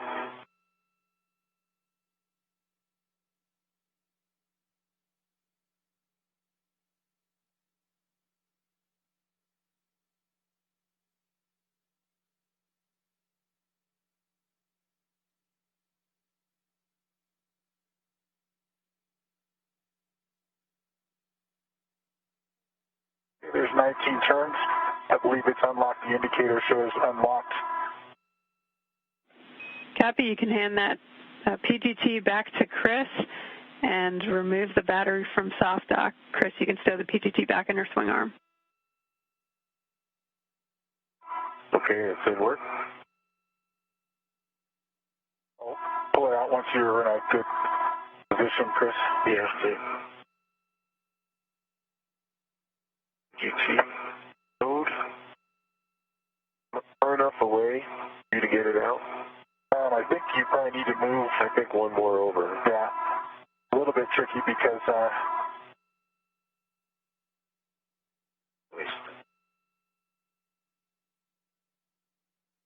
I'm kind of biased towards the H2 side with this APFR setting.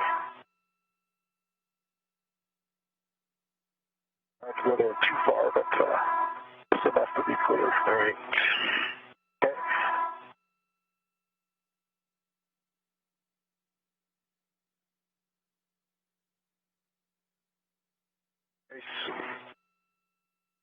Tell me when you want me to grab it. Okay, you can take it. Okay. You got it? I have control of the battery. You have control of the battery. Okay, Bob, you're going to make sure your ingress aid's tucked, and then you're rolling the APFR into position to put you in front of H2 of the adapter plate you just installed on slot 2. Copy.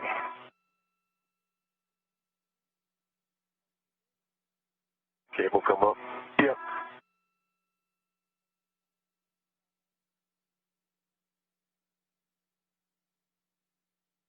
Send the cable once you get back in there and sit.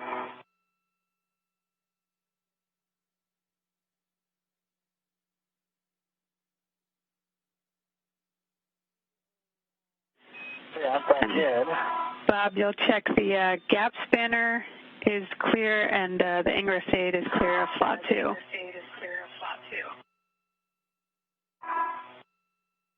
The ingress aid is clear, and we'll make sure that I get the battery from Chris, we'll control a little bit of the gap spanner. Bankin and Cassidy have now removed the aging battery from slot 3. This battery will now be stowed on the adapter plate in slot 2, where it is no longer needed to function. Kind of all fins on this side. Okay. Let's see. I'm in a bit of a. There we go. You get it. Thank you. Okay, let me reposition my. You can come off. I've got control. You have control. If you could just take control for a second, I'll put my wrist. Yep, I have control. You have control? Okay, I have control. You have control. Work into position here. And Bob, you want H2 in your right hand or station inboard. You're going to soft dock the battery onto H2. And for your essay, we're going to have a handover in about 30 seconds. All right, Bob, I've got the cable, I've got the gap spanner. Okay. All back. A little down, about 8 inches towards your feet. There you go.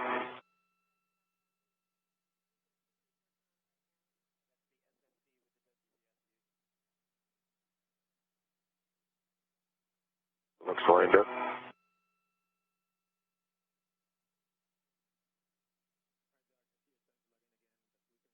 You're lined up.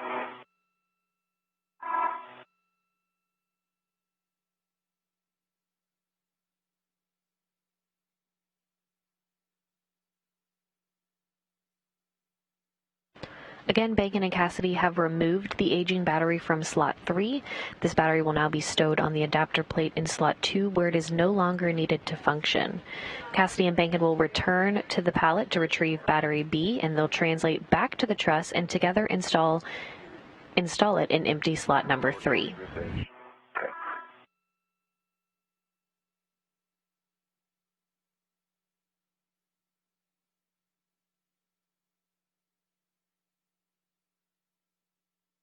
You know if you want me to put my hands on it and help, or I don't want to interact.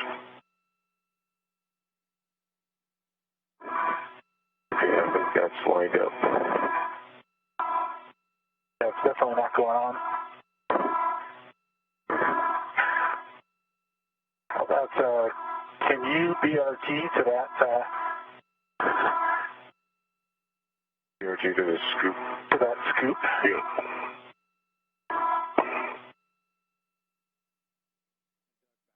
I think I'm going to have to come out of the APFR and go to the Other side. other side.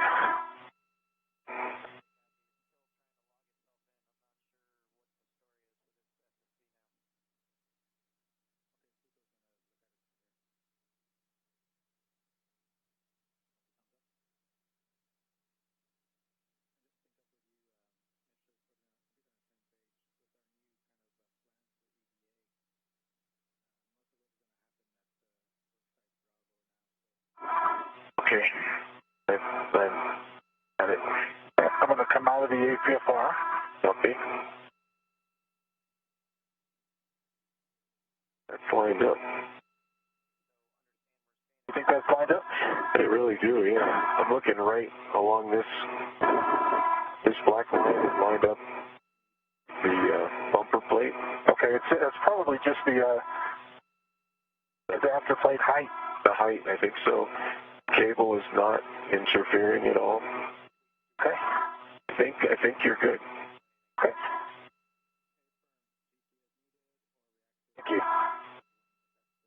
This doesn't feel like much of a soft dock. No, it really doesn't. And Chris and Bob, we have heard that previously, so.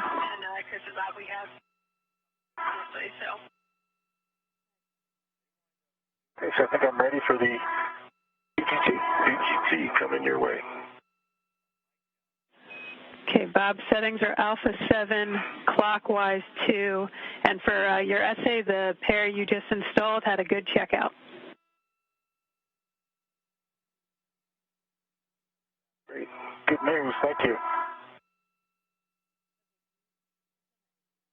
Alpha 7, clockwise 2, and H2. A-firm, and you're confirm the socket tape line is flush, looking for 16 to 17 turns. Okay, the socket tape line is flush. Chris, watch closely to, of course, making sure it's going in. Yeah. Here we go.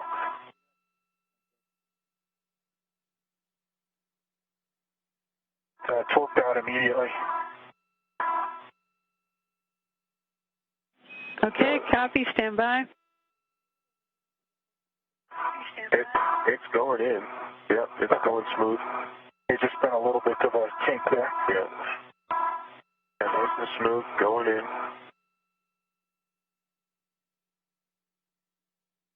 Yeah, it looks traveling smooth to me. Yep, I agree.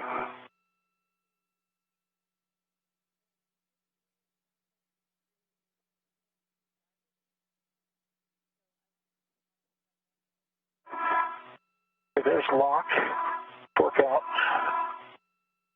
green light, 9.4, 16.5 turns. Copy, Bob. Same settings, Alpha 7, clockwise 2 for H1, looking for 4 to 5.5 turns.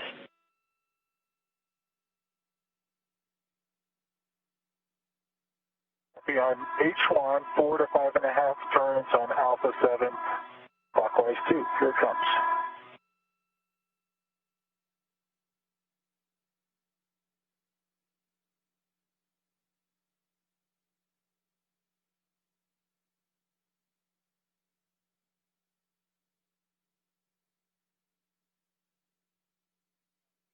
Four and a half turns, green light, 9 on the torque, 0.0. Copy, and status indicator? It is locked. Okay, you can hand that PGT back to Chris to stow on his swing arm and release the RET.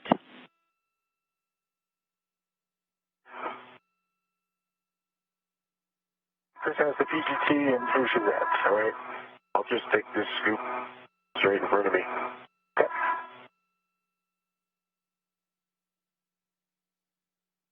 And should I collect the scoop in front of me as well, Bess? We're taking the scoop from H1 only. And that's going to be going over H1 to only. the Okay. DCSU. I have the scoop from H1. You want me to put the scoop back on H2? You can move it to someplace. Checking? After I got the scoop, can I egress the APFR? A-firm, Bob, you can egress. We're going to be relocating that scoop to the DCSU and rolling the APFR to Foxtrot.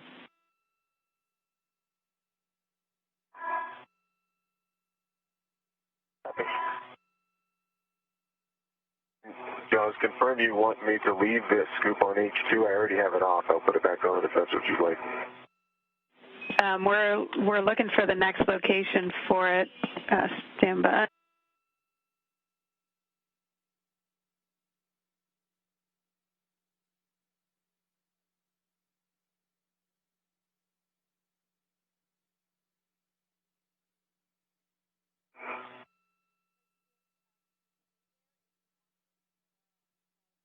That self-talk is a little bit, yeah, it's kind of there, but it doesn't engage very far. Yeah.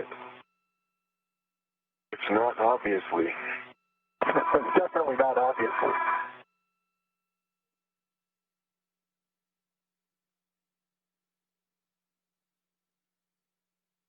You're trapped in ingress aid there right underneath your belly. Oh, sorry about that. Oh, I moved it on you. And Chris, you can either leave the H2 scoop there if you think it's going to be needed for body positioning, or you can move it to battery 4 at H1.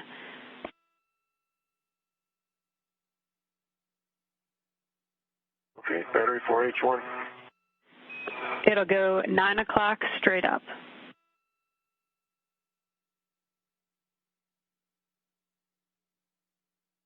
And Jaws, just to verify, roll to Foxtrot, correct, for the APFR?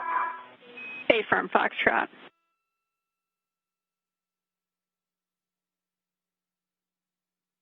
And then what's my next? The scoop, correct?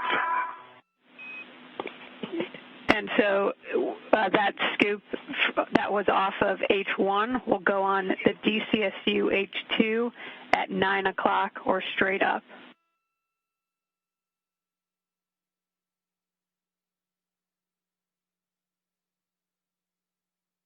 Oh.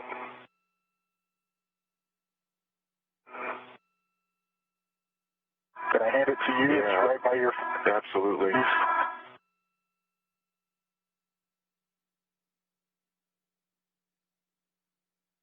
straight. Straight up. I agree. Check the checklist.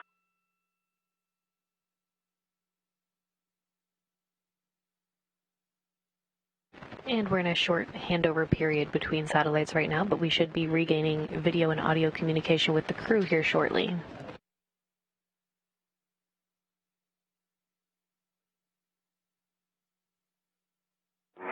It's straight up. Okay, 9 o'clock relative to the doghouse, I think, is down. it's Look at the checklist. Battery, it should be down. I think you're correct. Yeah, it's correct. Battery 4 both go down. Yep, I agree. Is that correct, Jaws? yeah, A-firm, sorry. It's straight down at battery 4. For both scoops. All right, what's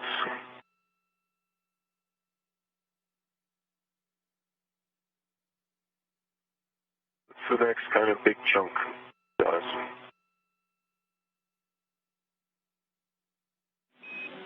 And Chris, the next big chunk, we're moving, so you'll both be heading over to the EP. We're going to be moving battery Bravo to slot 3.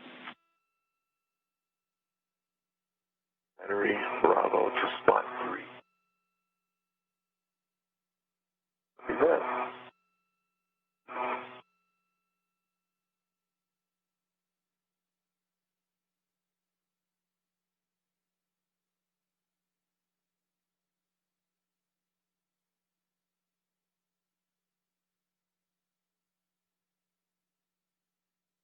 They're cooking. Good work. Put the lid on that. Yeah. I'll get out of your way.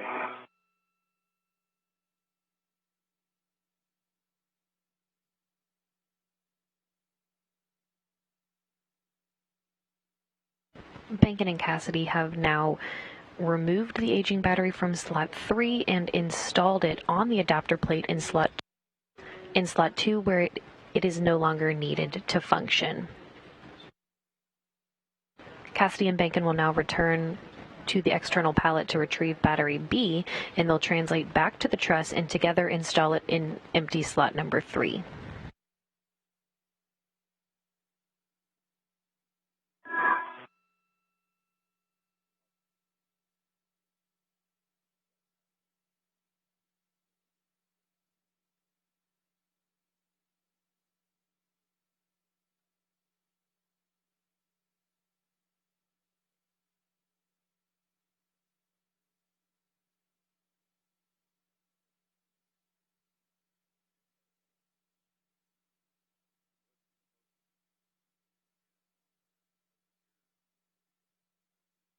It's on. Yeah.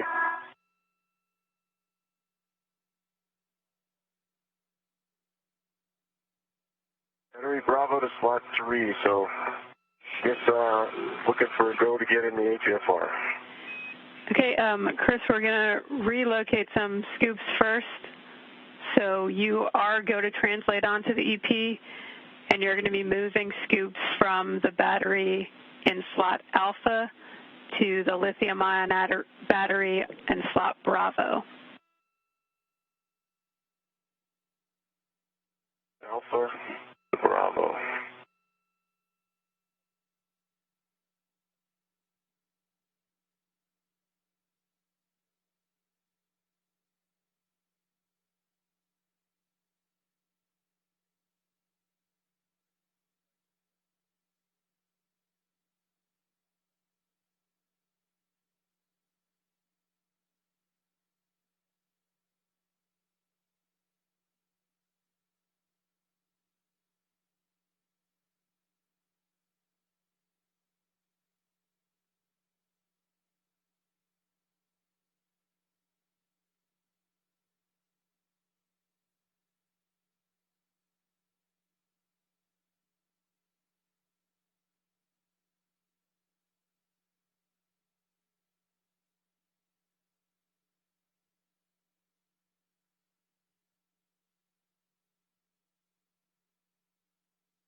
clocking. Okay, Chris, for the battery in slot Bravo at H1, it'll be at the 9 o'clock or straight down. Straight down relative to the pallet.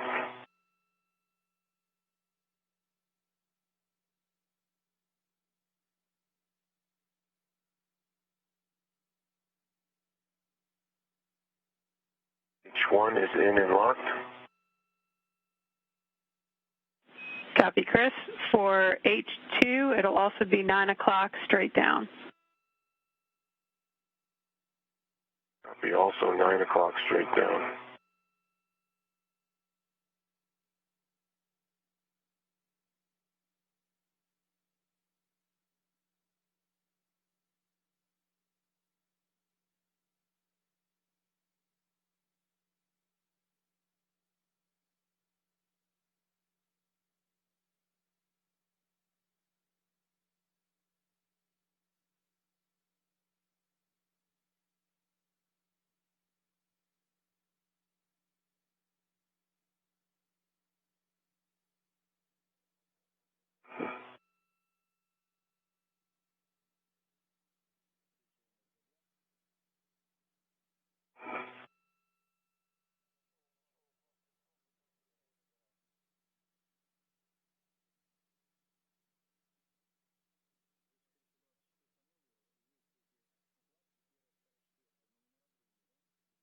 All right, I've ingressed the APFR. I'm working on H2 scoop.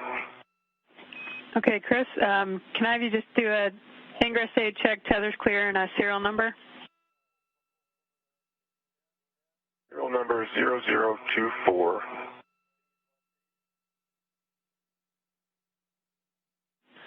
Copy, and you'll be reading to H2. Reading to H2. That ret is complete.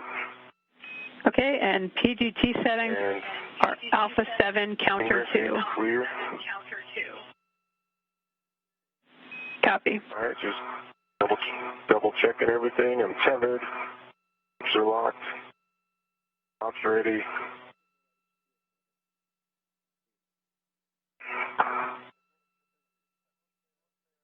Alpha 7.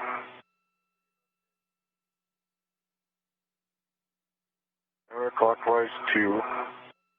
Going to H1. H2. Oh yeah, I keep forgetting that. Already done.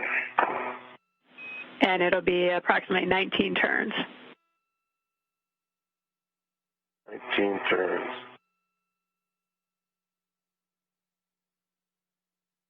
Okay, Doug, I'm doing some work on your pallet. You're clear. Brakes are on. Okay, the tool is inserted to the tape line. I can feel it's on the socket. And copy 19 turns. A-firm. Here we go. Worked out. There we go. First attempt worked out right away. Driving now. Copy.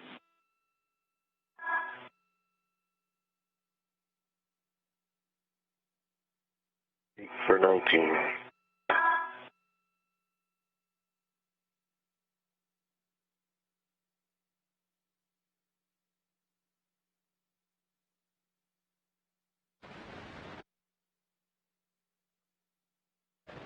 Cassidy and Bankin are now working on the external pallet to retrieve battery B. They'll translate back to the truss and together install it in empty slot number 3. Working light. The unlock indicator is unlocked. Copy, Chris. You can stow the PGT, and when Bob's ready, you can remove the battery, and you'll be transferring H1 to Bob with a RET swap.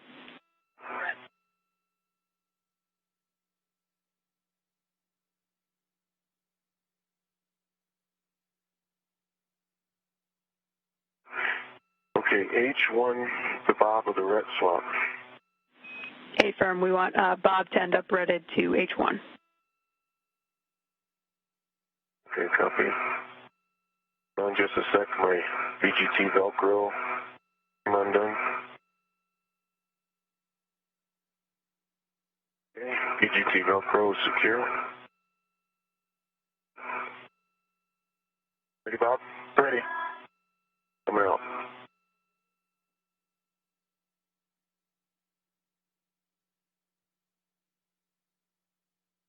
Out.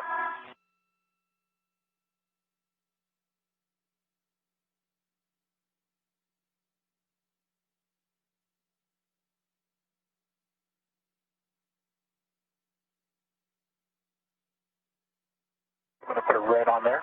Copy.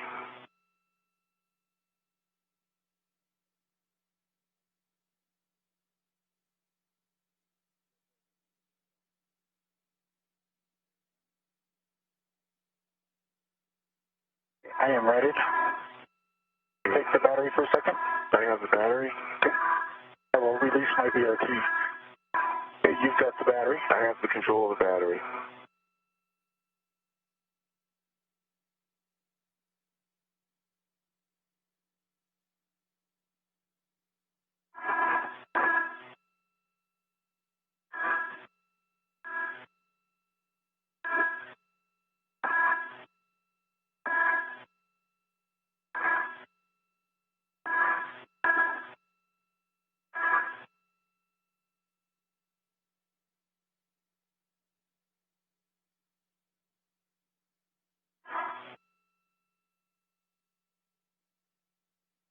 I have control of the battery. You have control in releasing my red.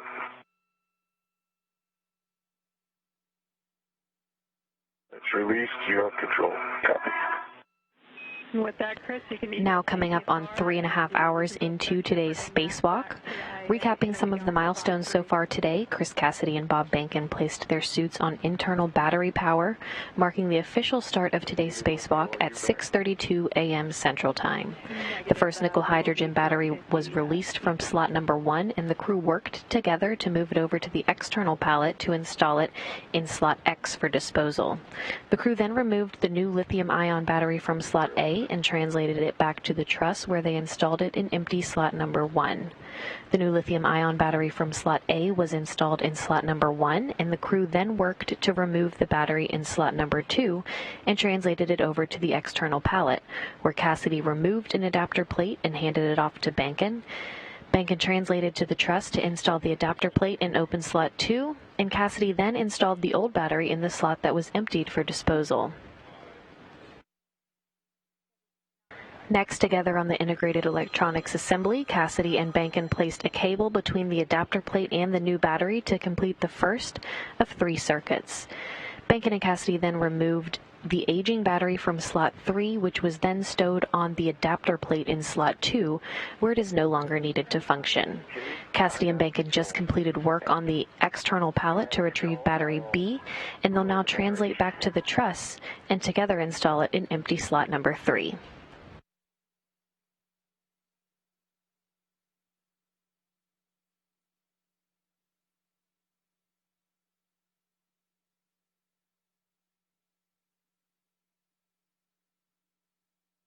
I have control of the battery. You have control of the battery.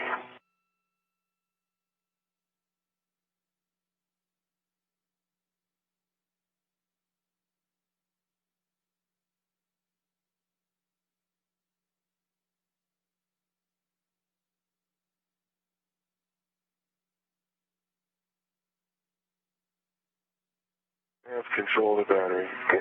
You have control of the battery.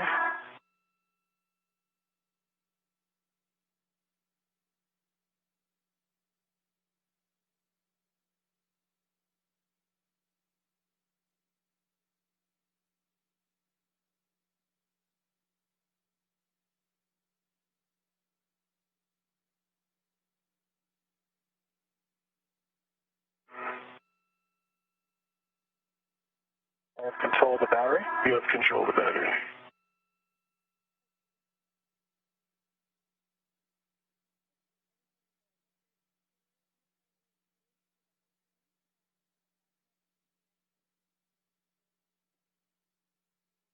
I have control of battery. Good, you have control.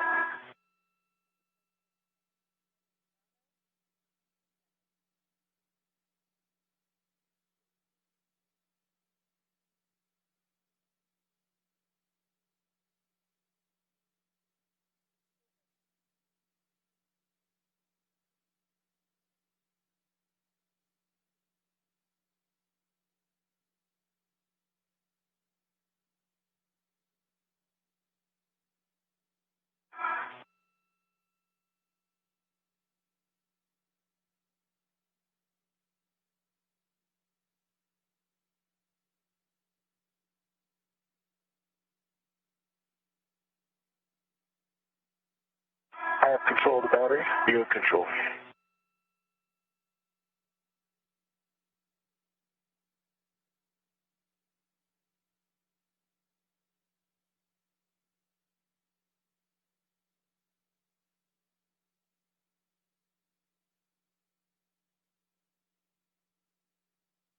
I have control of the battery. You have control.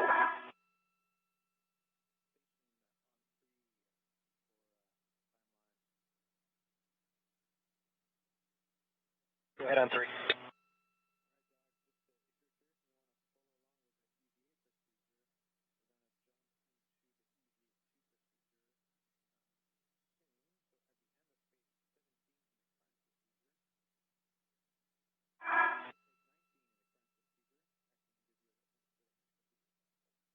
I have control of the battery. You have control.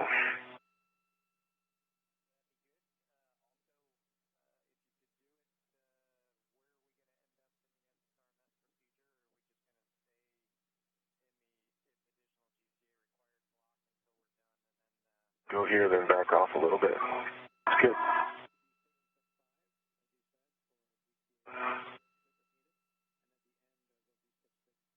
Okay, I have control. You have control.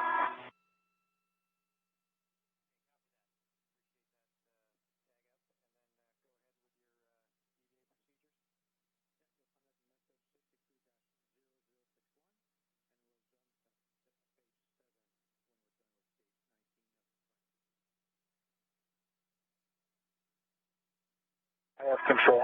You have control.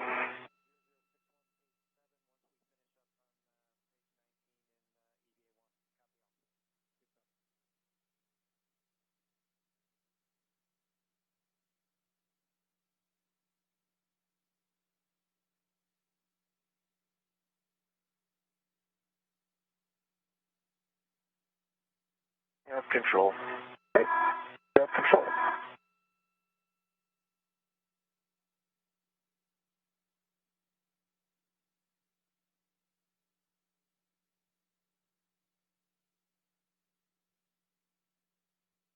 I'm going to put my local on the other side of the APFR.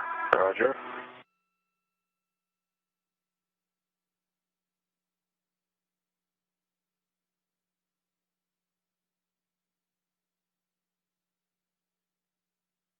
I have control. You have control. I think I can go onto the BSU. What do you think? Is that a good spot? Yeah, we need to get up there high, so. Yeah. Because this might be the one where you ingress your APFR next, right? Yeah. Going up there high.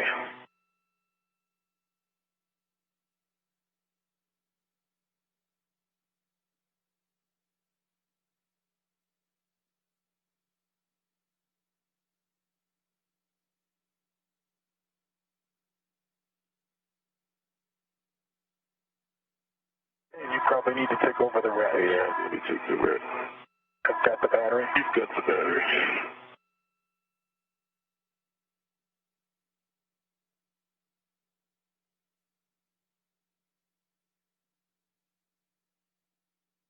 I have a ret, and I have control. Okay, I'm going to release my red. Copy that.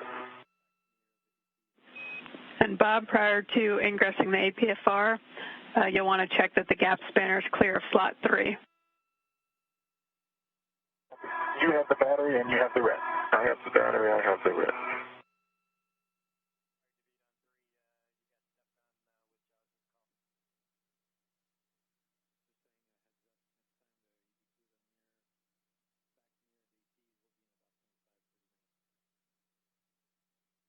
Kind of dark out here, Chris. Yeah, it's kind of dark.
And I have a caution for both of you, since this is one of the slots with the interference. Avoid translation and BRT loads into a scoop on the H2 microsquare for lithium-ion batteries installed with bracket interference. And slot 3 is one of those slots. Okay, copy.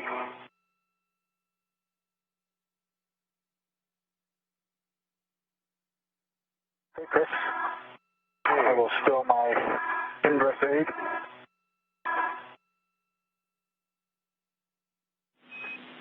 Okay, Bob, once you do that and check your tethers clear, we'll take an inspection of the IAA receptacle.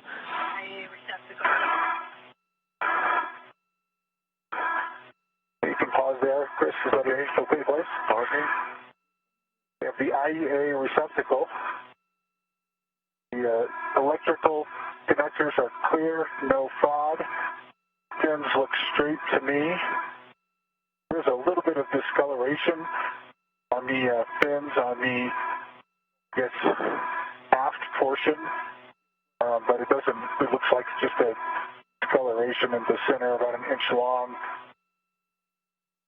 I don't think it will be an interference. Copy that, Bob. And EMI band? EMI band looks good. Okay, copy. And we're just checking quickly on that discoloration. But as you hand off the battery, H2 will end up outboard.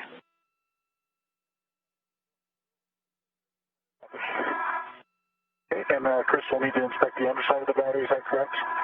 Yeah, Ephraim, you'll want to present the bottom to Chris for inspection of the blind mate connectors, FOD, and EMI band. Okay. Range in control, Chris. I'll put a ret on it. I have control. Oh, you go ahead. You go for the ret.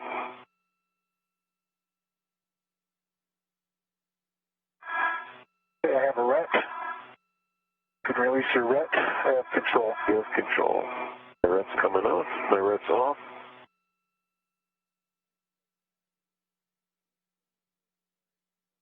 Either you taking it.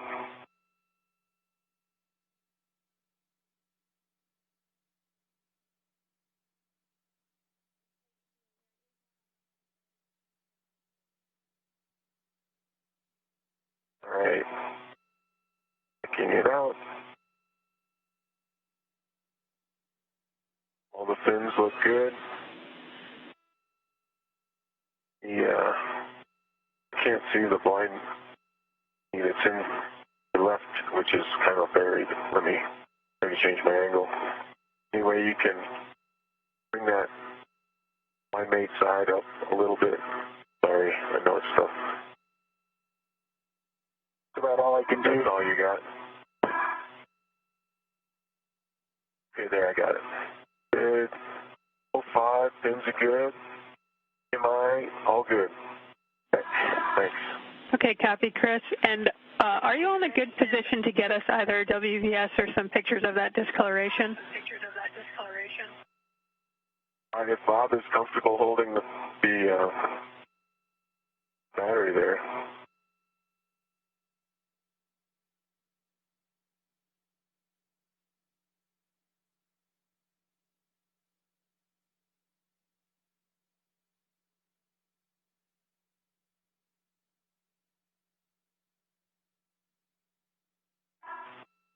It almost looks like a Sharpie in the middle of a most thin. Copy.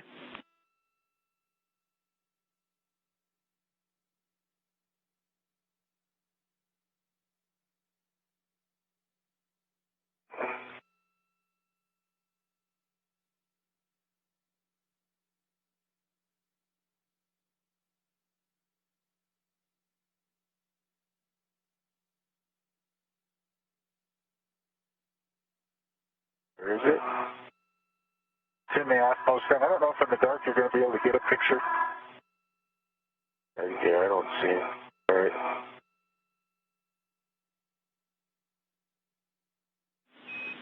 And the sun is coming up in 2 minutes.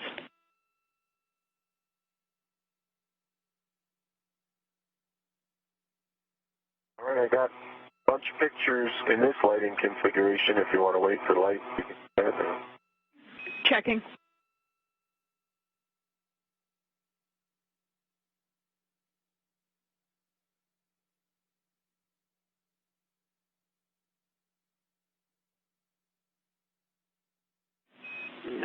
Okay, Chris, so we're happy with that. So we'll just use those pictures. That should be good, and we can continue.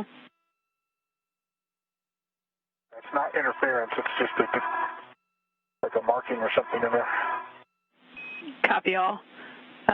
So with that, Chris, once you stow that battery or stow that camera again, we're going to be soft docking the battery onto H2 with H2 outboard.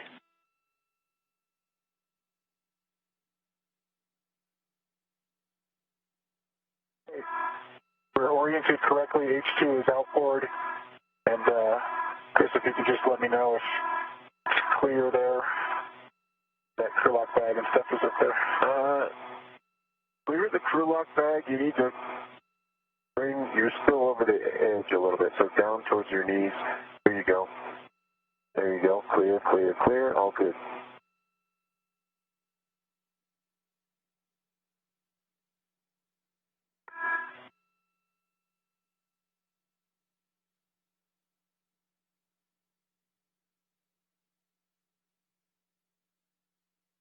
I think that's a soft dock. Lined up. And you're looking for PGT. Okay, yep, Chris, you'll transfer your PGT, and Bob, look for Alpha 7, clockwise 2.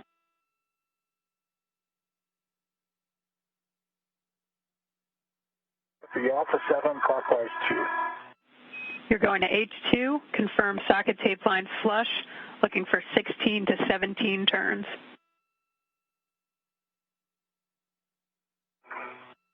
Alpha 7, clockwise 2, on H2.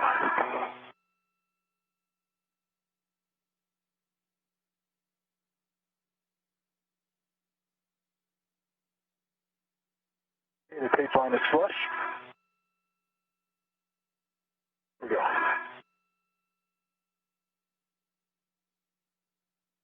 Indicator's moving.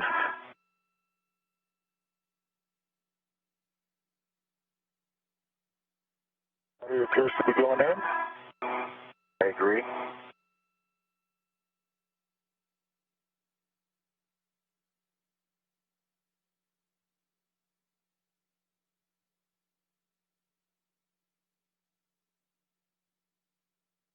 This one seems snugger up against the wall than the other guy.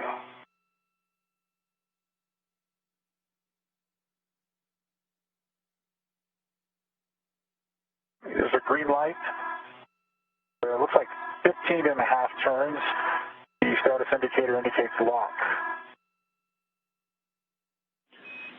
And what was the torque? 9. Copy, 9 even. Yes, 9.0. Okay, that's slightly low on the turn count, so we're just checking real quick down here.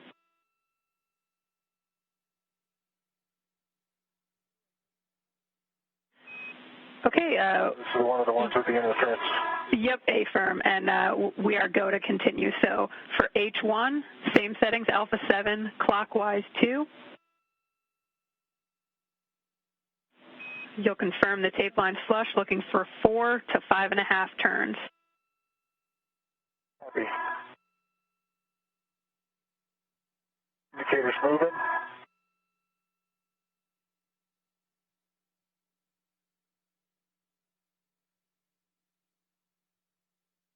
It's torqued out. The indicator is not quite to lock. 9.2. And it looks like we had about 4 turns. Copy, 4 turns, and torque was 9.2, but the status indicator doesn't quite look locked? The status indicator on battery is maybe a 1/4 inch from lock.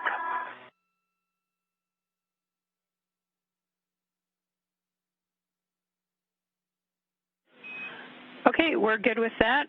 You can hand that PGT back to Chris to stow on a swing arm and release that RET. Copy.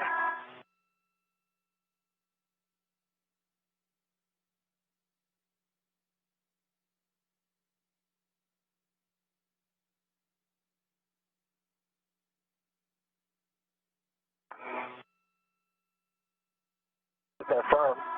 Yep. Flush with the adjacent battery. Everything looks straight. And Where do these scoops go?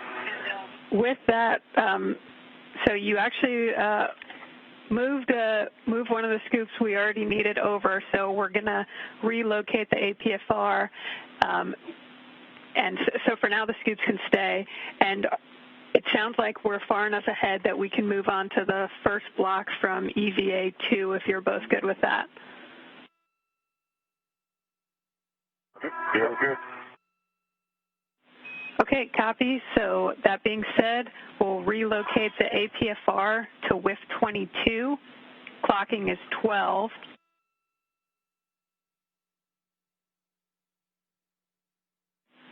Chris? WIF 22, clocking is 12. Yep, A-firm. And Chris, you've already moved the scoop we needed, so if you want to give us a glove, hap, and gauntlet check, we can take that. Okay, gauntlets, it in place, gloves, pristine, same black smudge, tap, dry, baseline. Copy, good check.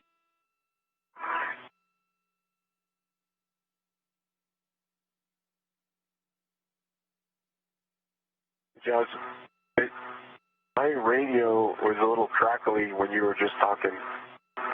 Did you hear perfectly fine all those words? Yeah, the same as it's been the whole time. Okay. Yeah, Josh, I missed about 50% of the words that I heard Bob. I heard you say, Bob, to move the APFR, but I missed some other stuff, so maybe tag me up one more time. Yeah, okay, Chris. So Bob's relocating the APFR, and then we're going to move into moving battery 4 to EP slot Bravo. Copy that. So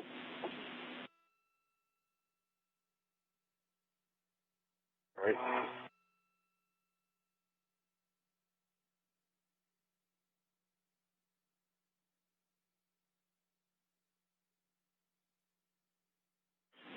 Chris, before you do anything else, can we get you to take some pictures of that slot interference with the bracket, the one in slot 3 that you just installed? Certainly.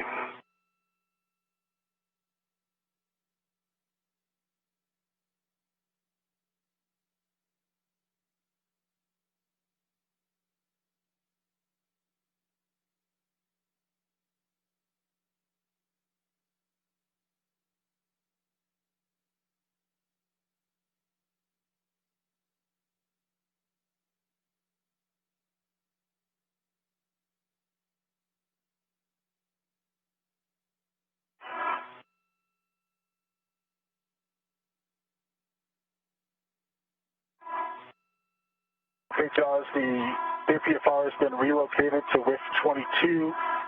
Yeah, clocking is 12. Black on black. Got a good pull and a good twist test. And the pitch knob pops out.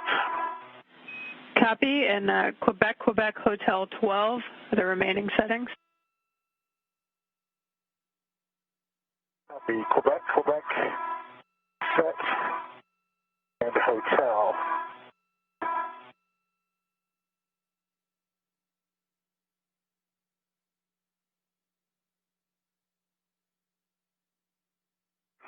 Hotel set. Copy, Hotel 12 set. With that, Bob will take a glove, hap, and gauntlet check. My hap is the baseline. Change. The gauntlets are both up. My right glove is pristine except for a small head on my index finger on the inside.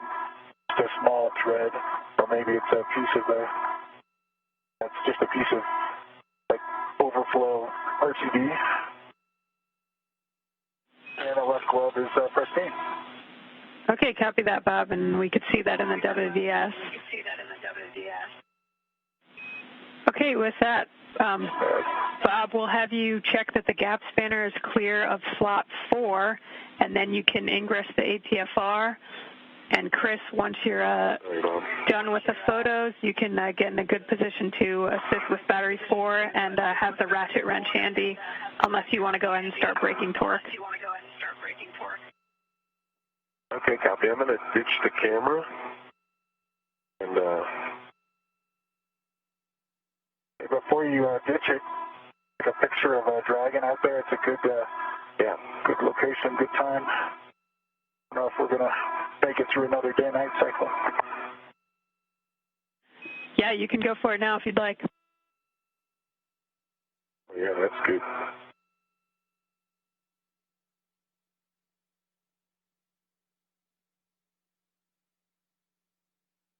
You're in a good position. My angle is kind of... Oh, I get it.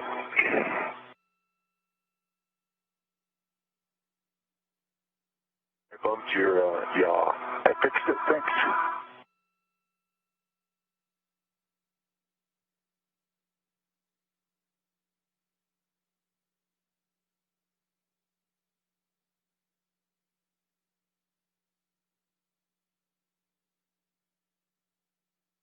Endeavor's a pretty ship on the front end of the space station right now. Yeah, it is.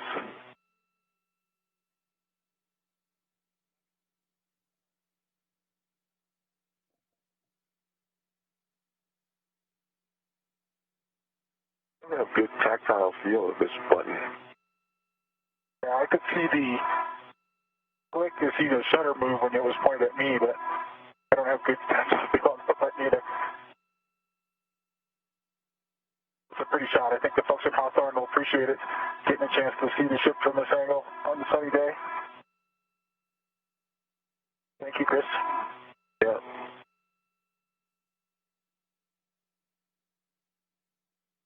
With that, Jaws, do I have a go to ingress the APFR?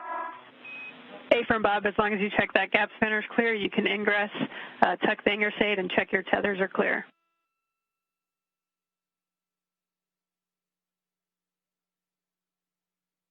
The battery 4 location is well clear of any gap spanners at this time.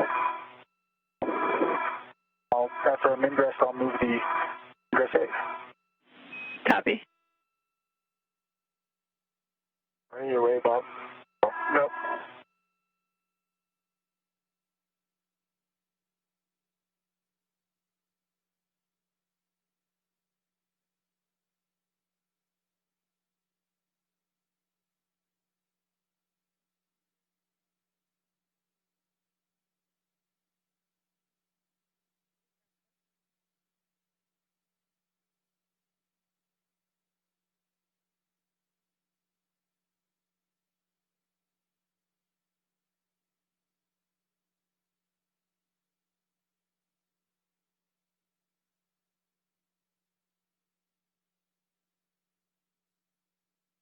Okay, camera is back on structure. Copy, Chris. You can get in a position to help with battery 4 and have the ratchet wrench handy. If you are in a position to go to H1, you can do that to break torque. Okay, ratchet wrench.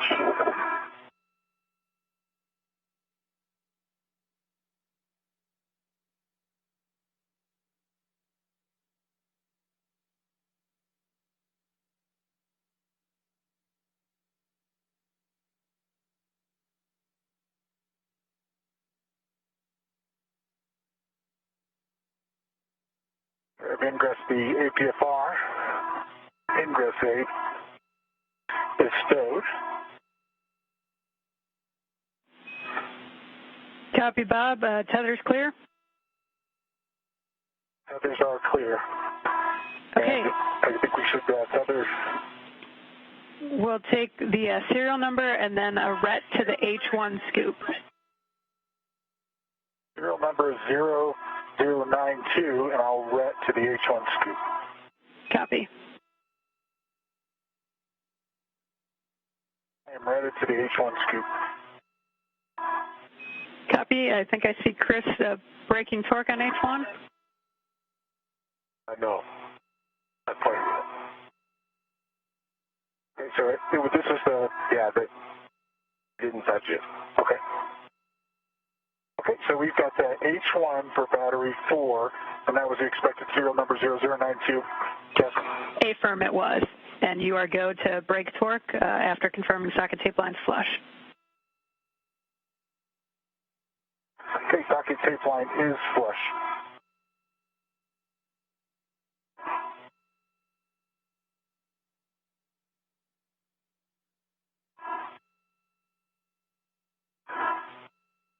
H1 torque is broke. Copy. Same for H2. Confirm the tape lines flush. Break torque less than 1 turn.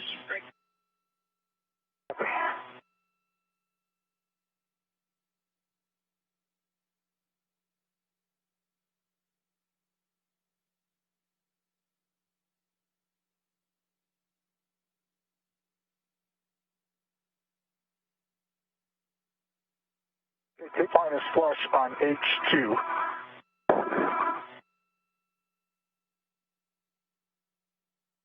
Torque is broke on H2. Got it. You got it, Chris? Okay, and Chris, you can send that back to the crew lock bag and hand off your PGT with the 6-inch. I have the PGT, and I will. GoPro keeps coming up. Yeah.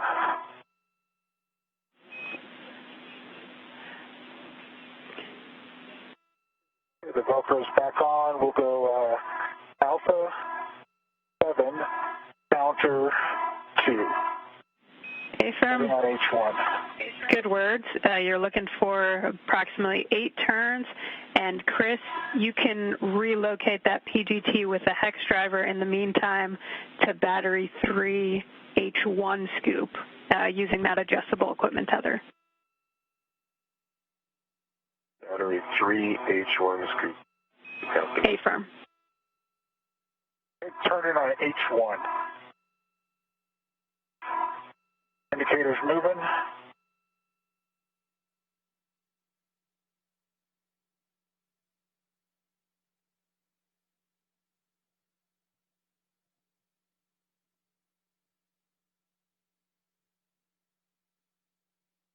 It started skipping at about the 5, but there's 8 turns on H1. Copy, Bob, and status indicators unlocked?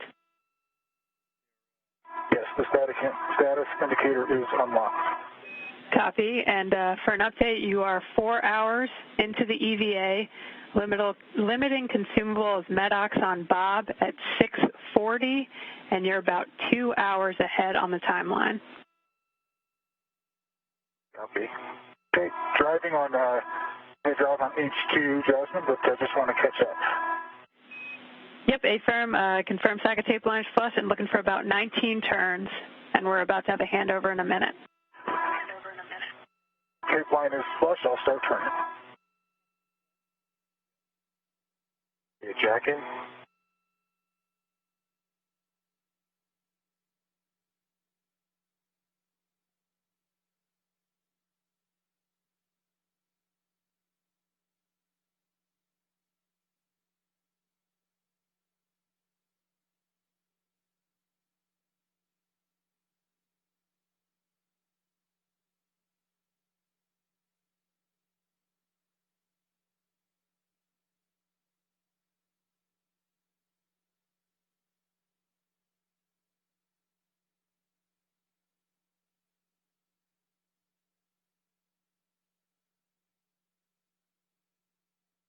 There's 18 turns.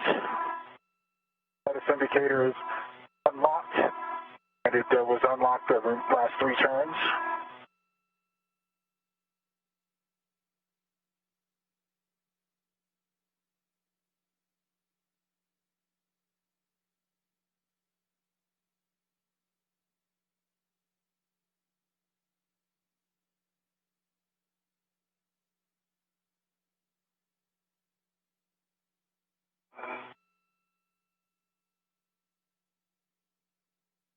Okay, so pull that sucker out. Okay, Chris and Bob, I'm back with you. I copied the good release on H2. Probably transferred that PGT back to Chris to put in the swing arm and unlock the ret. All complete. Okay. Bob, I want to assess. And now 4 hours into today's spacewalk, running ahead of their timeline today, Cassidy and Bankin are now starting to tackle the first task planned for next Wednesday's second spacewalk to replace batteries for the S6 Truss's 1B channel.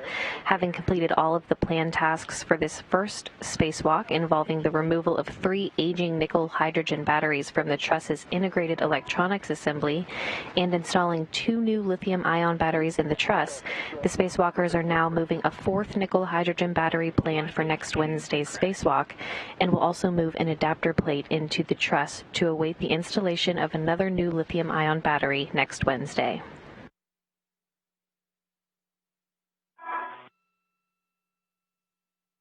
All right, and I'll take your red, I guess. Wait for you to maintain control while you get a red on. All right, my red's in place, and I have control. Okay, I will remove my red.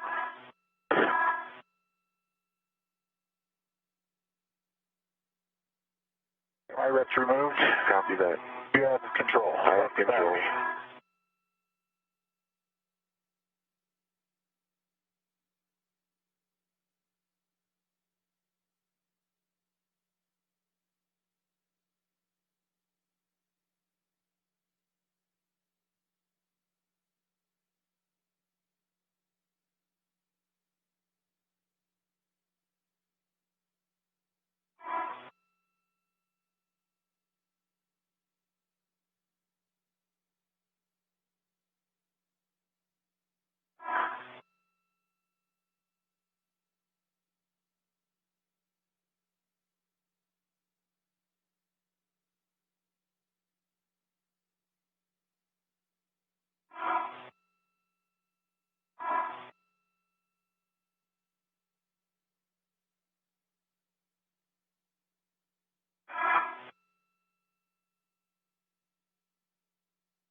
You scrunch down the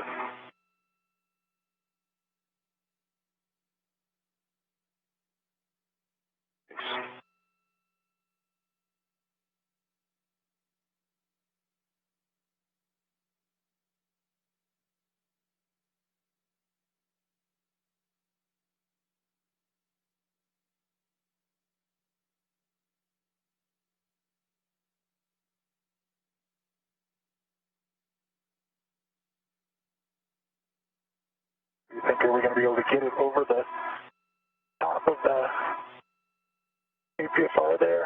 I think so. If you have a decent spot to secure yourself, let's do that spot right there.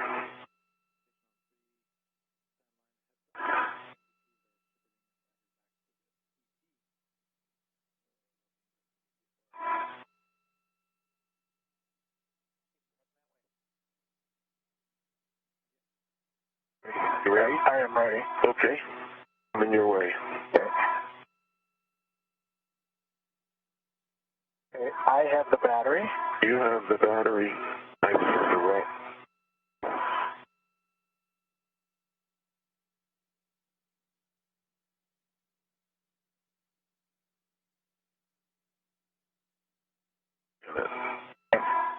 Way out of here. Yeah, thank you. Clear the battery. Again, running ahead of schedule, the spacewalkers are now removing the fourth nickel hydrogen battery planned for next Wednesday's spacewalk and will move an adapter plate into the truss to await the installation of another new lithium-ion battery next Wednesday.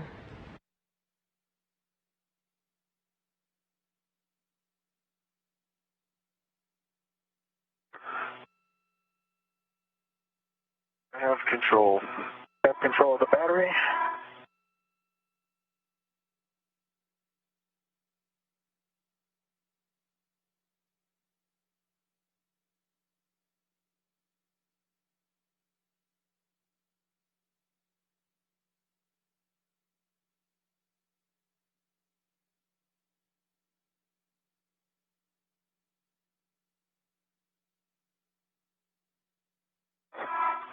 I have control of the battery.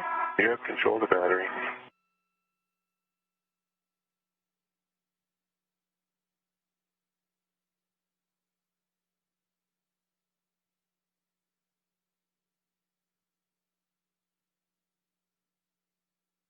I have control. You have control of the battery.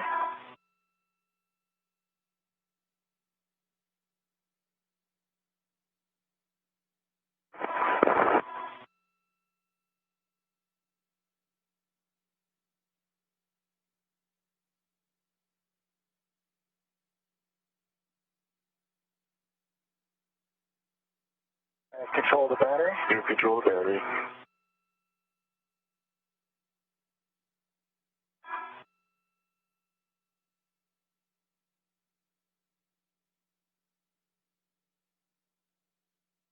I have control of the battery. You have control of the battery.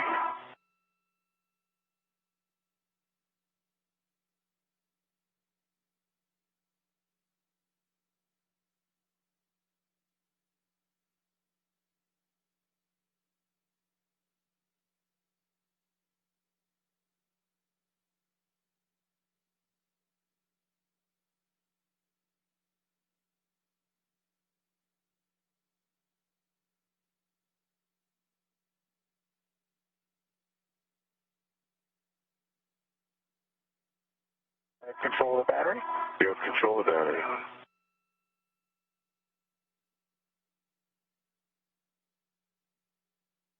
You passing the GoPro.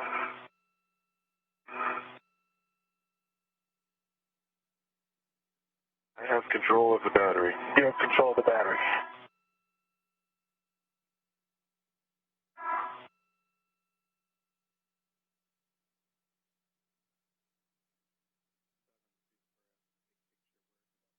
I have control of the battery. You have control of the battery.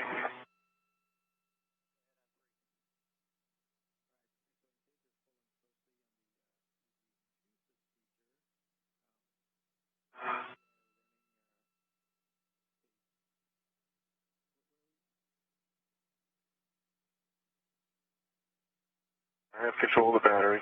You have control of the battery.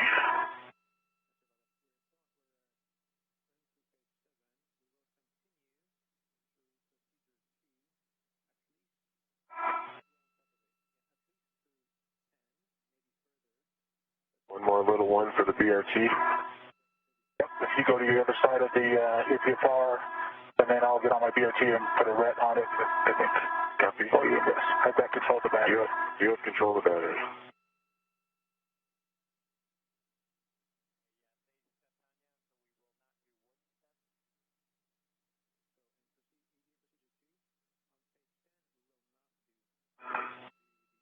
I have control of the battery. You've got control of the battery. And Chris, you'll want your BRT ret going to the battery tether point. BRT ret to the battery tether point. Copy. But you don't need to do that until you ingress the APFR. I'm not sure which order you wanted to do it in. Yeah, it's more convenient to go to a scoop during the handoff, and then I'll switch it. Copy. I see your BRT. Okay, I'm going to get a ret on there. Copy that.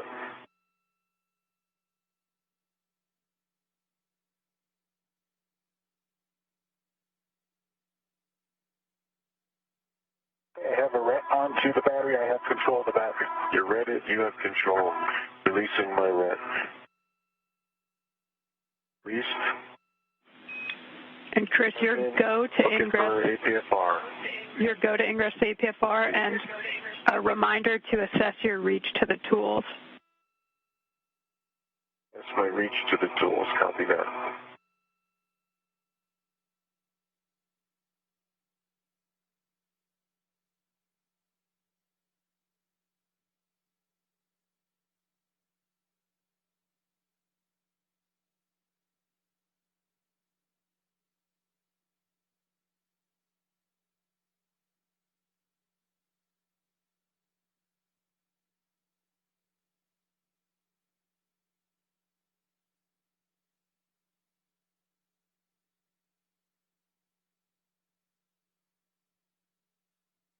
Feel in. Stand.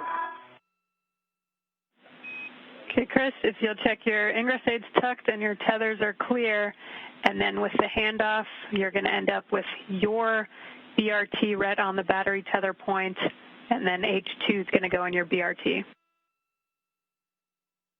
Okay, copy. I'm ready, Bob, and I have control. Okay, I'll remove my ret, and you're happy with your tool access? Are we just installing this battery, or are we doing something more, Jasmine? Take the adapter plate out. Yep, exactly. Bob, can you take control for just 1 second? I'll take control back to standby. Okay, I have control. You have control.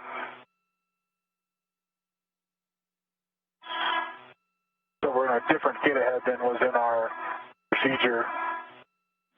We're doing another adapter plate. Yeah, A-frame, you're going to do the full swap. So, Bob, you'll end up with the adapter plate on your BRT, taking it back over to the IAA and installing it in slot 4 while Chris installs the battery that's going on his BRT into slot Bravo.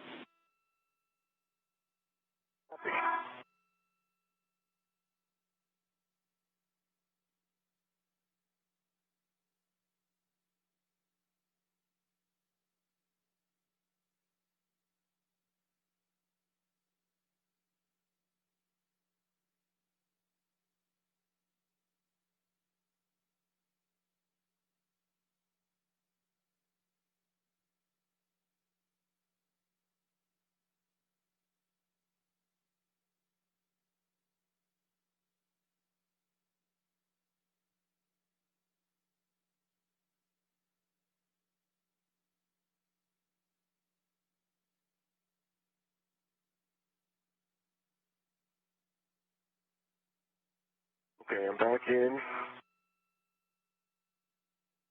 And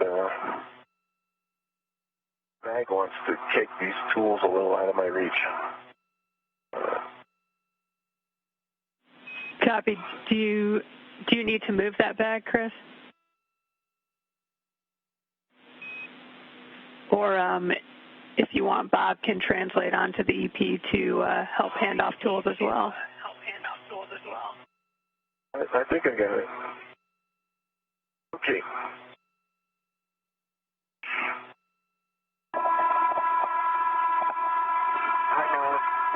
I have control. Okay, and it looks like that ret might be... yeah, that ret got a little... I've got control if you want to fix it, or just let me know. All right.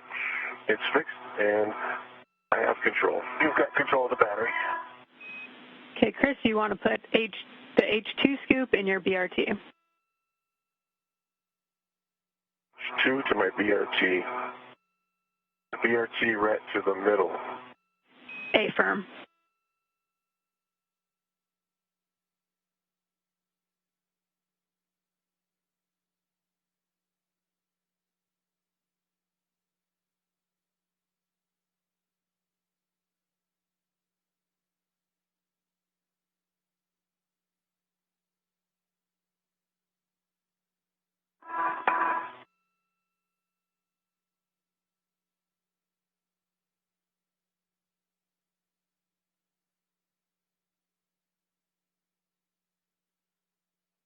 Okay, BRT ret is in place.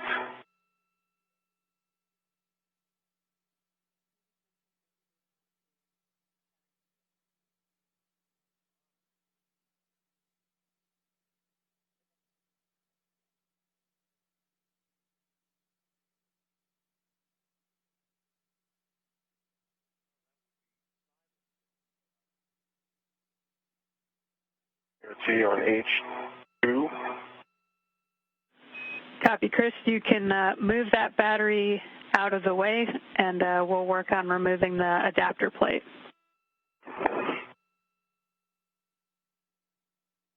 Okay, tightening up the knuckles.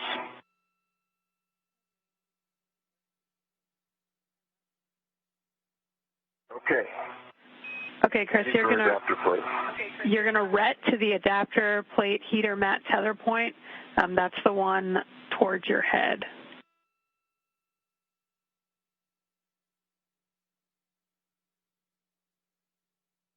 All right. One with the recommended ret insertion technique.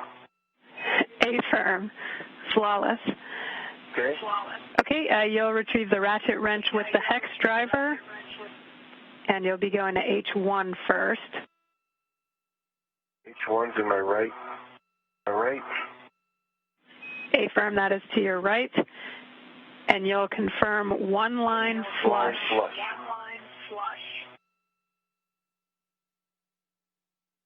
One line is flush. Okay, you're good to brake torque, max of 1 turn.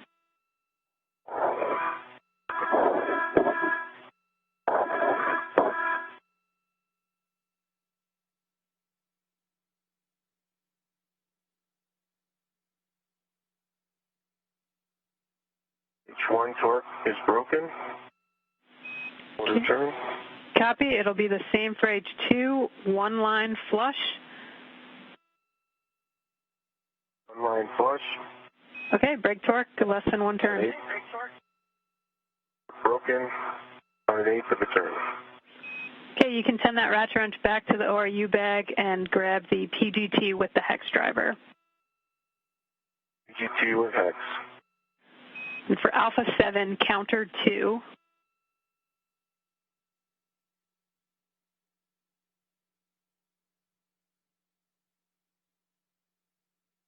Alpha 7. Counterclockwise 2. Okay, you'll be going to H1, confirm one line flush. One line flush. Okay, looking to release approximately 8 turns. Approximately 8 turns.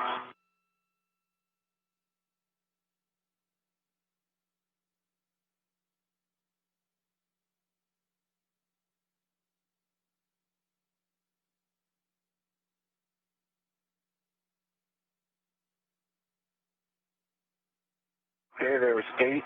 They was released at 6. Copy, same settings. Alpha 7, counter 2 for H2, looking for one line flush. Alpha 7, counter 2. Looking for one line flush. That's one line flush. Here we go. Looking for 19 turns.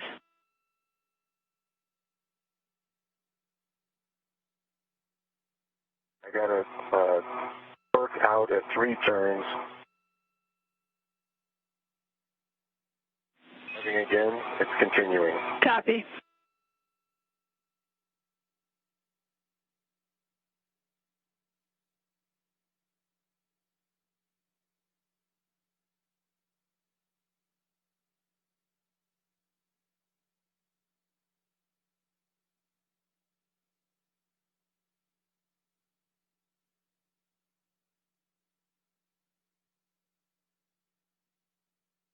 Okay, there's 17 turns. It's free.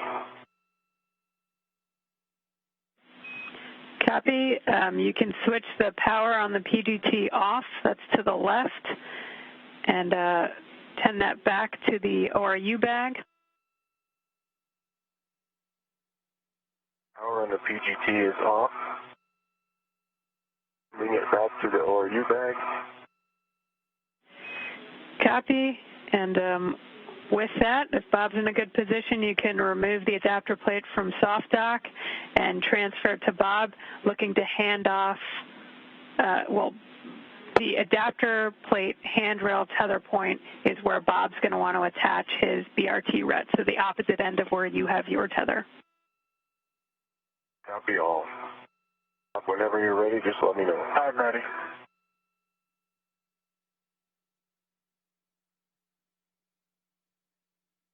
So much less mass than a battery.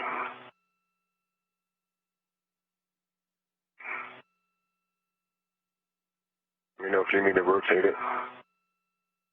Is it come on, yeah, rotate it this way. Yep.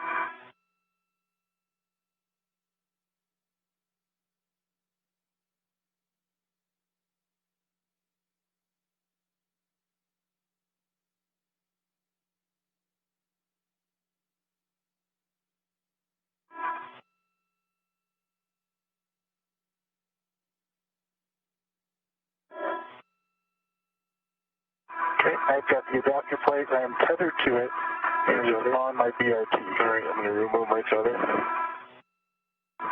My tether is removed. Copy.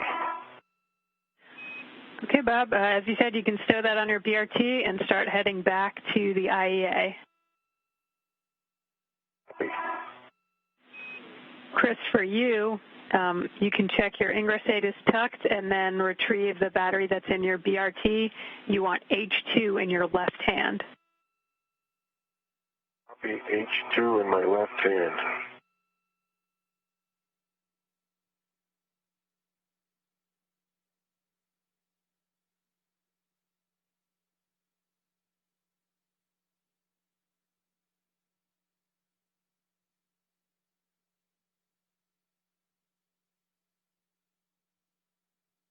Okay, Doug, I'm going to do some work if you're ready for it. Brakes are on, you're clear to maneuver. All right. Come in.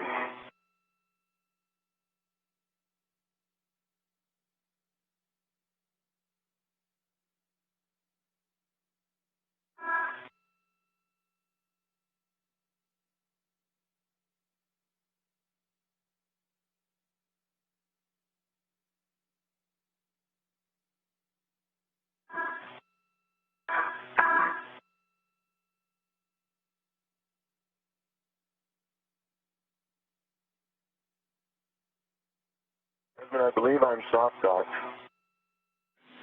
Okay, copy. With that, you can grab the PGT with the 6-inch.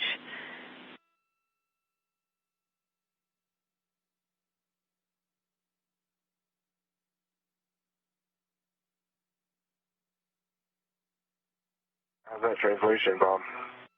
That's going a little bit slow. I just want to not move the adapter plate into anything, so. Copy.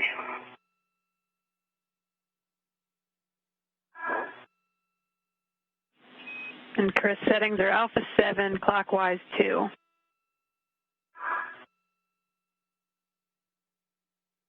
Alpha 7, clockwise 2. That's set. You'll be going to H2. GT is inserted. Copy. Okay. Confirm. H2. Tape lines flush. Looking for 16 to 17 turns. 16, 17 turns. Immediate torque out.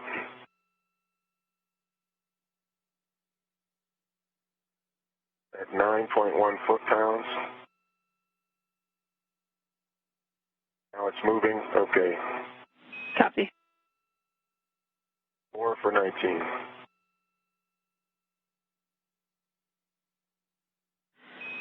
Bob, you'll make sure the gap spanner is clear and that you can reach the PGT and hex driver, and then you can ingress the APFR. Do that.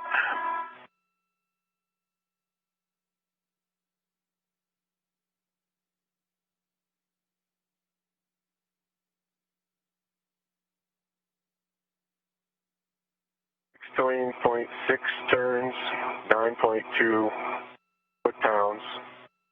The locking indicator is locked. Battery is flush with battery Bravo. Copy. And Chris, did you say 16 turns? Yeah, 16.6 is what's on the PGT. Copy. Okay, you can release the RET, stow your PGT, and then you'll be retrieving those scoops and stowing them on your mini workstation. Where are they going? They'll be going to Battery Delta.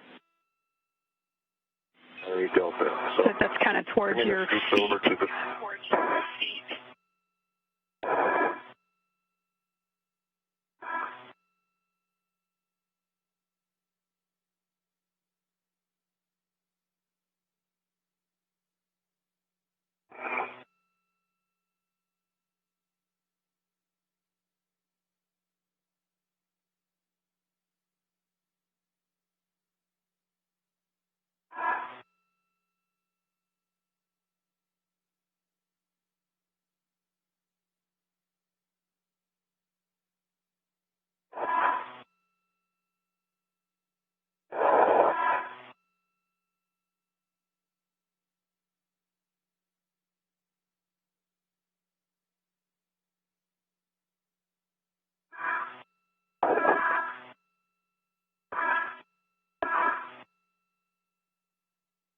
Okay, I have both scoops on my mini workstation. Copy, Chris, and those are going to go to Battery Delta. That's nadir toward your feet.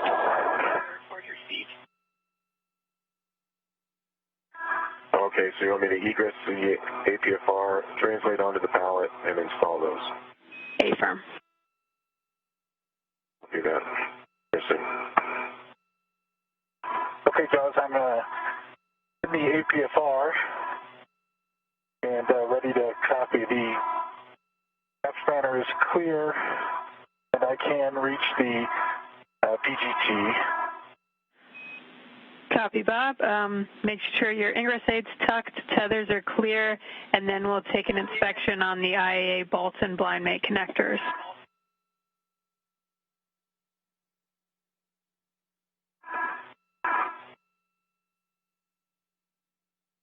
Copy.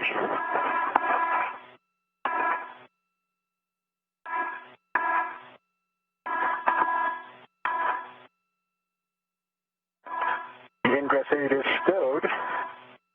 The blind mate connectors on the IEA electrical connectors are clear, no fraud. Looks like a good EMI band. Copy, Bob. Good inspection. All the way around. And you're clear as well. Copy. And now we'll take an inspection on the adapter plate, bolt interfaces, and blind mate connectors. The adapter plate that's in your VRT. Copy.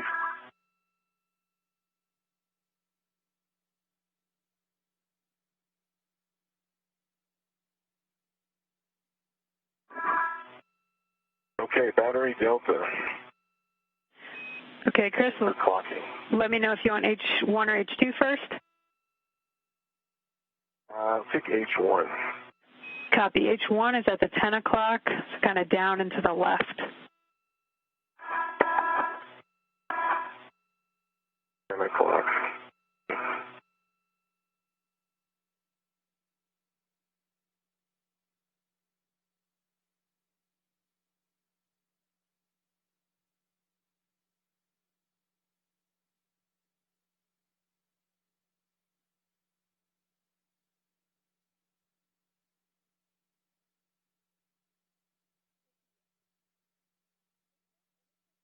All right, H1 is installed.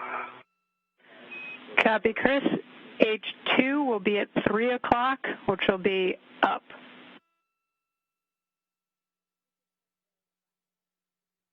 Hey, Josh, just to double check, you want me to inspect the EMI band, the battery interfaces? Just the EMI band on the adapter plate itself. My band on the adapter plate is in good shape. Copy that. And Bob, just to confirm, that's on the bottom side of the adapter plate. The part that interfaces with the IEA.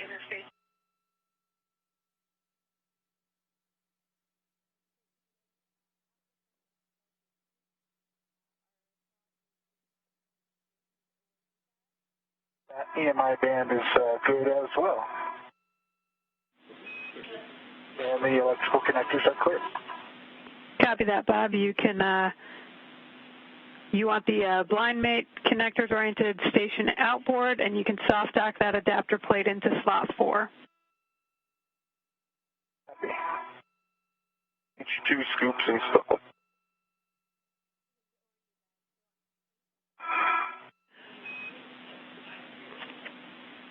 Copy, Chris, and stand by one. We're going to have you do some extra actions there on the EP.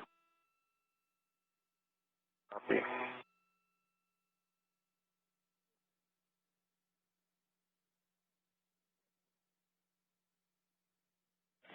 Okay, Chris, while you're on the EP, we'll have you stow the tools in the ORU bag. So I think if you just have the PGT there, the camera and GoPro are currently in other locations, but stow everything in the ORU bag. And we're going to have you stand by.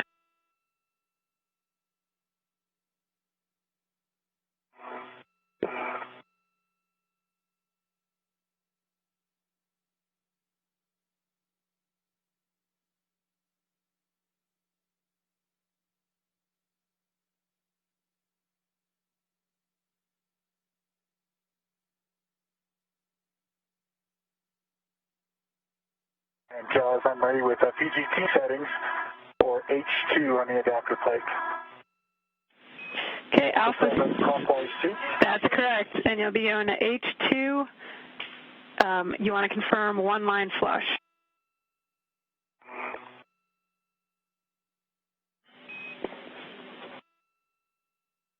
Okay, that's one line flush on H2. Copy, you're driving 16 to 17 turns. 16 to 17 turns.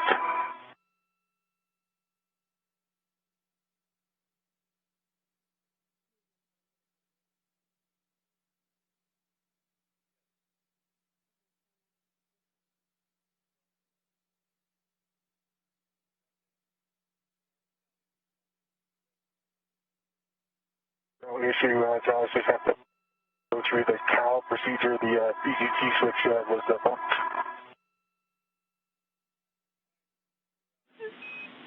Say again, Bob, I think you said you're recalling. Yes. Copy. Alpha 7. Clockwise 2. Clockwise 2.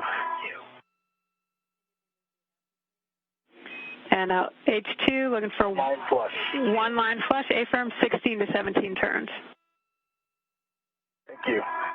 16 to 17 turns, here it comes.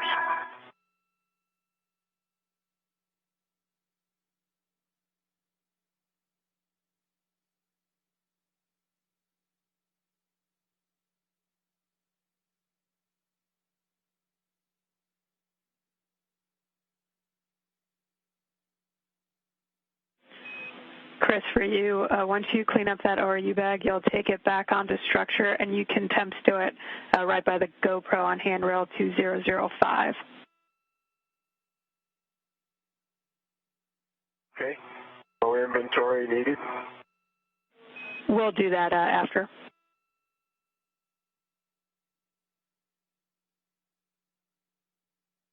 Green light, 17 turns, 9.1 for the torque. H2. Copy, Bob. Same settings, Alpha 7, clockwise 2 for H1, and you'll confirm 2 lines visible, 1 flush.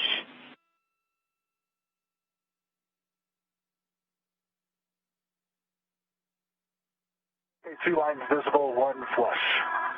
Looking for 4.5 to 5.5 turns, and we have a handover in 1 minute.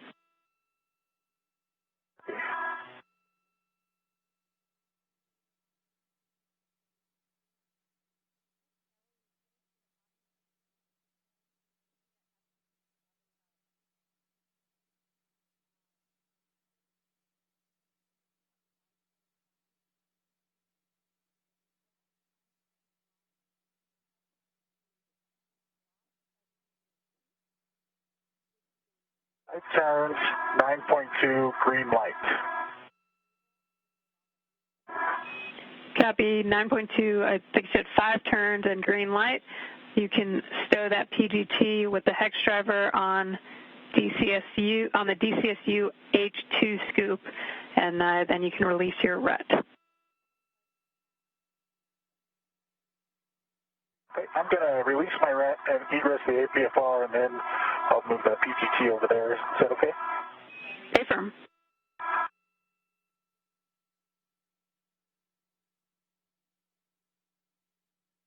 The spacewalkers have now removed the 4th nickel hydrogen battery, which was planned for next Wednesday's spacewalk. They also moved an adapter plate into the truss to await the installation of another lithium-ion battery next Wednesday.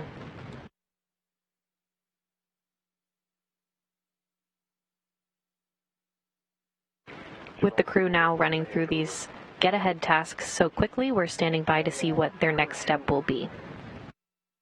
And I'll step in just for a second, but I don't know if you were saying something and it got cut off. My radio has been squirrely, though.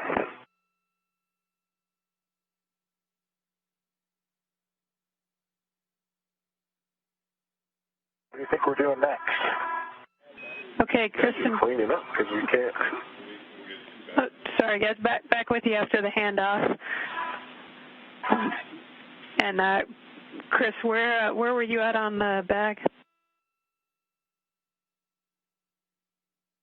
The bag is stowed. Both tools are in the bag. It is on my PRT. I'm looking around. There's no remaining tethers visible. Everything's in the bag or on me. And I think I'm ready to hop back over to the APFR. Yeah, Chris, we'll have you make sure the ingress aid is stowed on the boot plate. And yeah, and you can go back over to structure onto the APFR, stow that ingress aid, and then check tethers are clear. And when all that's true, you can give SSRMS the go to back off.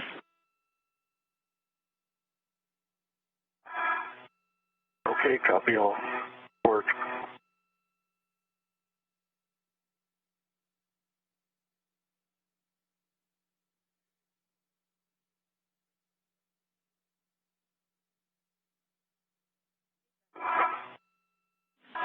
And Bob, to tag back in with you, I think you stowed that PGT and are working the TA clamps now?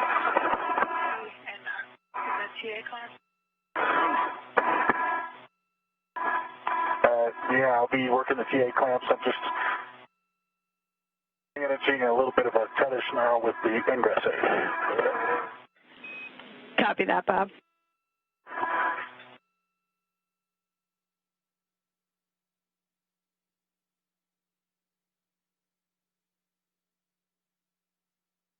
Okay, the PGT has got the adjustable tether going to H1 on the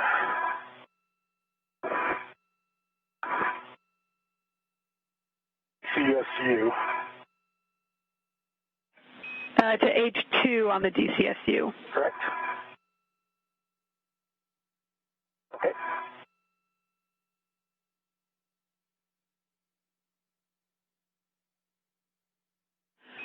And Bob, you can temp-stow that ORU bag at handrail 2005 by the GoPro, or Chris, rather.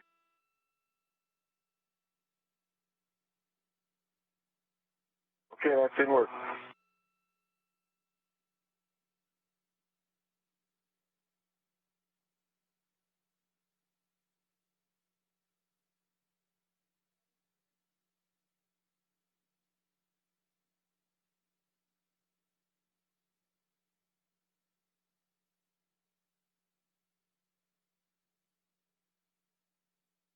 Joe, I was just trying to catch up with you as to, are we cleaning up right now? Is that the situation here, or are we moving towards doing another?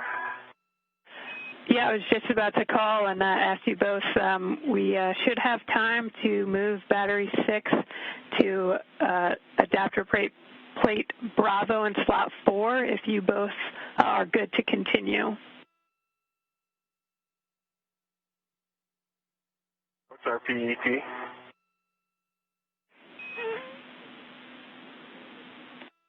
$442. Copy that. Okay. Okay. Okay, you're both good with that? All right, there you go. Okay, you're both good with that? Yes. Yo.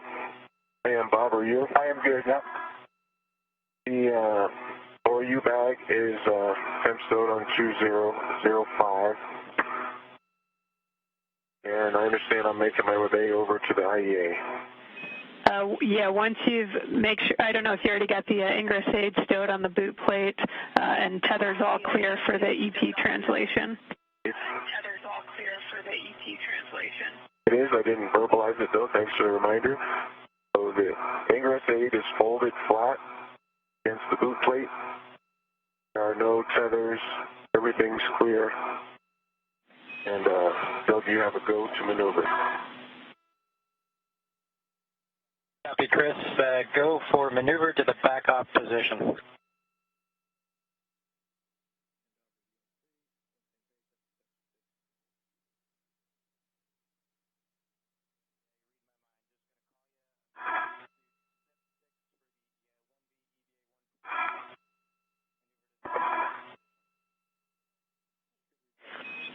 Okay, so Bob is currently working the adapter plate TA clamps and that connection that will go from the battery to the adapter plate, and then we'll step into battery 6.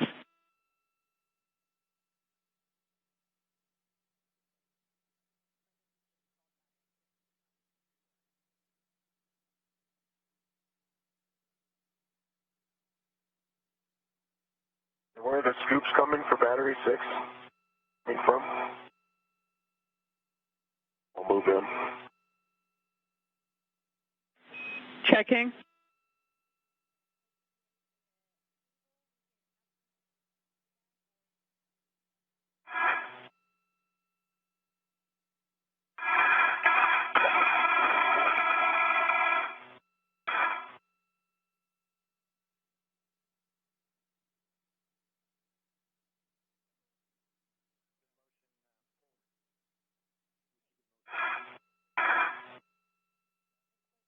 Scoops available on the ECSU or slot 3?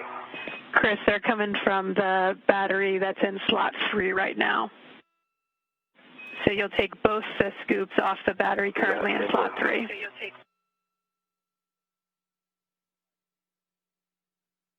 Okay.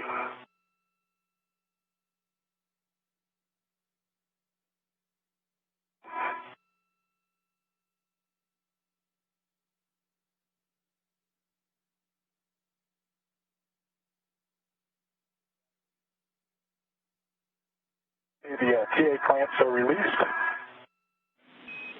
Copy, Bob. You can demate the adapter plate connector from P4.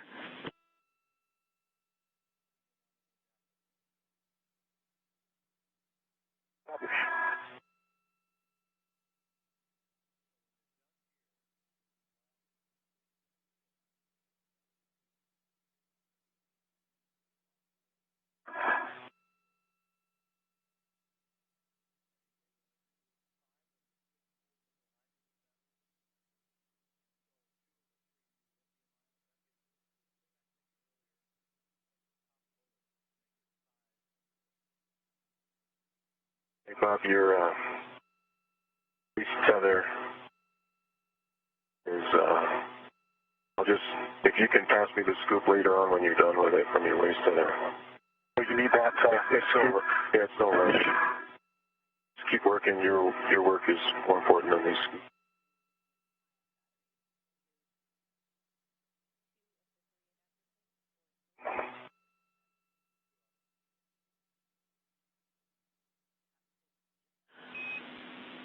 Okay, Bob, I see you've got that demated. That's going to go to the adjacent lithium-ion battery. Just make sure the gap spanner stays clear of it inboard and get a good inspection on it, and let me know if you want the instructions for the twist in the cable.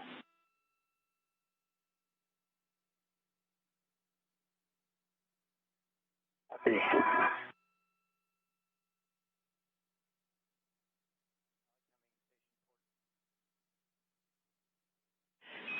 And Bob, I should mention you need to remove that connector cap first, so you can ret to and remove that.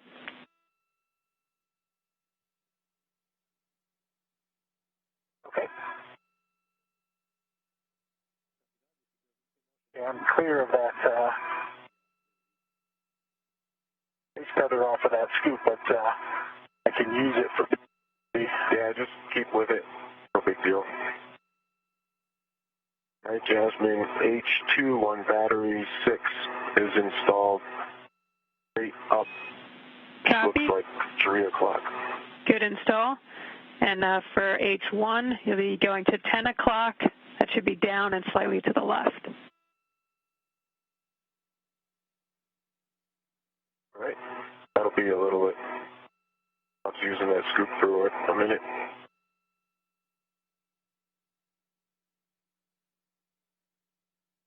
J4 looks clear,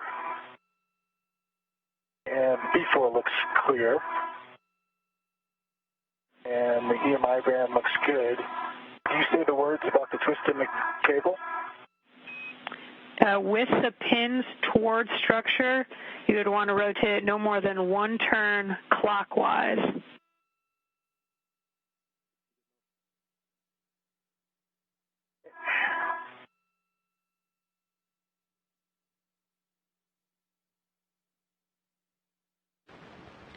Now approaching 5 hours into today's spacewalk, running ahead of their timeline today, Cassidy and Benkin were able to tackle the first task planned for next Wednesday's second spacewalk to replace batteries for the S6 Truss's 1B channel. Having completed all of the planned tasks for this first spacewalk involving the removal of 3 aging nickel-hydrogen batteries from the Truss's integrated electronics assembly and installing 2 new lithium-ion batteries in the truss.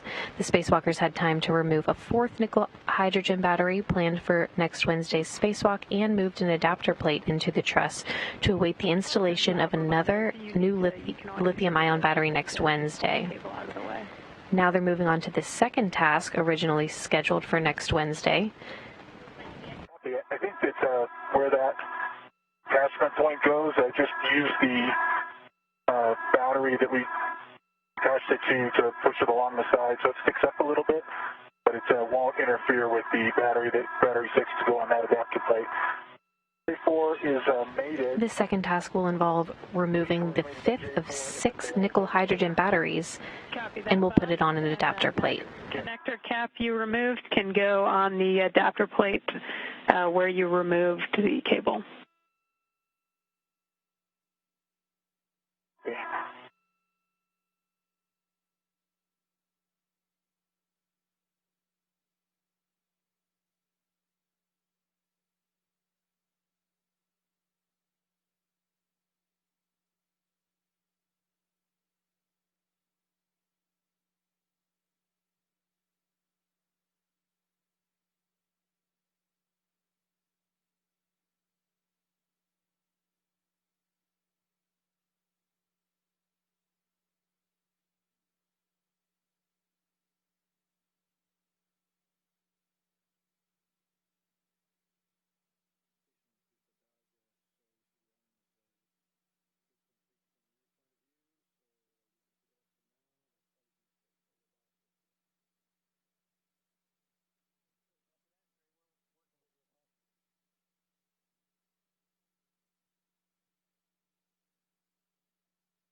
The cap is reinstalled.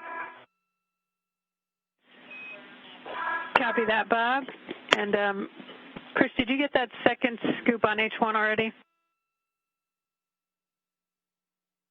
I picked it up. I'm working my way there right now. Copy that, Chris.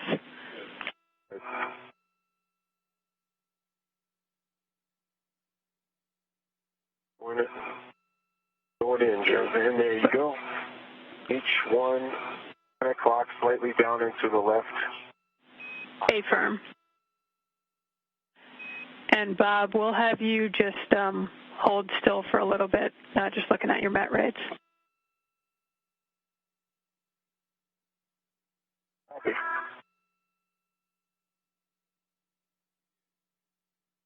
All right, Jasmine, I can break work on H1 if you'd like me to. Chris, hold one. We're talking it down here. Okay.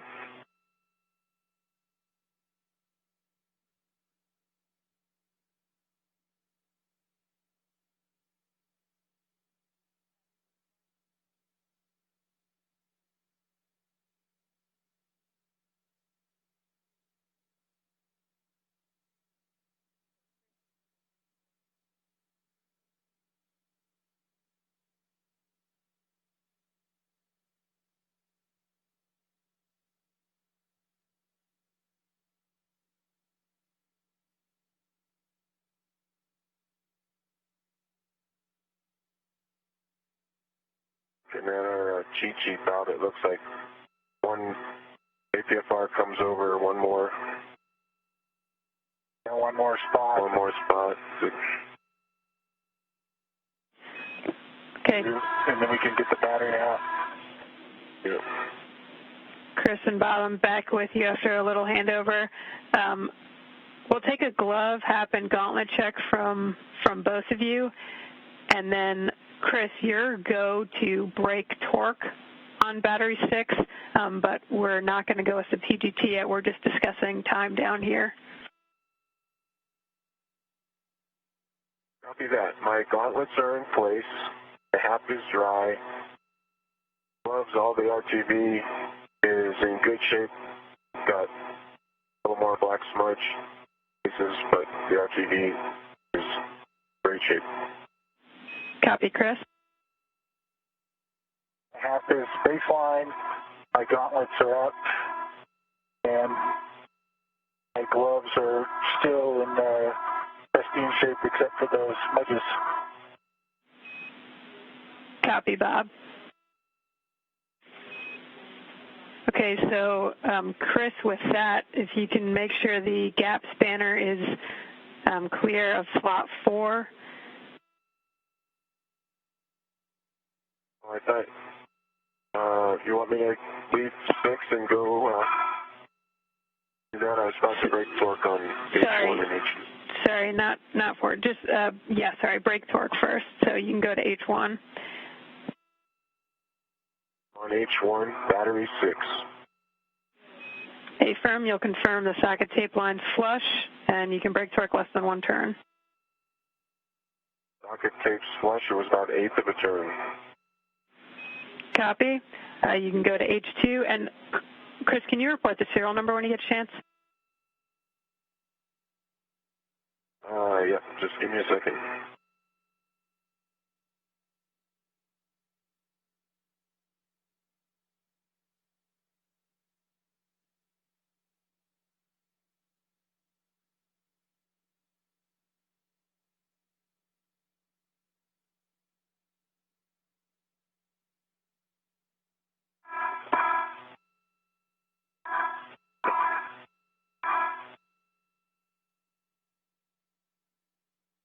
Battery 6, serial number 009090. Copy, that's a good serial number.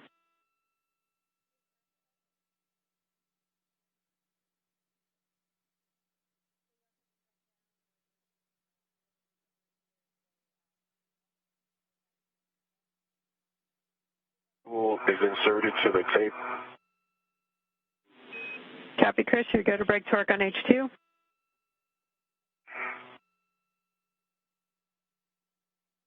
Strong one.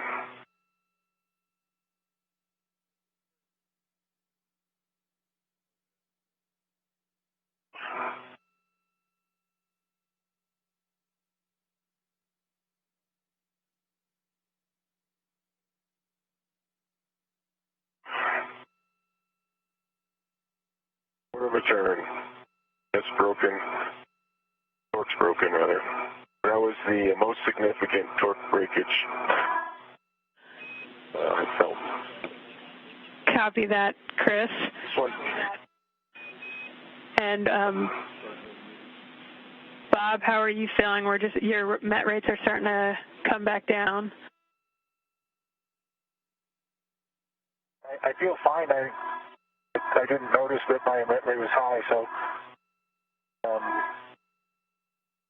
I feel fine. I just don't. You guys must be managing CO2 or NOx. Copy. Okay. If that's the case, then we can pick up and continue with moving battery 6 to slot 4. Okay. So that being said, we can make sure the gap spanner is clear for the battery install onto the adapter plate in slot 4. And then, Bob, you can ingress the APFR.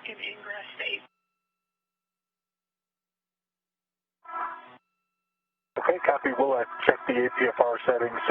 Looks before that. And then I'll be on the other side of you after you get in. Copy. And Bob, it's up to you if you want to roll the APFR first or ingress and then roll it. But if you want to roll it first, we're looking at a setting of delta. Copy. I'll roll it first, just because I think the wrong things are in front of it for ingress. Yeah, but I didn't hear a 5-hour PET update. Did I miss it? We're about to give you one, Chris. Copy.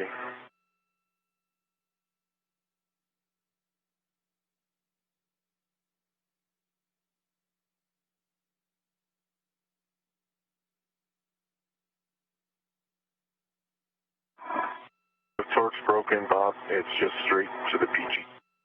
Thank you.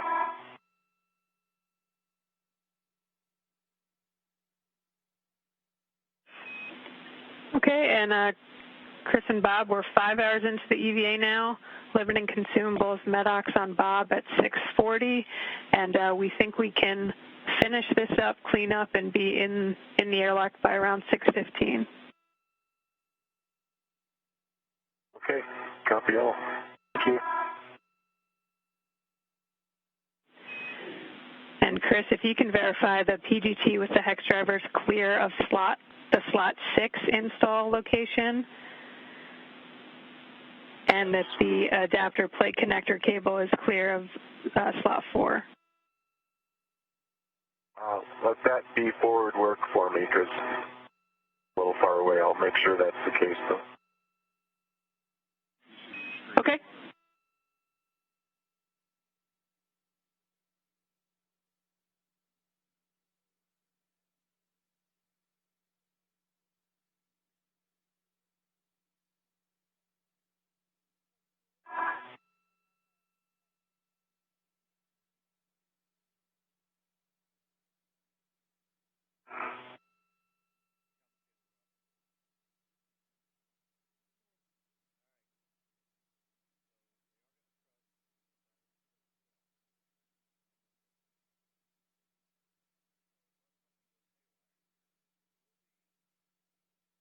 Okay, I've ingressed the APFR.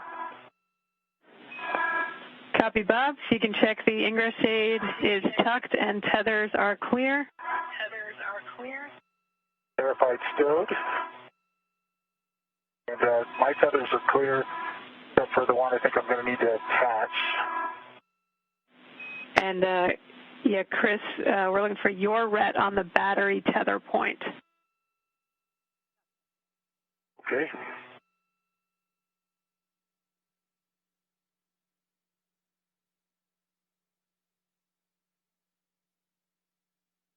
This RET is on the battery tether point. Copy. Chris, you can hand your PGT with the 6-inch to Bob. Bob's settings are alpha 7, counter 2. Okay, alpha 7, counter 2. Copy. You'll be going to H1. Affirm, looking for 8 turns. And Chris, you can reposition to the radiator side of the IAA for that battery transfer. Okay, let's think about this for a sec, because the way my red is. Copy. You to move now, Bob, before you start driving? Yeah, let's, I'll give you your red back. Yeah. Yeah, I have it. Okay. Probably want to take the PGT with you during your relocation. Absolutely. Have it. Got it.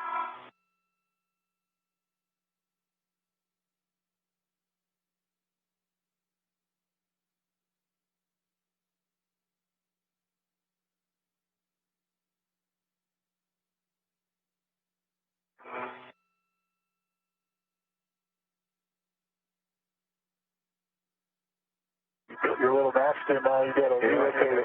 I had the perfect nest going on. Okay. Oh, maybe to your left? Or out straight along this hand? I think you need to go straight along that handrail, otherwise the tethers are going to get kind of a mess. Yeah.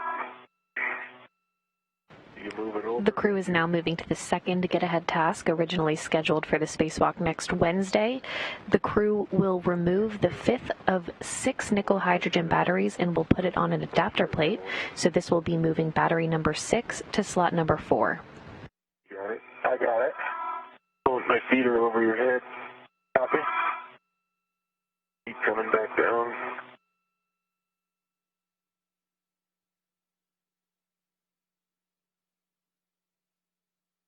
Want to fairly All right, your tether. I'll put that up on that.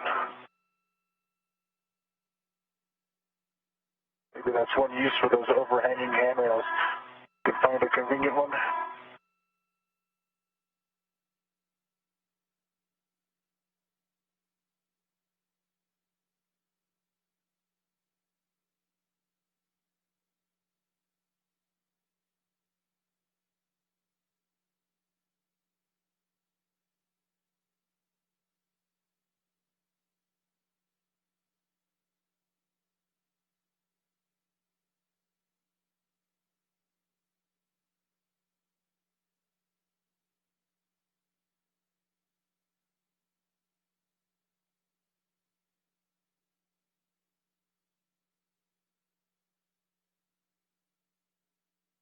Might as well use these wires since we got them out here.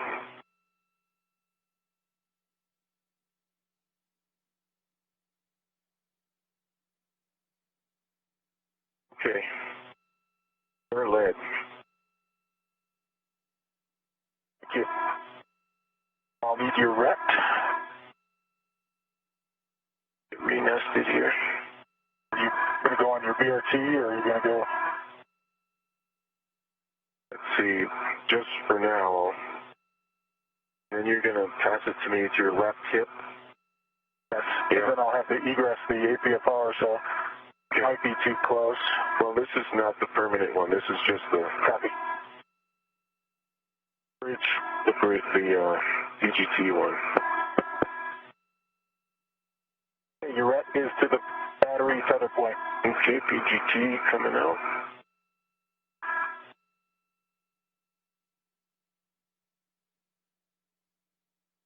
I don't know which side.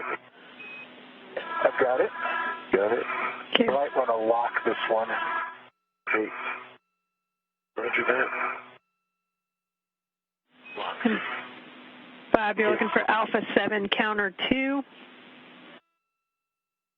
She's definitely coming in broken. Understand Alpha 7 counter 2 Affirm. H1. Affirm, you'll confirm the socket tape line's flush, looking for about 8 turns. This tape line is flush. You copy me loud and clear, Chris? I do, yep, absolutely. Okay, she's just coming in broken. Yeah. It might be this spot on the structure. Yeah. That is where I keep having the issues. Okay. Here we go on H1. Indicators moving.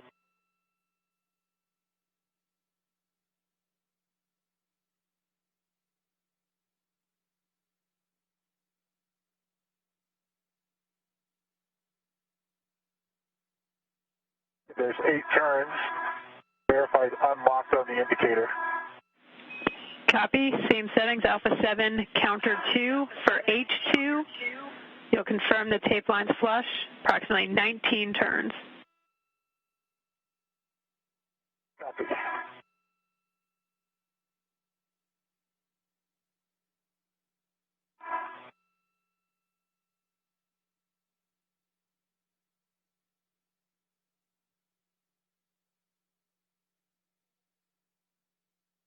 Yeah, I can't see the indicator. Can you see indicator, Chris? Give me a sec.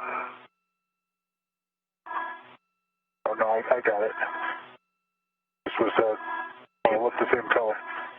Okay, thanks for your lights. There we go. I like the valves in Dragon.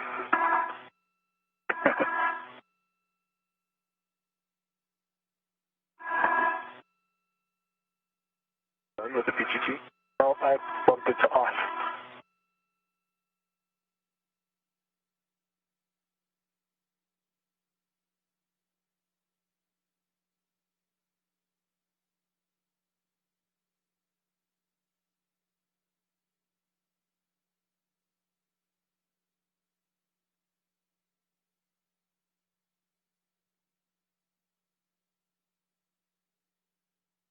There we go.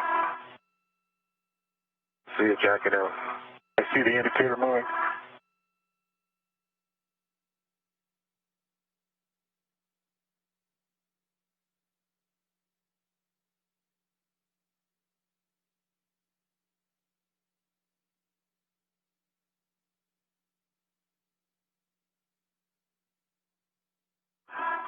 It's kind of low in your work envelope. Yeah, it's kind of like that tape is also getting, Yeah, there's a slight angle to the wobble.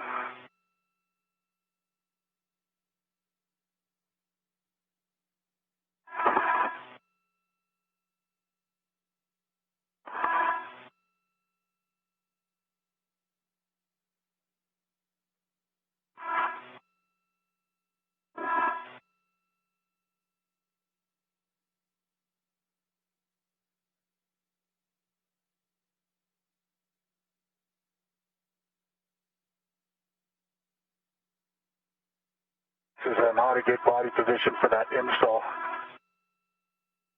Oh, yeah.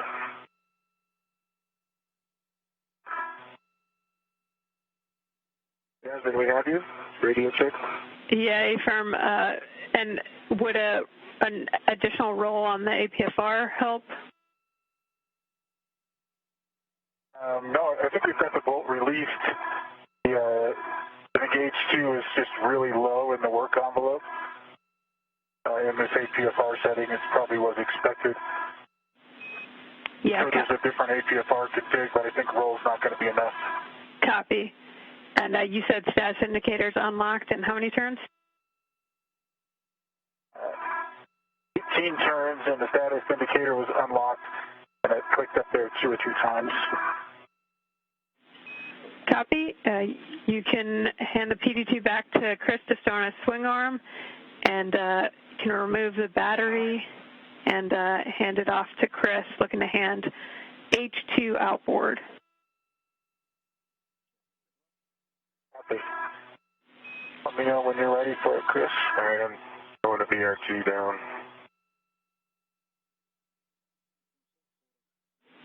And Chris will be holding it for the APFR roll.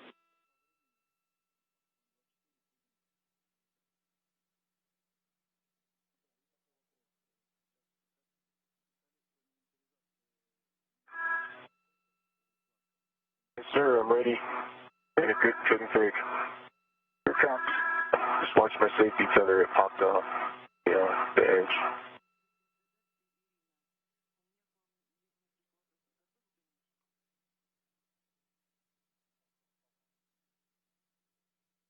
Ingress aid.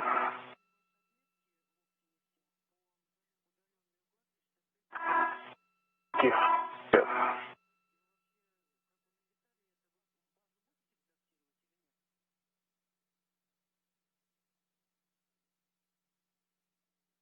You've got H2. I have H2 and I have control of the battery. Okay. Got control of the battery.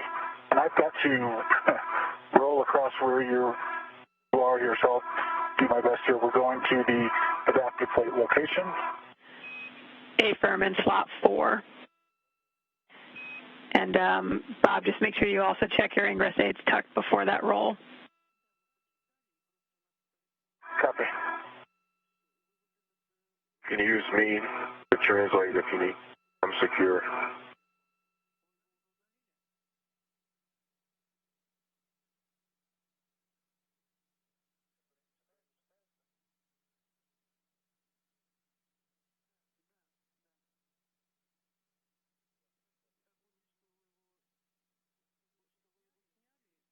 Roll is complete. Copy, Bob.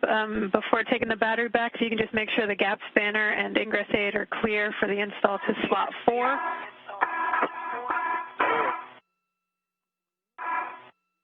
The gap spanner is clear.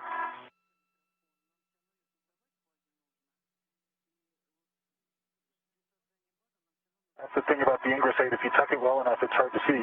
Verified that the ingress aid is tucked as well. Copy, and as you take the battery back, you're going to want to end up with H2 in your left hand.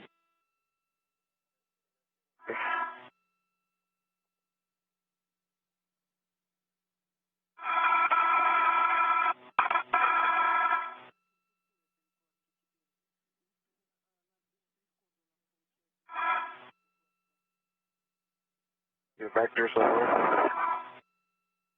There you go.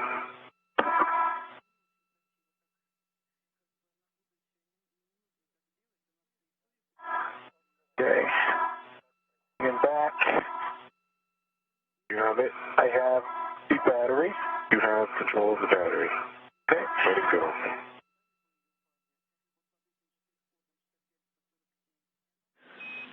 Okay, Bob, once your alignment's good, you go to soft dock that battery onto H2.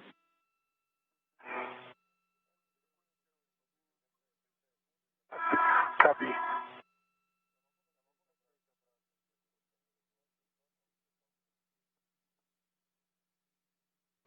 Again, the crew has removed the fifth of 6 nickel hydrogen batteries.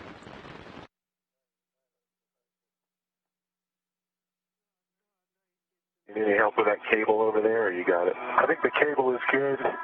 Okay. GT's clear here. A little bit misaligned. There you go. The crew will now fix the battery on an adapter plate. Again, this will be moving battery number 6 to slot number 4. Okay.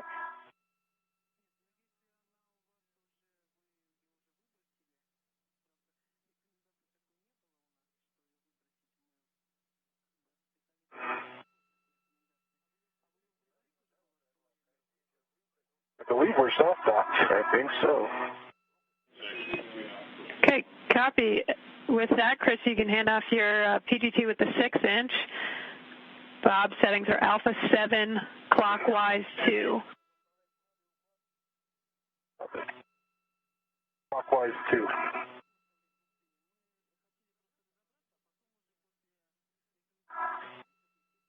Okay, the PGT. And the Velcro strap again.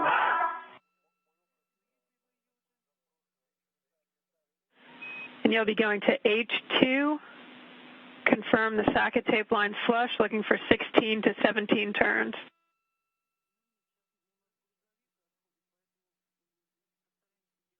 The socket tape line is flush. Understand 16 to 17 turns. And Rick, Chris, let me know if you can see it. Right. Checking it. Roger that.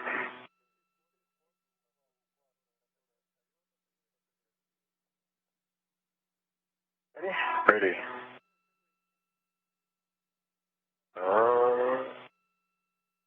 Didn't quite tell. I think I see it going down. Yep, confirmed, going down.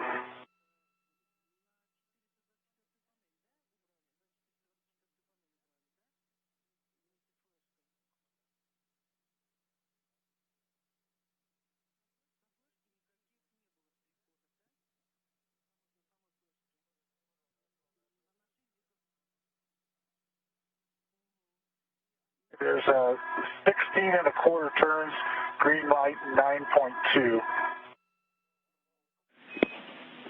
Copy, and same settings, Alpha 7, clockwise 2 for H1.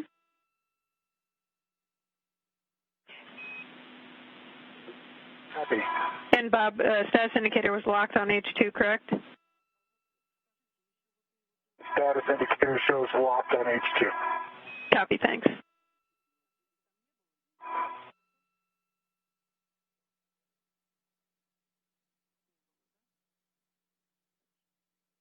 Another low work envelope. Yeah. Copy. And you're looking for 4 to 5.5 turns.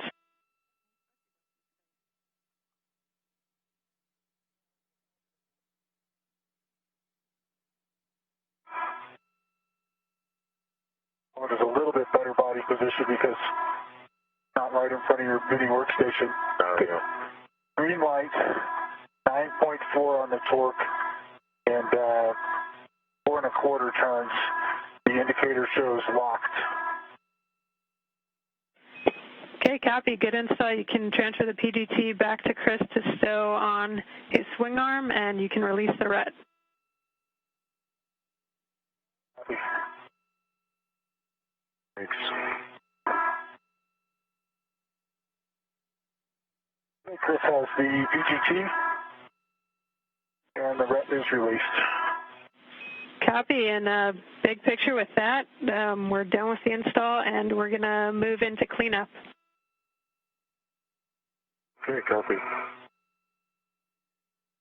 Okay, so cleanup is bag inventory, basically, Jaws, or do you have something else to do as well? We're going to have Chris move some scoops from the battery in slot 4 to the battery in slot 5, and then he'll retrieve the camera and head back to the ORU bag to stow the ORU, or stow the camera and GoPro, and then inventory everything. And you will be cleaning up the stowing the hex driver back on the pit pin in the crew lock bag, and cleaning up the crew lock bag. Okay, copy. Copy. Ready for the scoop? You bet.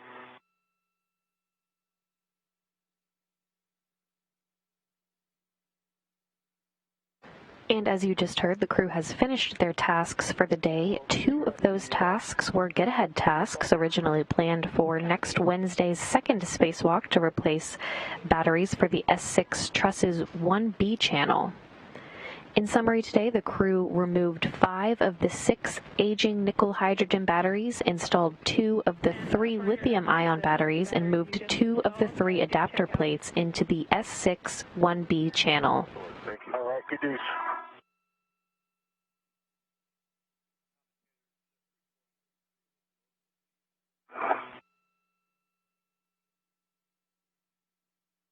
And we just received news that both of the lithium-ion batteries are both up and running and in good shape. Your bookkeeping.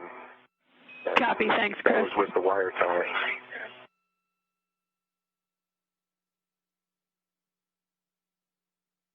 Chris, it looks like your safety tether is not retracting right now. Yeah, I noticed that. Let me give a body position and I'll look at the Ircum.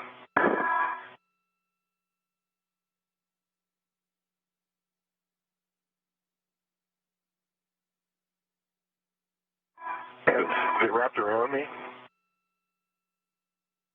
Kind of, it has some dynamics with it right now. It's not wrapped around you anymore. Okay, copy. And the reel had gotten bumped or locked. Feel it reeling in. Okay, it looks good now. Look good? Yeah, thank you for Just, bringing that up. and Jaws, do I head to the crew lock bag? Hey, from Bob, you'll head to the crew lock bag, stow the hex driver on the pit pin ret, and then you can retrieve your PGT with the ret series and the adjustable and put it back on your swing arm. I have stowed the ingress 8 flat to the boot plate. Copy, Bob, thanks. And tucked it down as well. Down, right? Affirm, Chris. Both are at 9 o'clock down on battery 5. Copy that. H2 scoop is installed, working on H1 scoop. Copy, Chris.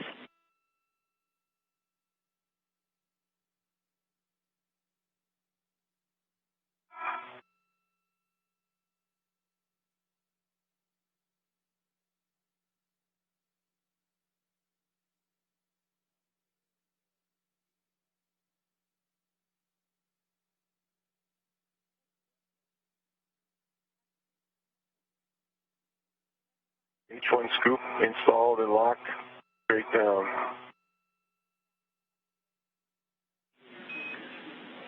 Copy, Chris. And Chris, we'll have you retrieve the camera, and if you don't mind, could you take some closeout photos of the IEA before you head back to your ORU bag? Camera and closeout photos. You got it. Thank you. And as you pass by there, Chris, could you release that adjustable from the scoop? Yeah.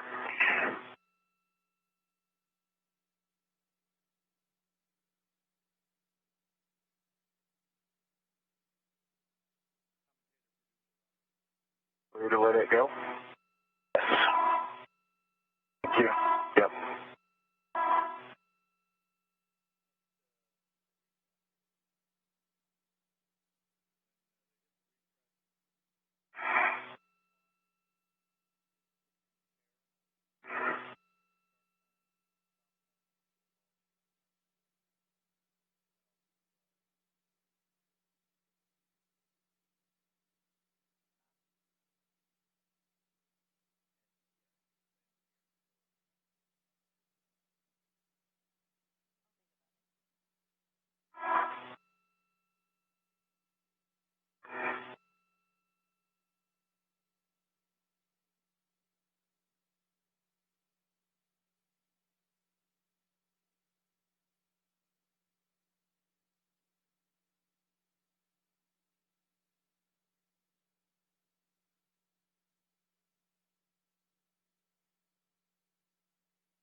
Okay, Jaws, I have retrieved the 9-inch X socket. It's on the pit pin, and it's a good tech test. I'm retrieving the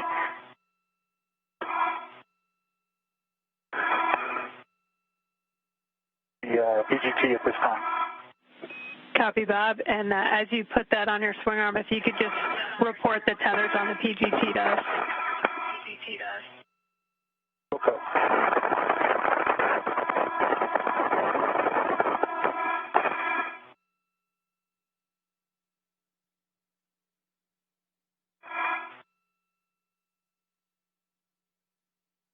Two rets in series and adjustable on the PGT. Copy, Bob. Sounds good. And whenever you're ready, we can take an inventory of the crew lock bag if Chris is good with his forward steps.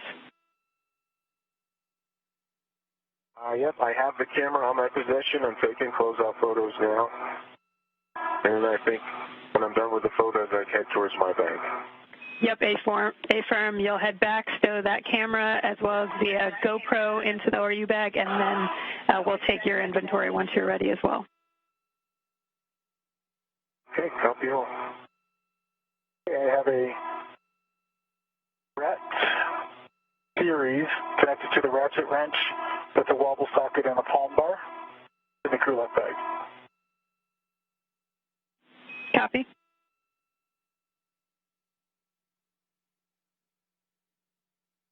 Yeah, Bob, I do not like this button on the camera. Yeah. I push probably 3 times more than I actually trigger a picture. I have 3 integral rets to adjustable tethers. Copy.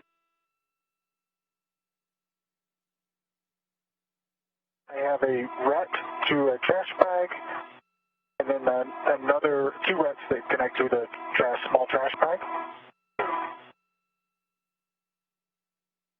got a gap spanner combo that is on a RET.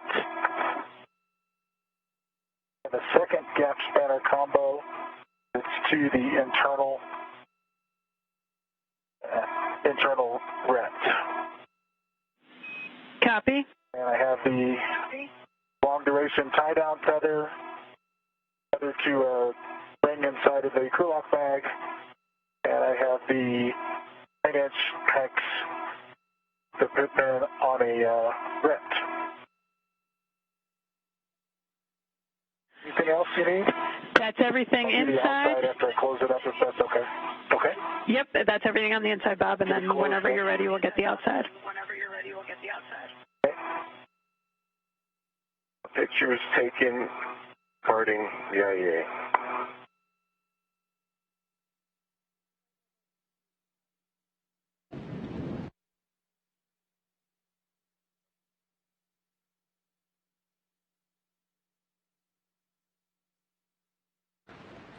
Now approaching 5.5 hours into today's spacewalk, recapping some milestones from today. Chris Cassidy and Bob Behnken were assisted in the Quest airlock this morning by NASA astronaut Doug Hurley and Russian cosmonaut Ivan Wagner, who helped the spacewalkers get suited up and run through various checks before stepping out into the vacuum of space. Doug Hurley closed the hatch at 5:46 a.m. Central Time this morning to begin depressurization. After depressurization, Chris Cassidy and Bob Behnken's suits were placed on internal battery power, officially marking the start of today's spacewalk at 6:32 a.m. Central Time. Following the official start of the spacewalk, Morgan and Parmitano Following the official start of the spacewalk, Cassidy and Behnken translated to the work site to begin the work to finish power upgrades on the International Space Station. Running ahead of the timeline today, Cassidy and Behnken were also able to tackle the first task planned for next Wednesday's second spacewalk to replace the batteries for the S6 Truss's 1B channel, having completed all of the planned tasks for this first spacewalk involving the removal of 3 aging nickel-hydrogen batteries from the Truss's integrated electronics assembly and installing 2 new lithium-ion batteries in the truss. The spacewalkers had time to remove a 4th nickel-hydrogen battery planned for next Wednesday's spacewalk and moved an adapter plate into the truss to await the installation of another new lithium-ion battery next Wednesday. The main thing is the doors need to be against structure, and it needs to be snug enough that it won't be able to spin outward. And the second get-ahead task, originally scheduled for the spacewalk next Wednesday, the crew removed the 5th of 6 nickel-hydrogen batteries and put it on an adapter plate, moving battery number 6 to slot number 4. In summary, the crew removed 5 of the 6 aging nickel-hydrogen batteries, installed 2 of the 3 lithium-ion batteries, and moved 2 of the 3 adapter plates into the S6 1B channel. Both new lithium-ion batteries are up and running and in good shape. The crew now is running through some final cleanup procedures before heading back into the International Space Station. Okay. RET in series to the ratchet wrench with a 9-inch set installed on the ratchet and a palm wheel. Copy. RET to an adjustable with a 2-puller and a pry bar. Copy.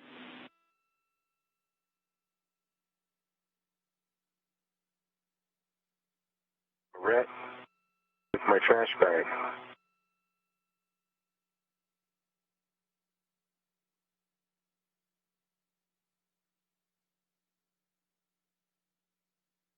RET with my trash bag, comm check. Okay, copy. RET to your trash bag.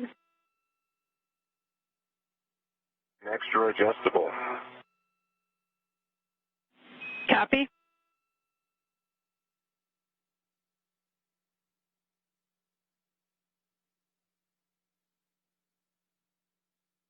A RET and a RET with a pit pin on standby for nothing on them. Copy. RET in series GT number 8 which is in the off position. It does have a PGT battery, and it has a 9-inch hex head on the end of it. Copy. And does that have an adjustable equipment tether on it? It does, yep. Thank you. Copy. And I'm going to have to add another tether. This bag kind of can just spin. Okay, Bob, so you're going to take one of the adjustables off your wrist? Correct. Copy.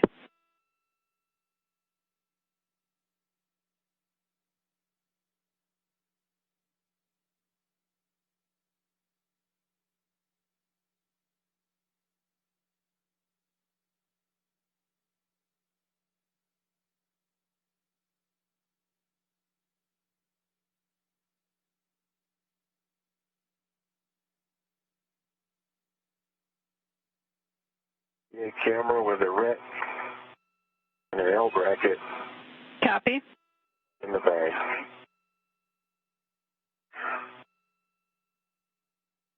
And I'm going to carry the GoPro on me. GoPro has a RET. Okay, copy, Chris. We are seeing that's everything inside the bag. Whenever you're ready, you can get the tethers on the outside. Okay, stand by.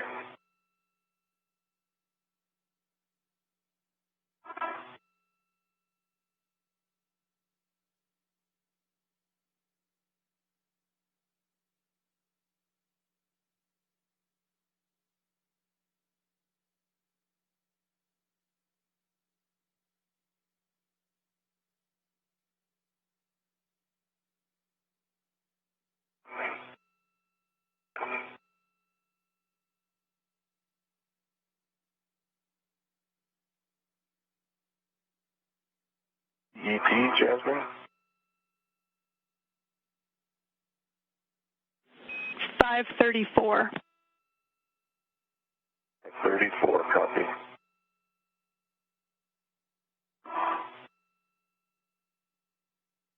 Okay, Jasmine, I have a additional adjustable for my right wrist that's going to the PFCS tether point, and I keep it towards the battery underneath the crew lock bag. Okay, copy that, Bob. And with that, if that crew lock bag looks good to you, you can retrieve your green hook. Copy.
Okay, the GoPro is on my mini workstation.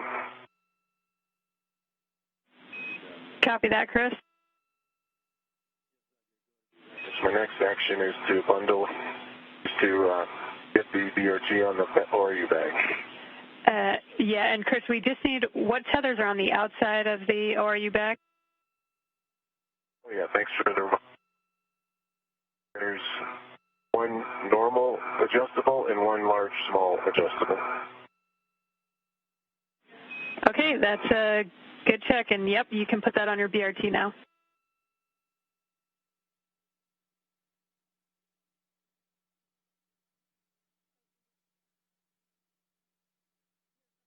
Just hanging out, Bob, wait.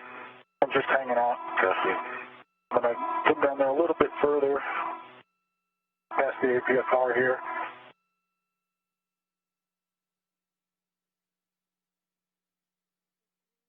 I think we've done enough for one day. Agreed. You've done a lot more than we were expecting. And I am tethered in my BRT, releasing the external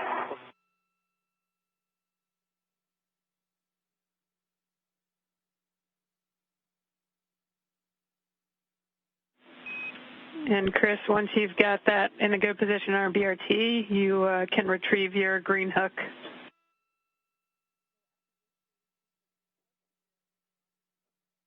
Okay, copy.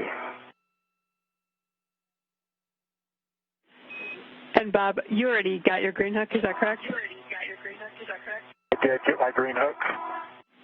Copy, thanks. It's closed onto my red reel.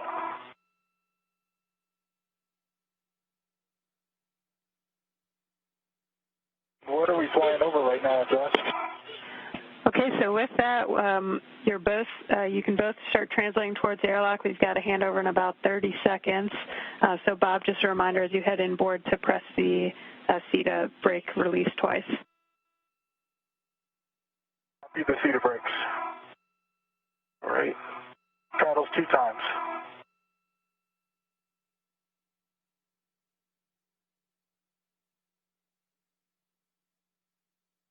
Hey, safety tether treating you okay there?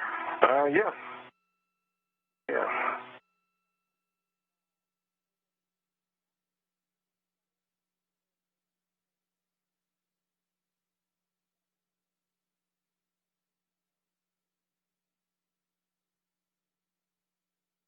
And we're in a short handover period between satellites right now, but should be regaining that communication with the crew here shortly.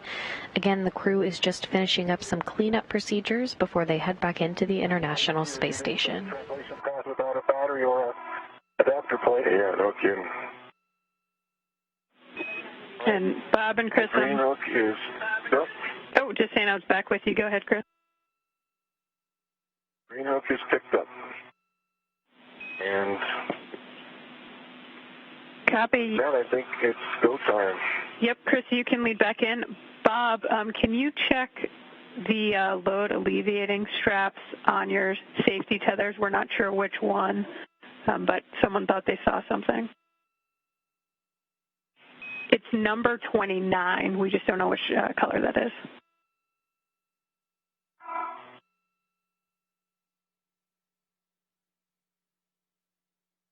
Looks okay to me. I don't know if you can something else to see on there or not. Did they think they saw?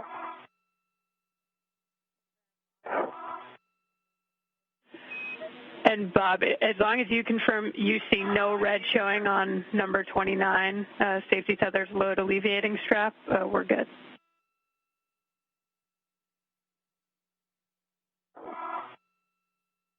Yeah, there's no red on number 29. There's a red stripe on it, but that's on the outside of the whole buildup.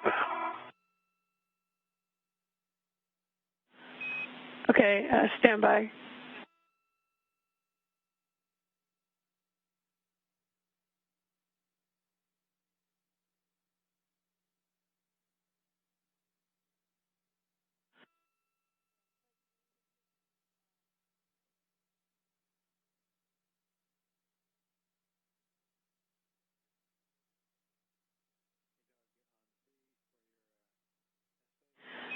Okay, Bob, it is on the one that's coming back in, so we'll take a closer look at it afterwards inside.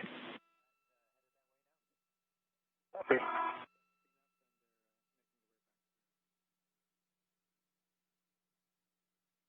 EV1 on the CETA search. Okay, Chris, you'll be putting in a rich man fair lead at handrail 3409.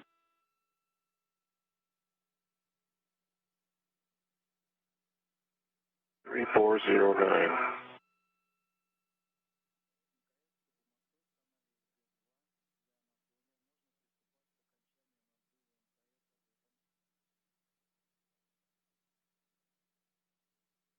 in the anchor hooks. Sorry, Chris. I thought I see you're now. You called the CETA cart, not the CETA spur. That's at the top of the CETA spur. Copy that. And Bob, reminder for you to hit the brake releases on the inboard brake release of each of the CETA carts. Copy that.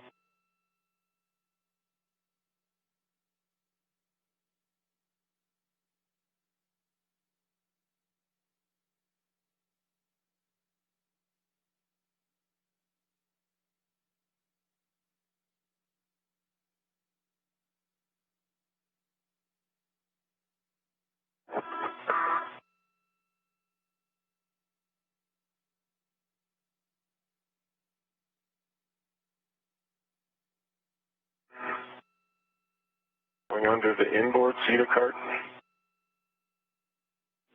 Copy, Chris.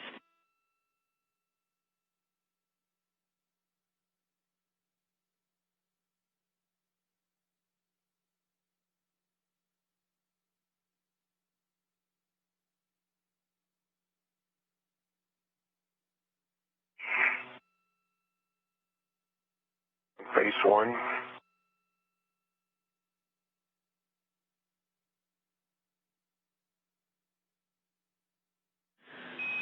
Copy, Chris. And as you get to S0, again, that handrail is 3409. 3409. It's the long one at the top of the CETA spur. A-firm. Recall correctly.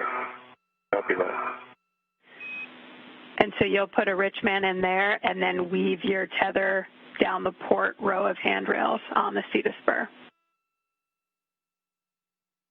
Copy all. The brake pedal is released 2 times on the starboard. Copy, Bob.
And 2 times on the port. Cart. Copy that, Bob.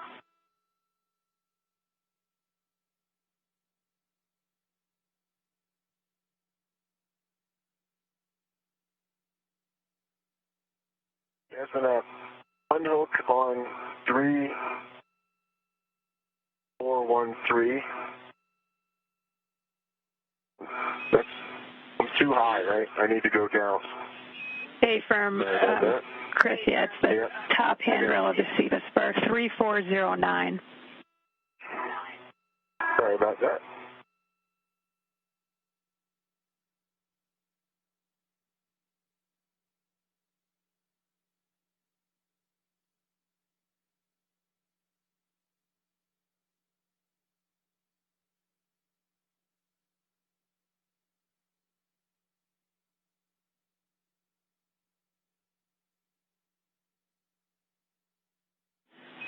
then Bob, as you get over to S0, you'll be putting in a Richman fair lead at 3410. The adjustable should already be there for it. Good job.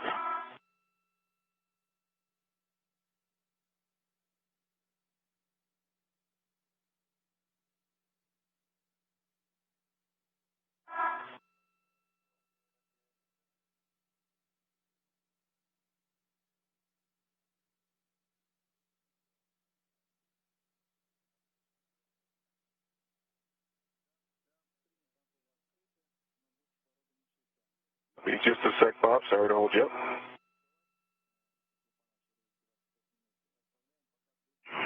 No worries, Chris. My comm is a little bit quiet. It created during the translation coming here. Okay. Copy that, Bob. I do hear you, so.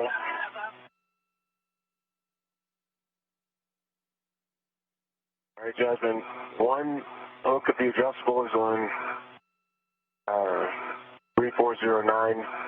It wraps around the cable and back onto the D-ring of the adjustable. Okay, copy. That sounds good, Chris. And as you head down the CETA spur, you'll weave your safety tether down the port row of handrails.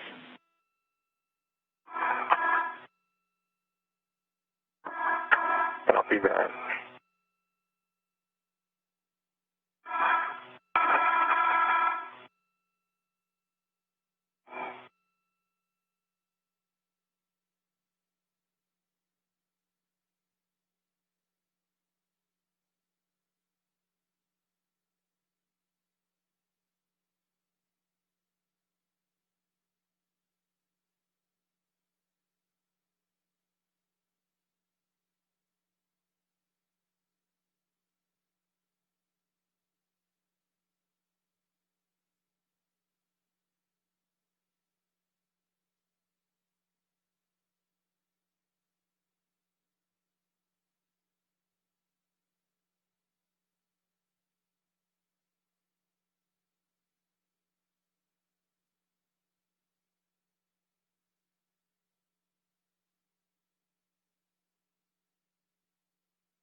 Bob, as you come down, if it pops off, if my tether pops off, can you tidy it up? Yeah, I'll try to back it back up there.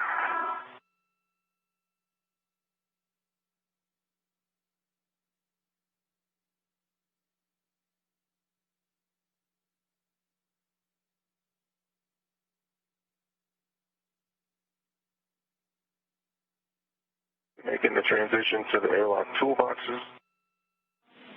Copy, Chris. And you're go to open the hatch thermal cover.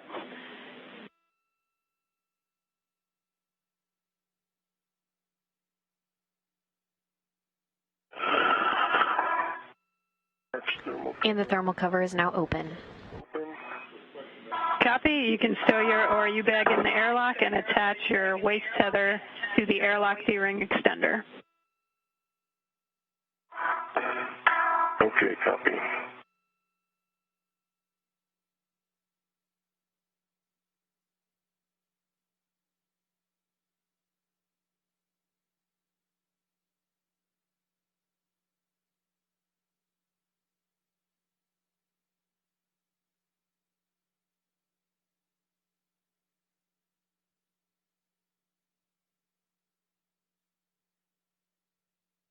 ORU bag is tethered inside the airlock. Copy.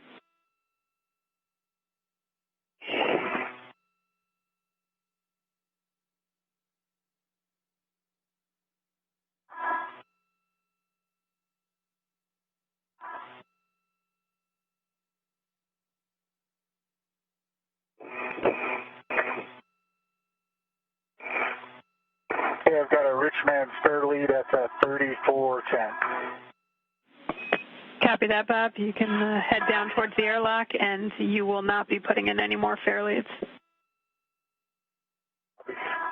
All right, I confirm my right D-ring extender has a waist tether, which is gate closed and blocked on both ends.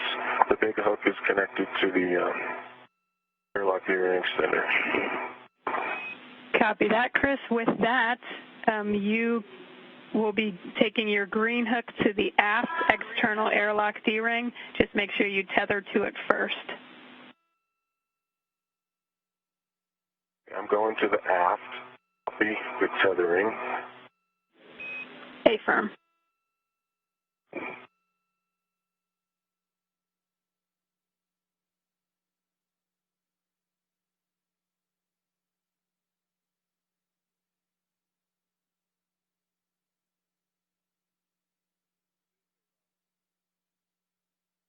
Tethered to my green hook. Green hook on the aft. Locked it. I can pick up my yellow hook if you're ready. Copy, and Chris, just check the reel's unlocked, and then you can release your yellow hook and stow it on your mini workstation. The reel is unlocked and going for the yellow. Copy.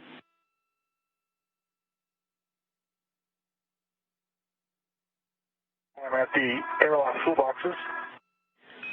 Copy, Bob. You'll also be attaching your waist tether to the airlock D-ring extender. Copy.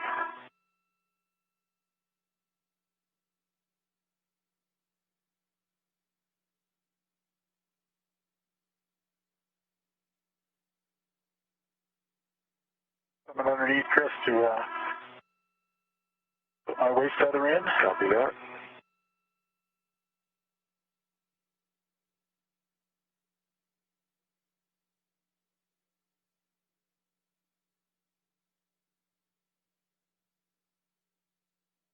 Closed and locked onto the D-ring extender.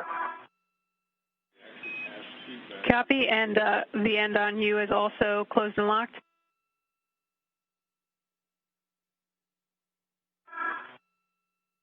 Verified close and locked to my D-ring extender as well. Copy, good config, Bob. With that, you can tether to your green hook, and then you'll be attaching it to the forward external airlock D-ring.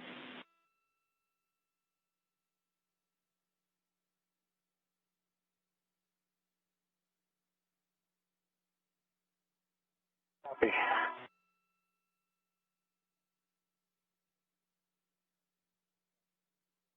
I think I don't need to tether to it. I can just take the green hook over. I guess I could just string out. I'll tether to it. Thank you for reminding me. I've made that mistake before.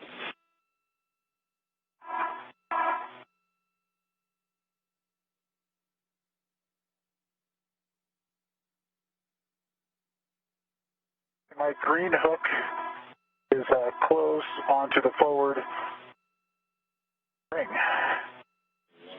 Copy, and Be locked. copy, hook's locked and reel unlocked. The reel is unlocked and the hook is locked. Okay, with that, Bob, you can release your yellow hook and stow it on your mini workstation, and then you're go to ingress the airlock. Copy. Yellow hook's coming off.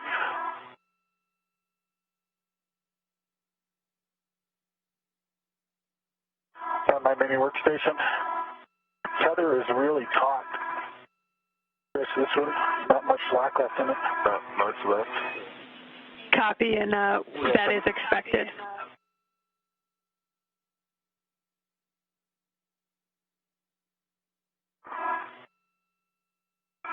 Hey, Jasmine, we know it takes a village to pull this off, and obviously the people in the control center are lion's share of that team, but Bob and I also want to give credit to the folks that keep Building 30 and the Mission Control Center open during this crazy, interesting time where everything has to be cleaned and sanitized multiple times a day. So special shout out to the custodial staff at the Johnson Space Center, in particular Building 30. Thank you very much. Absolutely, Chris. And we heard it was Retirement final day at NASA, and just want to thank him for his service as well. I'm sure we'll run into him in his future line of work. Thank you, Uncle Kirk.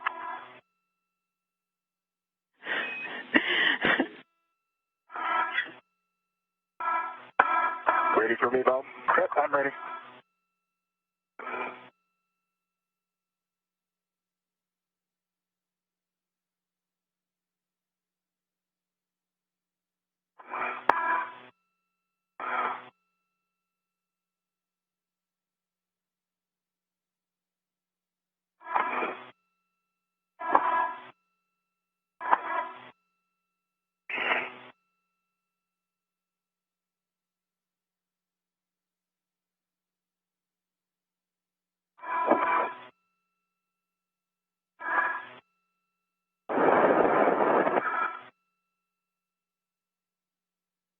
Okay. Thermal cover closed. Copy. Thermal cover is closed. With that, you can both remove your SUs from their pouches, remove your DCM cover, and Velcro to the DCM, and connect your SUs to the DCM. Copy all, in work. And Doug Hurley inside the equipment lock section of the airlock, waiting for the 2 spacewalkers to get back inside today.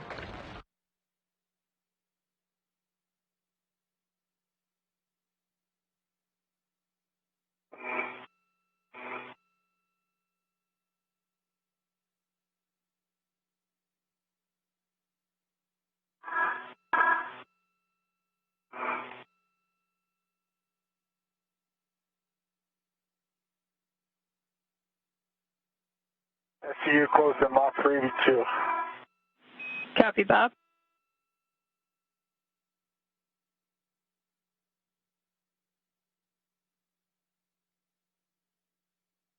Closed in lock BV1. Copy, Chris. Note for both of you, TCV setting of 8. Max cold minimizes time for SCU cooling. And with that, you can switch your water off or forward. Expect an H2O is off message. BV1, water off with a message. B2, water is off. The message. Copy. We'll hold for 2 minutes. Caution, do not close hatch until EMU water is off for 2 minutes. Copy.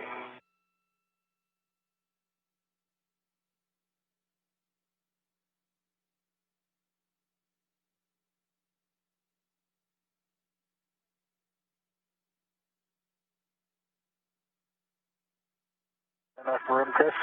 Yeah, I got oodles of room, actually.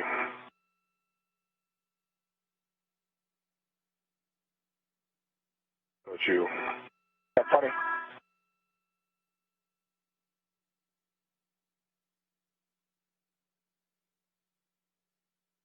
Sorry, anything I need to pull up that's...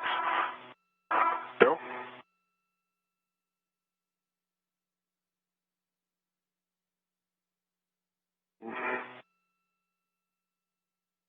Can you reach your right safer handle about half an inch up?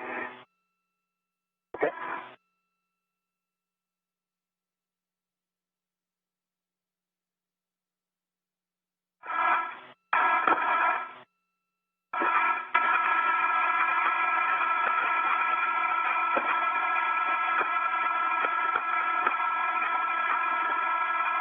Yeah, there you go. You got it.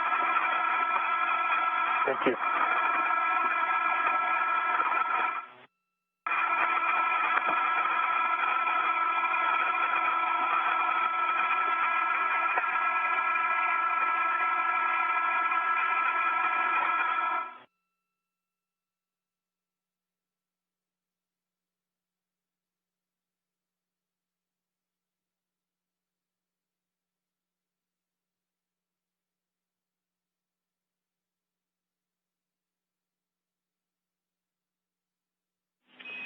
Okay, it's been 2 minutes. Chris, you can verify the outer hatch is clear of hardware.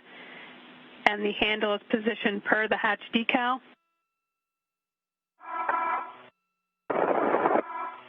Okay. Outer hatch is clear. Copy. Ready to close. And handle per decal, and then you can close and lock it.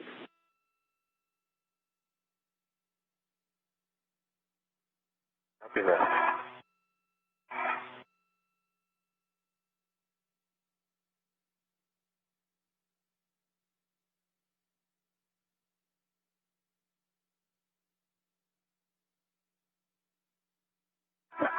That's why we don't like all those things. Exactly.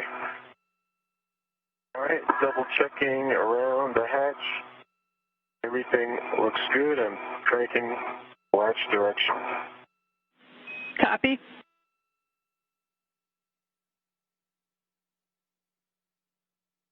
And locking the tab. Tab's locked. Hatch is locked. Copy. Hatch is closed and locked. Both of you can, Bob, on the UIA, check the oxygen EMU 1 and 2 valves. 2 of them are open. Oxygen, EMU 1 and 2 valves are verified open. Okay, Bob, switch power EV1 and 2 to on. Power EV1 is on with the EMU LED, and power EV2 is on with the EMU LED. Copy. Check power EV1 and 2 volts. 18.6 and 18.6. Copy. Good voltage. Both of you under DCM, switch power to SCU. Expect a warning tone. EV1. Power SCU. EV2. Power is SCU. Copy, and with that, we're complete with the pre-repress. Great work today, guys. I'll hand it back over to Doug for the crew lock repress. Thanks, Jasmine. Thank you, Jasmine. Thanks. It was great working with both of you. Okay, guys, welcome back. Thank you. Thanks, Doug. Okay, on your DCM, go to actuator to press.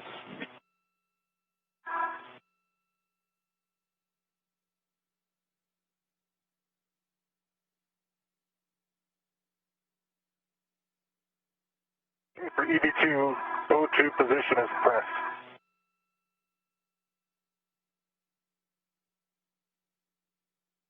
Realize I rely on my left mirror for this one.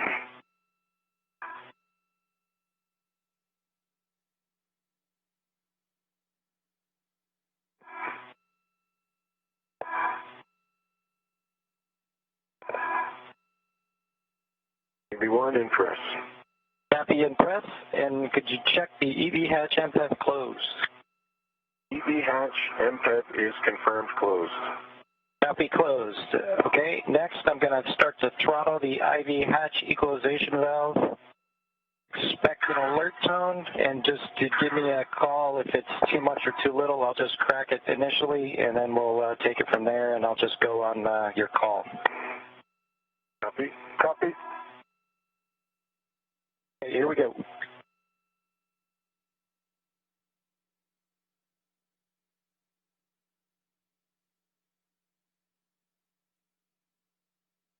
Okay, that's halfway between off and norm.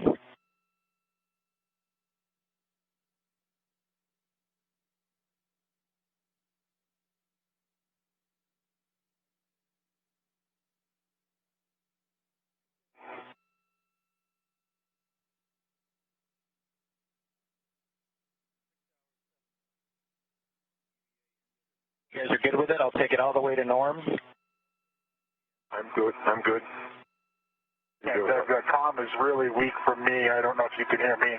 I got you loud and clear. Got you loud and clear, Bob. How me? And repressurization is officially underway, marking the official end time for today's spacewalk at 12:39 p.m. Central Time, bringing the spacewalk total time to 6 hours and 7 minutes. Yeah, you're coming across loud and clear. Repress rate is good for me. Good for me as well. You're in norm.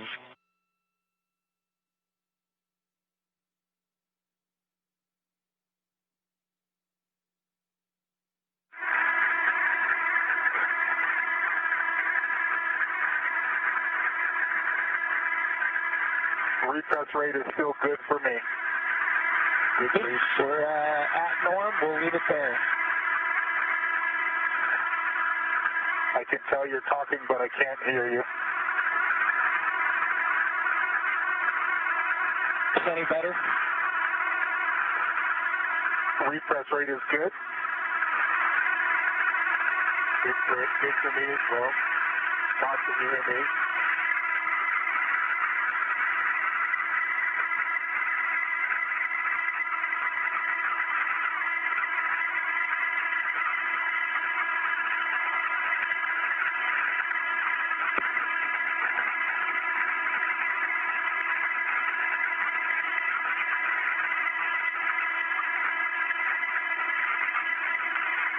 Repress rate is still good for me.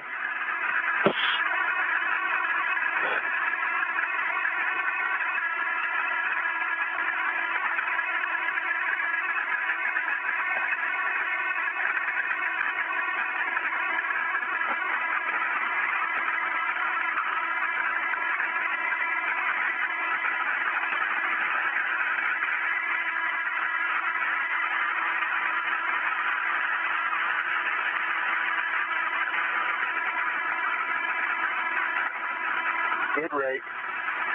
Good rate, 3D12.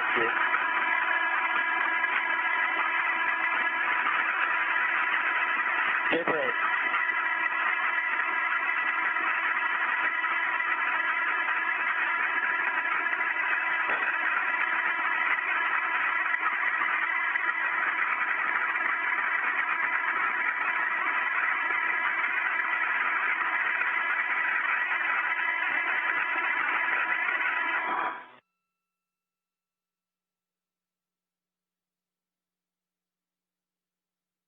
Okay, I've stopped it at 5.0, and we're waiting 2 minutes for crew lock pressure to stabilize.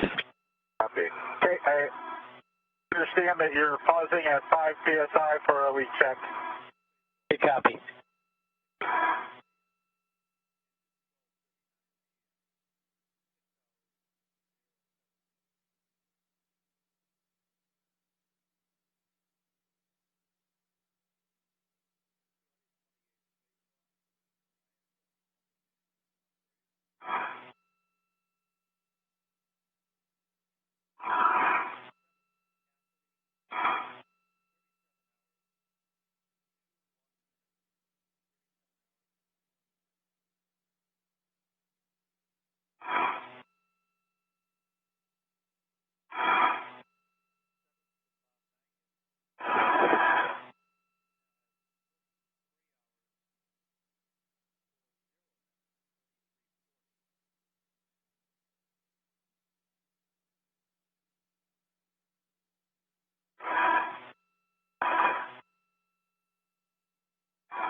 We've waited 2 minutes. We're recording the crew lock pressure, then we'll wait another minute and just double check.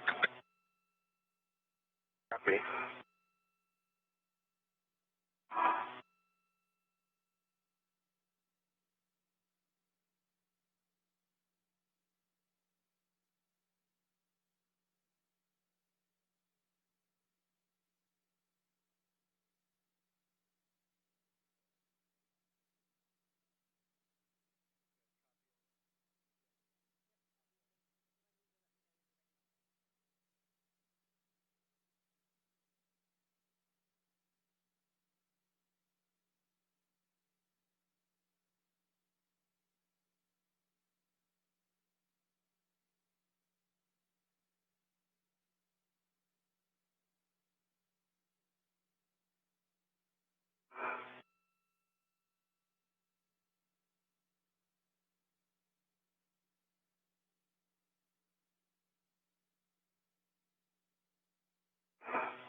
airlock looks like a good leak check. I'm going to proceed to step 8.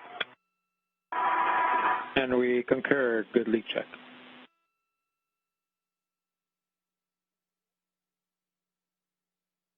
Okay, gents, check your glove heaters off. Glove heaters off. Hey, Doug, I think you're down to step 8. My glove heaters are off. Yes, Bob, that's right. Step 9, check gloves for contamination. No contamination for EV2. And no contamination for EV1. A little bit of black smudge, that's it. Okay, copy that. On your DCMs, O2 actuator to IV. O2 actuator to IV. Copy, O2 actuator coming to IV. Copy both in IV. I'm going to take the IV hatch equalization valve slowly back to normal, and we'll take it down to, basically take it down to equalization. Expect an alert tone at the DPDT at 0. So are you step 11? The spacewalk today was the 228th spacewalk in support of International Space Station assembly and maintenance. The official end time of today's spacewalk came at 12:39 p.m. Central Time, bringing today's spacewalk to 6 hours and 7 minutes. It was the 7th spacewalk for Space Station Commander Chris Cassidy, bringing his total spacewalk time to 37 hours and 21 minutes. The spacewalk today was also the 7th for NASA astronaut Bob Behnken, bringing his total spacewalk time to 43 hours and 40 minutes. The 228th spacewalk brings a total time of 1,434 hours and 33 minutes, which is the equivalent of 59 days, 18 hours, and 33 minutes of spacewalking time in support of International Space Station assembly and maintenance. The new lithium-ion batteries that were involved in the spacewalks today and will be involved in the spacewalk next Wednesday and again in the mid-July timeframe were carried to orbit on the last of the Japanese cargo ships, HTV-9, in May for installation into the Integrated Electronics Assembly on the Starboard 6 truss. These battery power upgrades began in January of 2017 with a pair of spacewalks for the Starboard 4 truss power channels. They continued in March of 2019 with a pair of spacewalks for the Port 4 truss power channels, and most recently continued in October of last year with 4 spacewalks to upgrade the power channels on the Port 6 truss of the station. Today, the crew went all the way to the other end of the truss to begin the work to finish these power upgrades. In all, when the work is completed next month, 48 older nickel-hydrogen batteries will have been replaced by 24 new lithium-ion batteries.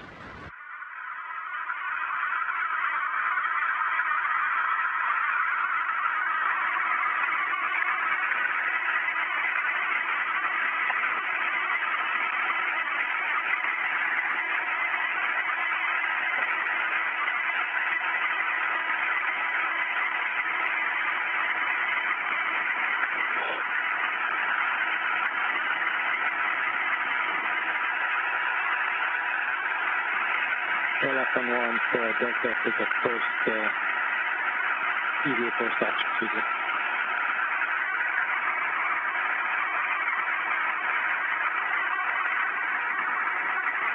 Yes. All right, heads up. When you're working the first step procedure, before step 4, we'll need Bob to move his column to alt.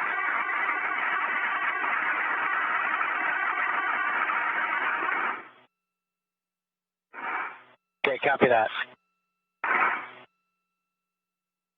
You want me to go to alt now, Doug? Negative. Before we get to step 4 in the post-EVA, so hold on for now. Copy. Your comm is coming back now.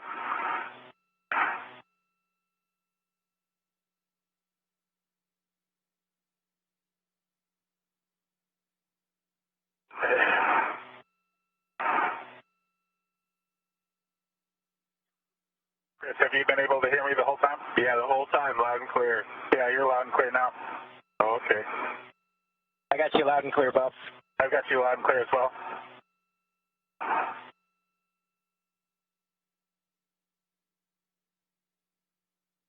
10 nickels on the comm cap. It's a good nickel.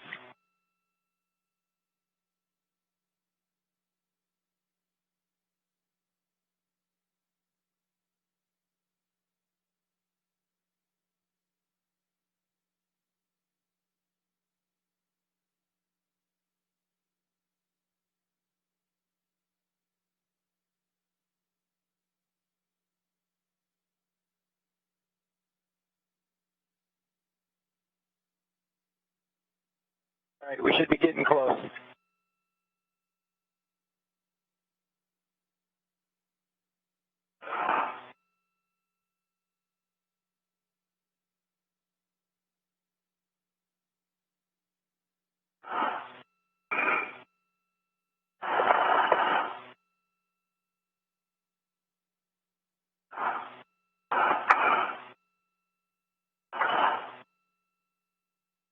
Bob, I'm going to give you your waist tether.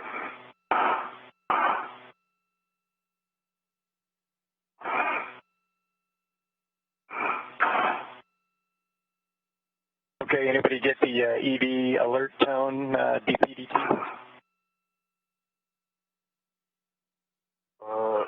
Mine just says O2 position IV.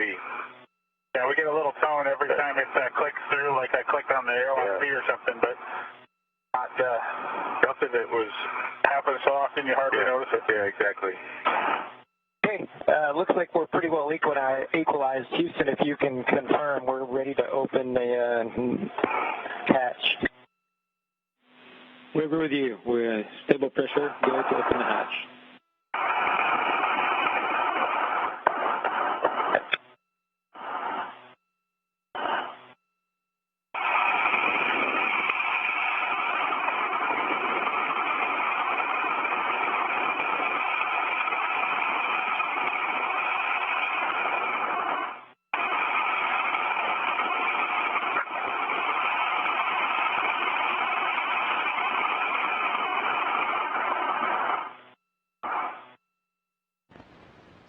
And you can see now Yvonne Wagner on the right side of your screen is doing the work to begin opening the hatch to greet the two spacewalkers back into the Quest airlock.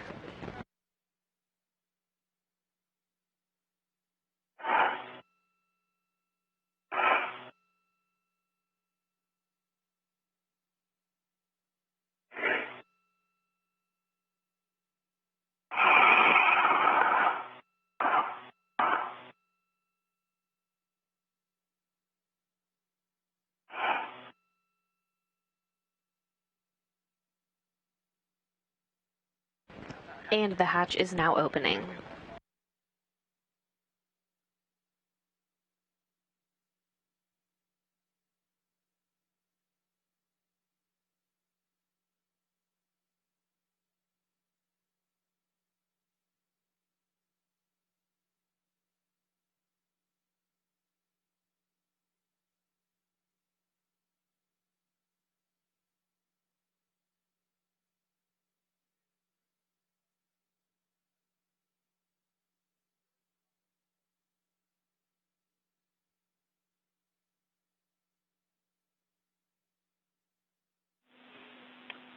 Station on 1 for Bob. This would be a good time to go to alt. Well, on 1, we're at step 3. Do you want Bob to take his comm off now? Affirm, comm on alt for Bob.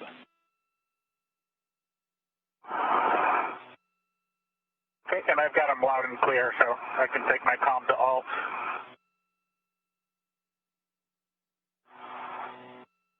And Houston, comm check from EV2 on alt low. We have you loud and clear. How else?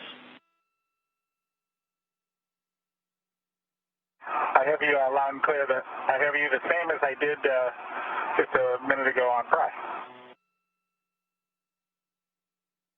Copy that.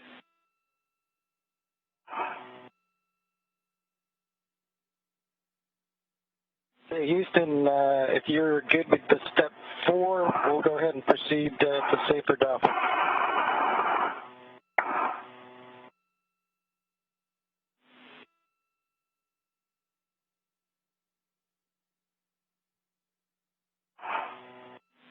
Okay, Doug, yeah, Bob will stay on alt, and Doug, yes, we'll pick up step 4. You're go for step 7.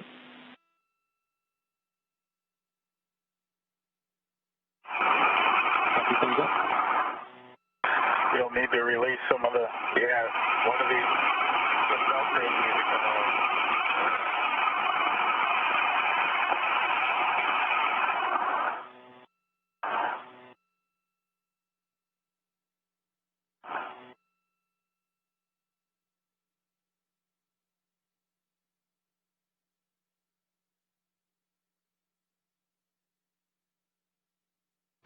And moving through the hatch now is Bob Bankin, again wearing the suit bearing no stripes.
Yvonne Wagner has removed Bob Bankin's safer jetpack.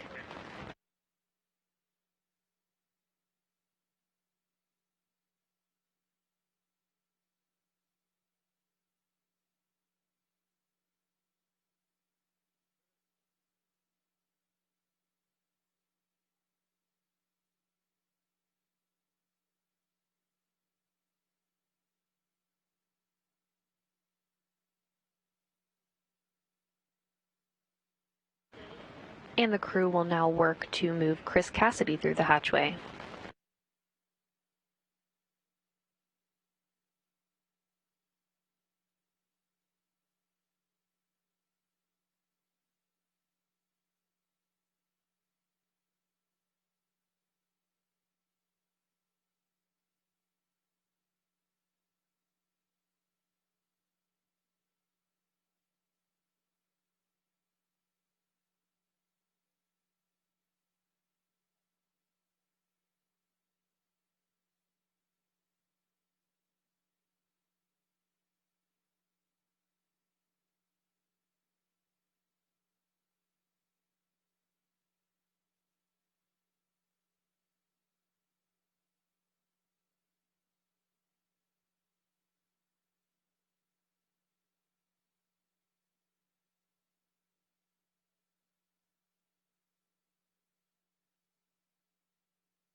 And Russian cosmonaut Anatoly Ivanishin is now in the bottom left side of your screen, popping in to say hello to the crew as they come back in to the International Space Station.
Station on one for the airlock with a request for photos.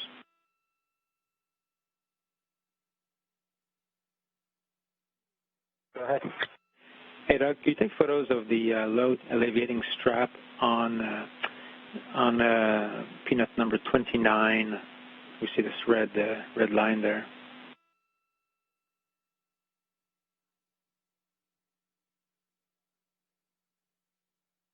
I think you just put it in the crew lock.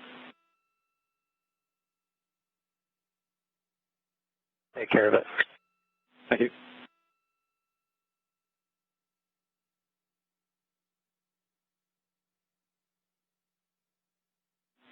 Двадцать девять. Hey, David, do we do that after we get the guys out of the suits?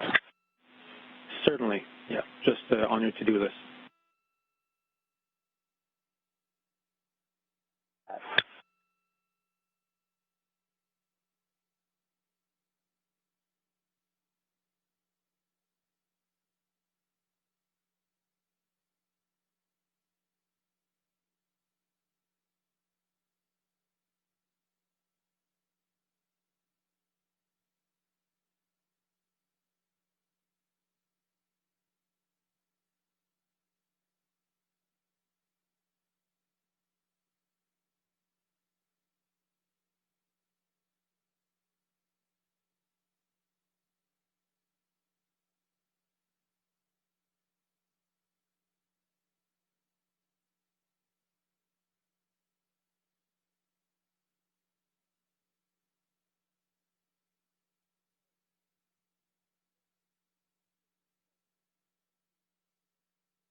Bob Behnken and Chris Cassidy's gloves have now been removed. They'll now move to remove their helmets.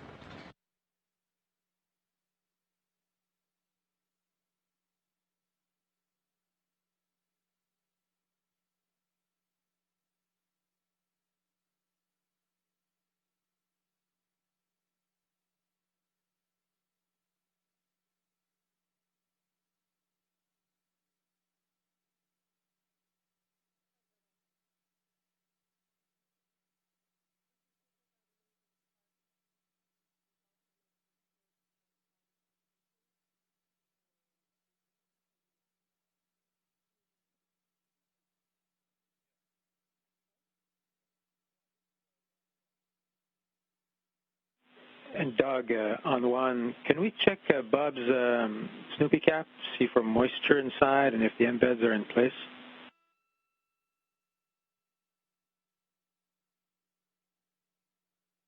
Yeah, he's looking at it right now.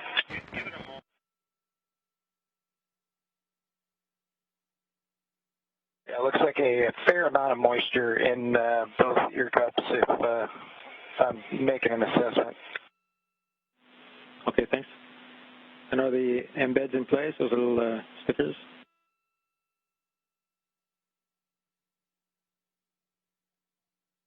Yeah, the embeds are in place. Okay, thanks.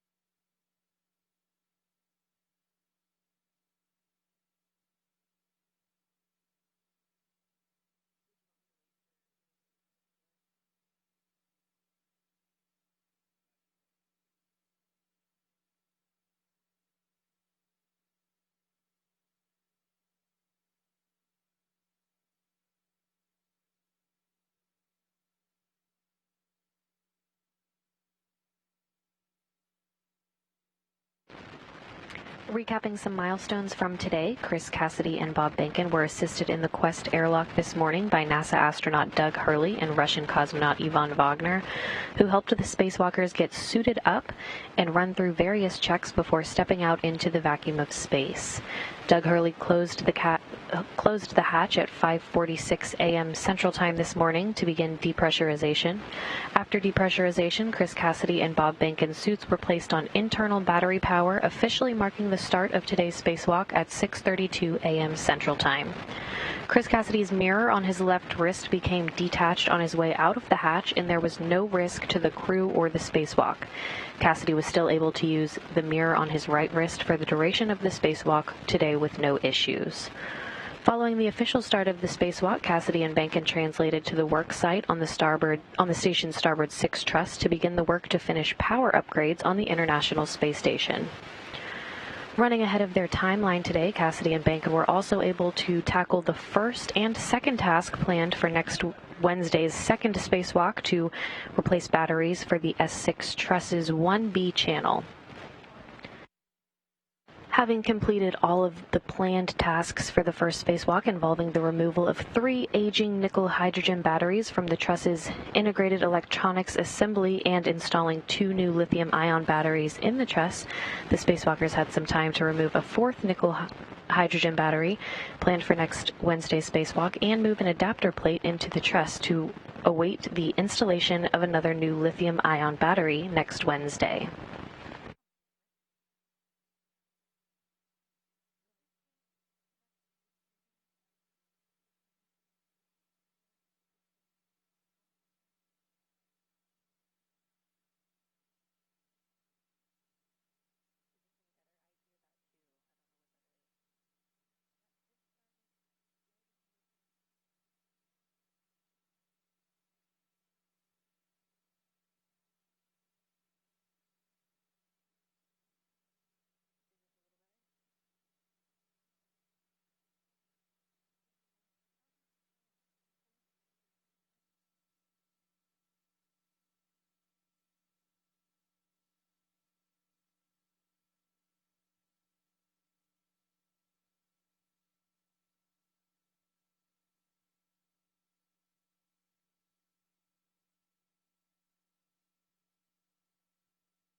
Airlock on 1 for Doug with one more request.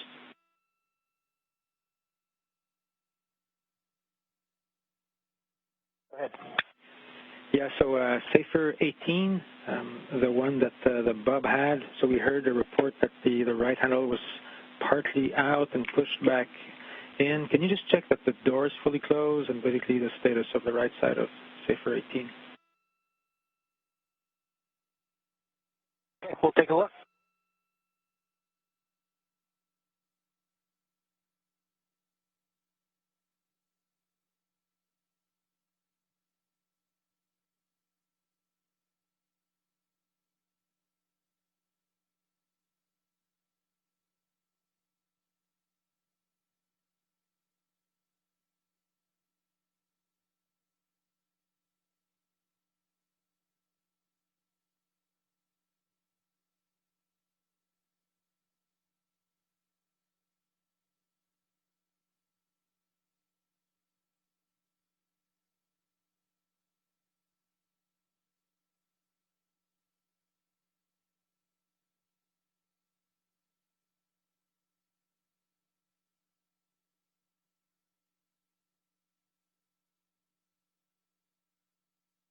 Houston Airlock on 1, the right side of Safer 18 looks fine. Door is closed. No issue whatsoever.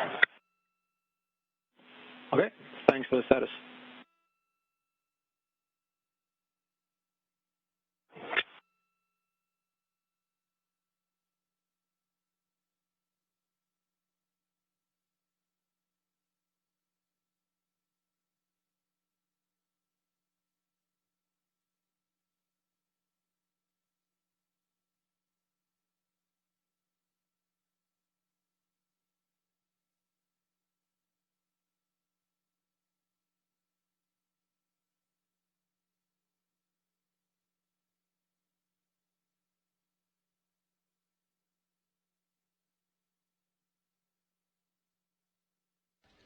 In summary, the crew today removed 5 of the 6 aging nickel hydrogen batteries, installed 2 of the 3 new lithium-ion batteries, and moved 2 of the 3 adapter plates into the S6 1B channel.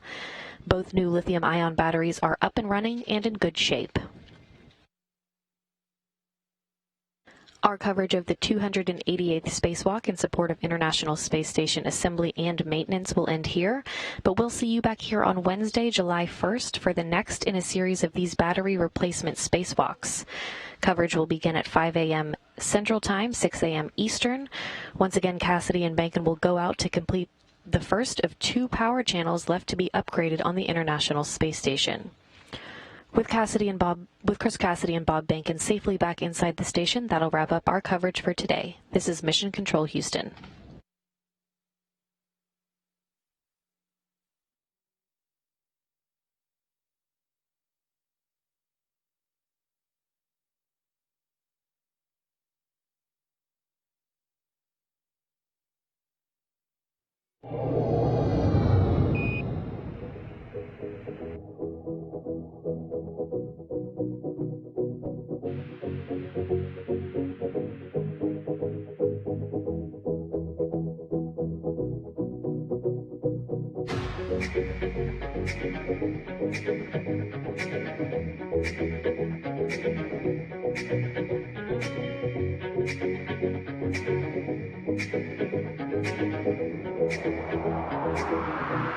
Mm-hmm.